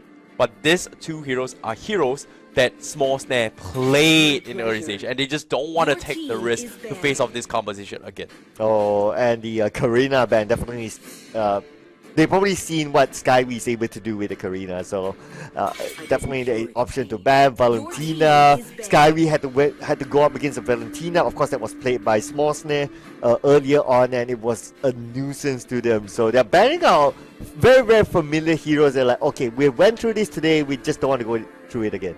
Yeah, I definitely agree. Valentina is something that's just so good. It's so in the meta as well. But I feel like Team SkyWee, they have one thing of upper hand, is that they could potentially cheese the Masha, which is something that Smos Sne did play it off. But Clover, they don't want to take the risk with the Angela pickup. It's something that Team SkyWee also plays, I believe. But now, I think when it comes to jungle Baxia, it's something that is not popular by all the teams so far. We haven't seen it. We did see it banned early on, but not exactly sure what Team SkyWee is going to be prioritizing right now. Yeah, besides that, we haven't seen a Baxia being played. Yeah, not yet. So not yet. So let's see if that could be an opportunity. But talking about opportunities, Marsha is open. I'm just saying, something that we've seen really, really effective before. But this is another annoying one. So what I am not expecting this at all. Why not? I totally am not expecting this Fanny play, because so far, I think the team that actually played it was one trick only, which is the Fanny play so far earlier today. I'm a little bit surprised to see the Fanny being hovered from Clover. I know for a fact that I think Team SkyWee, they don't exactly want to deal with Johnsons as well as Fanny, but I'm really surprised that they are going to be first picking the Fanny from the get-go. Well, they could still. I was just saying. It could be a tease. I was just saying. But okay, Valeric. First time Valeric as well. Yeah, it's super underrated. This hero has so this ever since this recent past 2 patches, I think Belleric hasn't exactly into his meta yet. It's super underrated, but among the casters for MPL MY, we had a discussion. We all think that Belleric is pretty strong. Get an early blade armor, it's pretty much unkillable, right? But the problem with it is that it's just so weak when it comes to rotations, when it comes to clear speed. But as a Michu, it's one of the strongest into the game. So I'm a little bit curious to see how well this Belleric is gonna go. It's weak against carry, but it's really strong against any other hero, right? You've got a Vengeance, you've got Revitalize, you reflect a lot of damage, and he's gonna keep him alive towards sustain. So I'm looking forward to see how this Belleric is gonna be played from side Team Clover. But that doesn't seem to be good news for Roger, though. Oh yeah, that's gonna be a very, very rough time for Roger. Yeah, we've seen SkyWee with Roger during the Singapore stage before this, and it was absolutely insane. But it's very interesting to see that, okay, knowing that's a Belleric, they still picked the Roger. I'm surprised. I'm really surprised with this pick, but I want to see how they pull it off, because when it comes, it all comes down to execution, right? So Clover now, they are gonna go for the Grok. So this is gonna be either a roaming Grok or an XP Grok. I feel like they can flex it for Belleric. Belleric's okay in XP lane as well, but I think it's better to play the Belleric as a roamer for this composition against Team SkyWee, just because of how him dying isn't as costly as a Grok dying for now. Maybe. I might be wrong. I'm not exactly sure as well from the drops coming from Clover. Yeah, let's see what happens in the form of execution. But now looking at Clover, looks like they may want to go for one of those assassin type heroes. So it's something that SkyWee would like to consider when it comes to their final ban. Now that they are hovering around like, okay, who should we ban out? And looks like it's going to be Yin, interestingly. The last we saw Yin was during the Singapore region qualifiers, but this time Yin hasn't seen the light of day. Yup, Team SkyWee just doesn't want to deal with the Yin at all. And seems like 3 of the 5 Water 5 heroes are going to be banned in this rotation all the way through. But Team Clover, final ban here is going to be mages for sure. It is going to be the Sicilian. Kagura is something that Per is really good at. However, there is still the Eve up for grabs. So it's something that it is in the pockets for Per if she decides to go for it. Maybe not exactly sure. Okay, so now that still thinking about it though. Yeah. I think it's either Eve or Lunox, but I feel like Eve is just okay. Never mind. I take it back. I think the Cecilia is pretty good. Sorry, the Savior. Oh my goodness, Savior is pretty good. Okay, you talked about how strong the Belleric is earlier on, right? So what would be a good counter against that? Carry. Just because of true damage. You need heroes that goes through true damage, doesn't need to proc the passive coming from Belleric. I feel like that is a great way to do it. Heroes that benefit from endless battle, and also the Thunderbelt are heroes that is a good way. But that's the thing, if you go for those kind of itemizations, which is a true damage combo, you are gonna ignore the Demon Hunter Sword. The Demon Hunter Sword is very necessary to deal with tanky hero composition. So going for true damage, you are going to sacrifice a Demon Hunter Sword. If you go for Demon Hunter Sword, you are going to sacrifice true damage. But eventually, this battle is going to scale to the later stage game. So there's not really a lot of ways to deal with it. But I'm looking forward to see how Team SkyWee is going to deal with this. Interesting thought. So, could they go for that carry pick? I think there's still room for it. I think there's still room, but I'm not exactly sure. But they are hovering towards the Mia pickup. Okay. Barsaw is a good way to shut down the carry as well. But looks like, oh my goodness, they are gonna go for the Mia coming in. And now with the Bane as a jungle from Clover. Okay, we haven't seen a Bane jungle for 2 seasons now, but it's still very possible. So I don't know how Clover is gonna be playing this year, but I like the drafts a little bit from SkyWee. But because of this Mia pickup, I'm 50-50 with the drafts. I'm really 50-50 with the drafts. Yeah, it is. But then again, that is the beauty of today, right? Especially when it comes to the beauty of Group B, I must say. Group B, we did see like Key Strash, the Marshall coming in, it didn't work, and then we see a very 50-50 matchup between all these teams. We did see very good, whether it's a tanks or jungle invasion or even like just straight up fighting or going for objectives. So, I mean, Clover versus Team SkyWee, it's very tough to to pick based on the draft. Agreed. It was definitely very, very difficult to do so, but I'm looking forward to see how it all goes down in this final series because as of yet, that's pretty much it for the matches coming in. But this is going to be the final best of one here for Group B as well as day number 1 for the All-Stars International Stage. And this 5-1-5-1, you guys have been waiting for all very, very so long. I'm looking forward to see how it all goes down for today. This is going to be a pretty insane match. And I'm looking forward to see who comes up on top. Because one of these guys are going to be making it towards the semi-finals, which is going to be happening tomorrow for day number 2. But as of yet, we're going to be jumping straight in towards game right now. And this is going to be the match between Team Clover going up against Team SkyWee. And alright, this will be the determination of who moves on to the next round. Of course, this is just a best of one. Basically, who loses, who loses.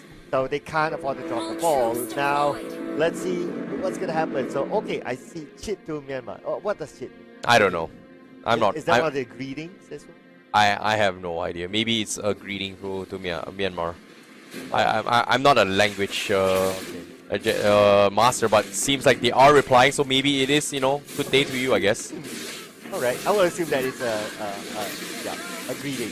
But anyway, so Feed is doing what Feed does, trying to stop MZ Livestream from going on to the other side. So MZ again, not a comfortable start for him as he will be chased out of the jungle.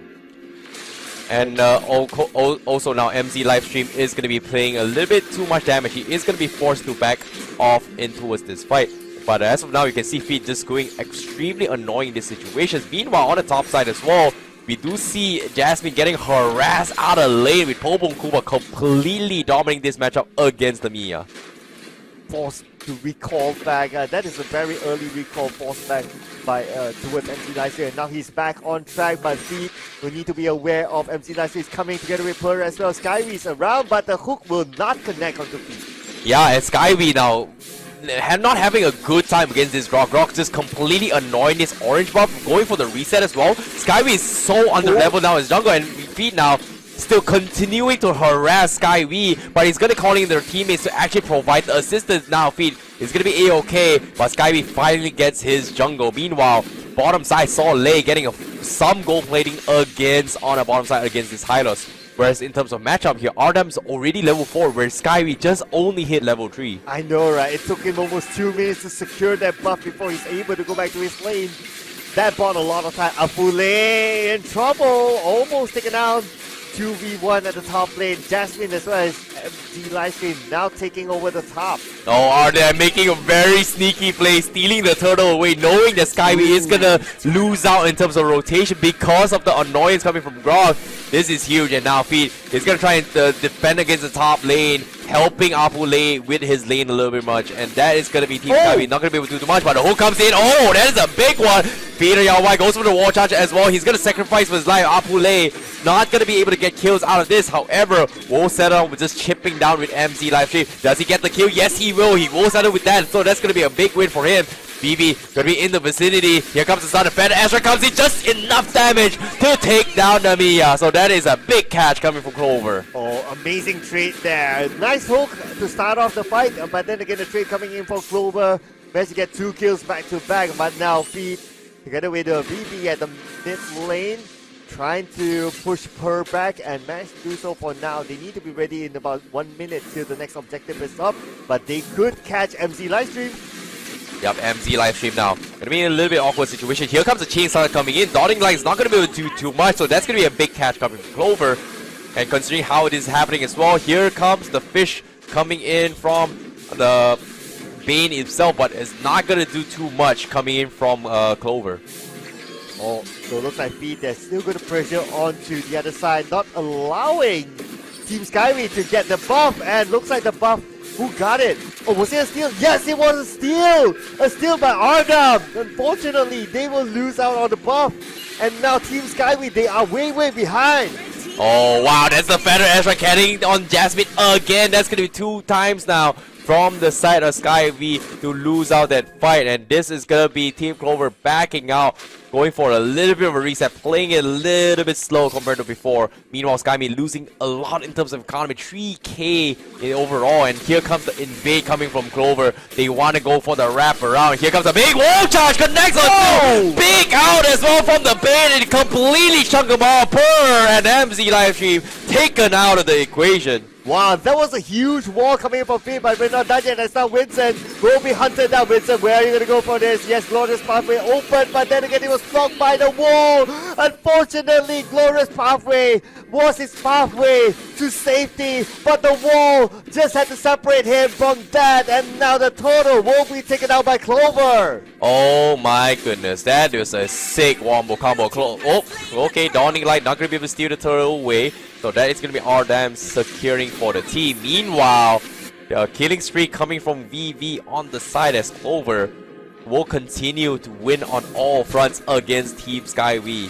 As you can see, Team SkyWee is going to struggle in terms of farm. They are going to fight a little bit more in terms of their gameplay, but unfortunately, not going to be able to do too much about the situation. But Clover, they will take the tier 1 up top. Oh, okay. At the bottom lane, looks like the fight's happening between Vincent as well as Solé. Vincent, obviously, he's tanky. That's Solé as well. So they're just going to cancel out each other, but now the fight's happening on top too.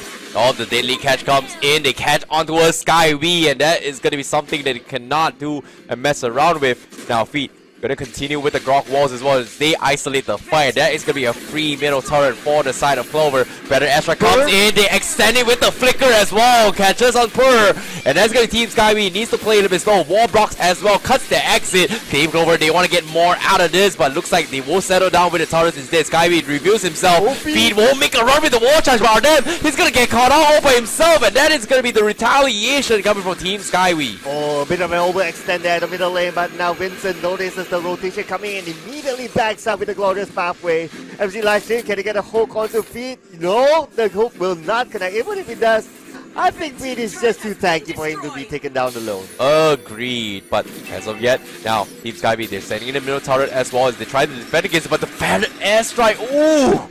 That is some serious damage coming from VV to actually shut him down, and that is something that Team SkyWee is got to be very, very careful about in this next few fights to come. But as of yet, that is going to be the infinite ledge coming in from Purr, trying to zone him up, but oh no, Vincent is going to be in trouble. Here comes the JCC, there's no way he survives, it gets completely shut down. Big dawning light, but it doesn't even matter. However, Ardem, oh, the hook from MZ Livestream not gonna connect, and he's gonna be A-okay. Oh, if only that connected, he probably could secure that kill. But now the turtle will be taken again by Clover. Clover secured another objective, and just look at the goal difference between them. Yup, deadly catch comes in from Ardem. He's gonna try and turn the tides. They get MZ Livestream from the side, but here comes the rotation coming from Clover. They will lose Ardem is alive, but Jasmine will sacrifice with his life as the Grog will get the kill on towards him. SkyWee needs to back off. But the rest of Team Clover is going to be coming in. But VV, he has something to say about this fight. But it seems like they won't make enough space for the tier 2 to be taken down bottom instead. Yeah, that's a lot of space created. But besides space for the bottom lane, mid lane as well, the turret is super, super low. They're going to go in and pick up the turret. And that's going to be it. Apu Lei gets it. And now it's all open in the middle. Oh, Blade wall block as well. They get on towards Vincent. They isolate the fight. Clover is going to be there. The hook doesn't connect, and they're looking for more. SkyWee got a couple of trade off, but he's not going to be able to do too much. He's forced to back out. But Clover says, you know what? We're going to still win objectives instead. They are going to go in for the full reset. But in terms of economy, they're at least 10k ahead of Team SkyWee. Oh, caught there with the hook now. How is he going to get away from this? Unfortunately, SkyWee is there, obviously, with the damage dealing onto the other side of Feet. And Feet just fed himself to Team SkyWee. But then again, hey, they are 15-4, way ahead. Yep. Now, with the feather extra coming from VV, he is going to try and make a little bit more play to happen. But SkyWee, however, has something else to talk about this situation. As you can see, here comes the chain coming in. Clover gonna be getting a tier 2 up top. Hook doesn't seem to connect from SkyWee. They need an opportunity with this hook if they want to try and get a pick off, but it's gonna be hard. Glorious Pathway has been used to zone. The deadly catch comes in the chunk onto tier 3. SkyWee Looking for the opportunity. Koopa scares them all, but there's nothing much yet. Oh, a great wall block coming in, but there's just no minions for Clover to contest the inhibitor as of yet. Oh, even if the hook connected, it will be onto Bellering. So Yeah. not the one that you wanted to hook though. But here we have it. Looks like Pete is just buying time at the forefront. MC livestream together with SkyWee together.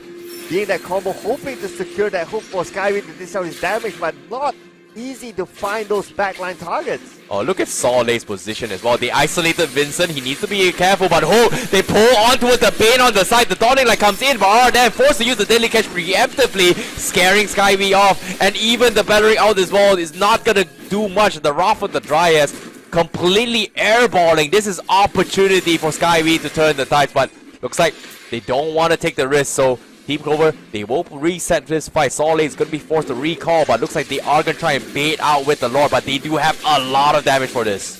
Ooh, Lord, again, another objective secured by Clover. They've been taking objective and objective. Just look at the amount of goal difference.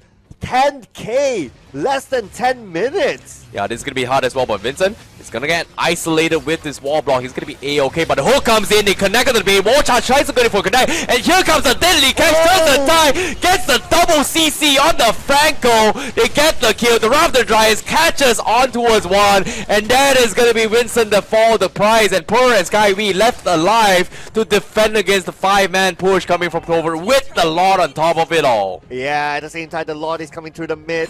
They need to defend this, but look at this. Minions at the bottom lane as well, starting to move into the turret. Turret in the middle will be taken down. At the same time, bottom turret could be taken down as well by the minions as they try to close up this game. Oh, that is going to be a crazy one as well. They are going to try and defend against this, but the Federation zones them off, and that's going to be godlike from VV with 706 as they continue to fight this all. SkyWee now going to be the next to fall as they completely obliterate Team SkyWee in this fight. A big Deadly Catch coming from Clover, and they completely close out this game. Ladies and gentlemen, your next representatives into his Group B as they will be heading into the semifinals. Congratulations to Team Clover on making this far. Very, very convincing game. Very, very convincing indeed. I think this is the fastest Group B game that we've seen so far in about 11 minutes or so. Yeah. So it's going to be Smos Sne as well as Clover onto the next round. Team SkyWee, thank you so much for playing. Unfortunately, they'll be ending their campaign in day number 1. Hope to see them in the future. Yep, I definitely agree. But that's pretty much it for them. But as of yet, what a game coming from Team Clover. Well done to them, because that was a very, very one-sided massacre coming from Team Clover. And I'm looking forward to see how it all went down. But as of yet, I would say when it comes to team play, what I wasn't expecting was the Deadly Catch coming from Bane. This was something that's kind of fallen out of meta. But to get multiple procs on the Deadly Catch and getting easy kills on Team SkyWee, that was something that I did not expect as well. Because I believe in the highlights, we'll see multiple instances where the Deadly Catch was just like proccing many, many times, getting free kills after free kills. Yeah, because he caught them at the right timing, right? Yep. Like especially at those choke points, I would Yep. call it. So there's not much room for them to run away from them. And now let's check out the highlights brought to you by Samsung Galaxy A series. Yep, in this final highlights for today, we can see in this match itself, you can see that I would say SkyWee, they were having a pretty okay time, but things kind of went south ever since Feet or Yawai was just getting absolutely bonkers in this invades, right? Getting wall blocks all the way through, and even the fight as well, you can see double Deadly Catches onto, I would say double to triple procs on towards MC livestream and getting kills all the way through. And that's the beauty of a Deadly Catch, right? If you can force and push them back all the way through, you're going to get multiple instances coming in from the Deadly Catch. It's just ridiculous if you think about it, but very difficult to pull off.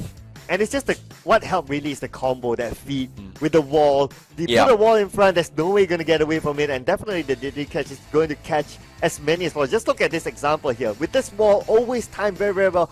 Even the Glorious Pathway, with the Glorious Pathway, you're not going to get away from it. Agreed, agreed. But nevertheless, that is pretty much it, the highlights as well. Ever since that catch coming in as well, it was pretty much smooth sailing coming from Team Clover to taking the win. There was no way Team SkyWee could have made a comeback from that. And yeah, props towards them. You know, the roaming Grok is still a force to be reckoned with, so do not mess around with the Grok. Oh yeah, roaming Grok, definitely very, very good. And of course, man, this match is so good coming from Clover. I'm really thinking hard on who would be the MVP. There are a few of them who would be making it up there. Yep, I definitely agree. It's gonna be tough as well. I feel like Feet did a fantastic job, but I like the fish as well. The deadly catch is just so good. But at the same time, I agree with you. VV also gonna be up for the running in terms of for the MVP. But as of yet, let's take a look at the itemizations real quick as well. We didn't see too much coming from Soleil. I was expecting more coming from Beleric. We did see the blade armor being purchased, but he's only 0, and 7. Not much big items as well. VV going for the usual Claw of Destiny Trunkian. Ardam going for the War Axe and then Blade of Despair. This is just physical builds coming from him. Nothing crazy as well. Apule also Winds of Nature. Nothing super fancy. It was just pretty much outmatched in terms of rotation and outform. So I feel like all in all, Clover played an, I would say, a very annoying game thanks to the help of Feed with the Grok, just completely slow down SkyWee's farm and rotations. Yeah, and we did see how SkyWee played with the Roger during the Singapore stage, right? And it was superb. But unfortunately, it's not that it's not about his gameplay with Roger, but it's just how Clover just shuts down the entire team SkyWee. Jungle invade works, putting pressure works. The entire game, pretty much Clover, they control the entire map. Yeah, this is just so different as well. I really don't know how it's happening as well. But all in all, congratulations to Team Clover because they deserve that match. And this is going to be their player stats. But the most amount of damage has been done coming from VV with 31%, followed by M2PN with 23%, and also Ardam on that Jungle Bane with 21%, with the highest goal secured by M2PN. This is going to be a hard one on who the MVP is. I don't exactly know who it is, but I'm looking forward to see who it is because my upper running here is either Ardam, M2PN, or VV. Okay. So it's either this three. I don't exactly know who it is. But at the same time, Feed or Throw is someone to actually be looking up to as well. I know, right? Yeah. Everyone has their own thing that they did that deserves the MVP moment. But if I were to pick one, I'll probably give it to the Croc. I think that his walls were really on point. He stopped the Glorious Pathway. But okay, it's going to be VV. He played the Farsa earlier on. I mean, 709 is a clean game for him. Yeah, it was a very clean game as well. VV was always everywhere towards the entire Fighter Zero. Gets the right timing with the Feather Ash, right? Got multiple kills onto his Jasmine. I agree this is a well-deserved one based on the stats. But we all have our favorites. But eventually, the one that stood out the most is going to be none other than VV. And the most amount of damage with the Feather Ash, right? To start things off. So well done coming from Team Clover. And congratulations for VV. That MVP in the final game for today's Day 1 performance. But nevertheless, that's pretty much it for this series. But before that, we have a special gift for you guys at home. And that is going to be the giveaway up on screen for you guys very shortly. And be sure to redeem it before it's gone. Make sure you redeem it before it's gone or before we pull out our Samsung Galaxy A series and redeem it for ourselves. Just saying. Agree. The phone is still here. Oh yeah. Just saying. Yeah. There you go. So we are innocent in case anyone says, nah, you guys get the code. No. The phone is still here. Yep, of course. But be sure to redeem the code before it's gone as well. But that's pretty much it here for the All-Stars International Stage Day number 1. We've seen exciting games so far, but we have our semi-finalists for today. And that is going to be a match that you guys got to stick around to watch here, especially for Day number 2 tomorrow, because that is going to be the match between One Trick versus NEVERWIN, as well as Smos Sne versus Clover in a full best of 3 series where the best of the best are going to be battling against each other for the grand final spot. And when that happens, you guys got to be sticking around here to watch. But as of yet, this is pretty much it for the All-Stars. And of course, all this event is brought to you and organized by our tournament organizers, Moonton, as well as our co-presenters, Samsung Galaxy A series. Yes, and thank you so much for watching. This is, of course, a very beautiful phone. Make sure you check it out on their online store, which is samsung.com/sg. And my name is Sir Cloud, together with ICBaby12. We'll be seeing you in the future. Bye-bye.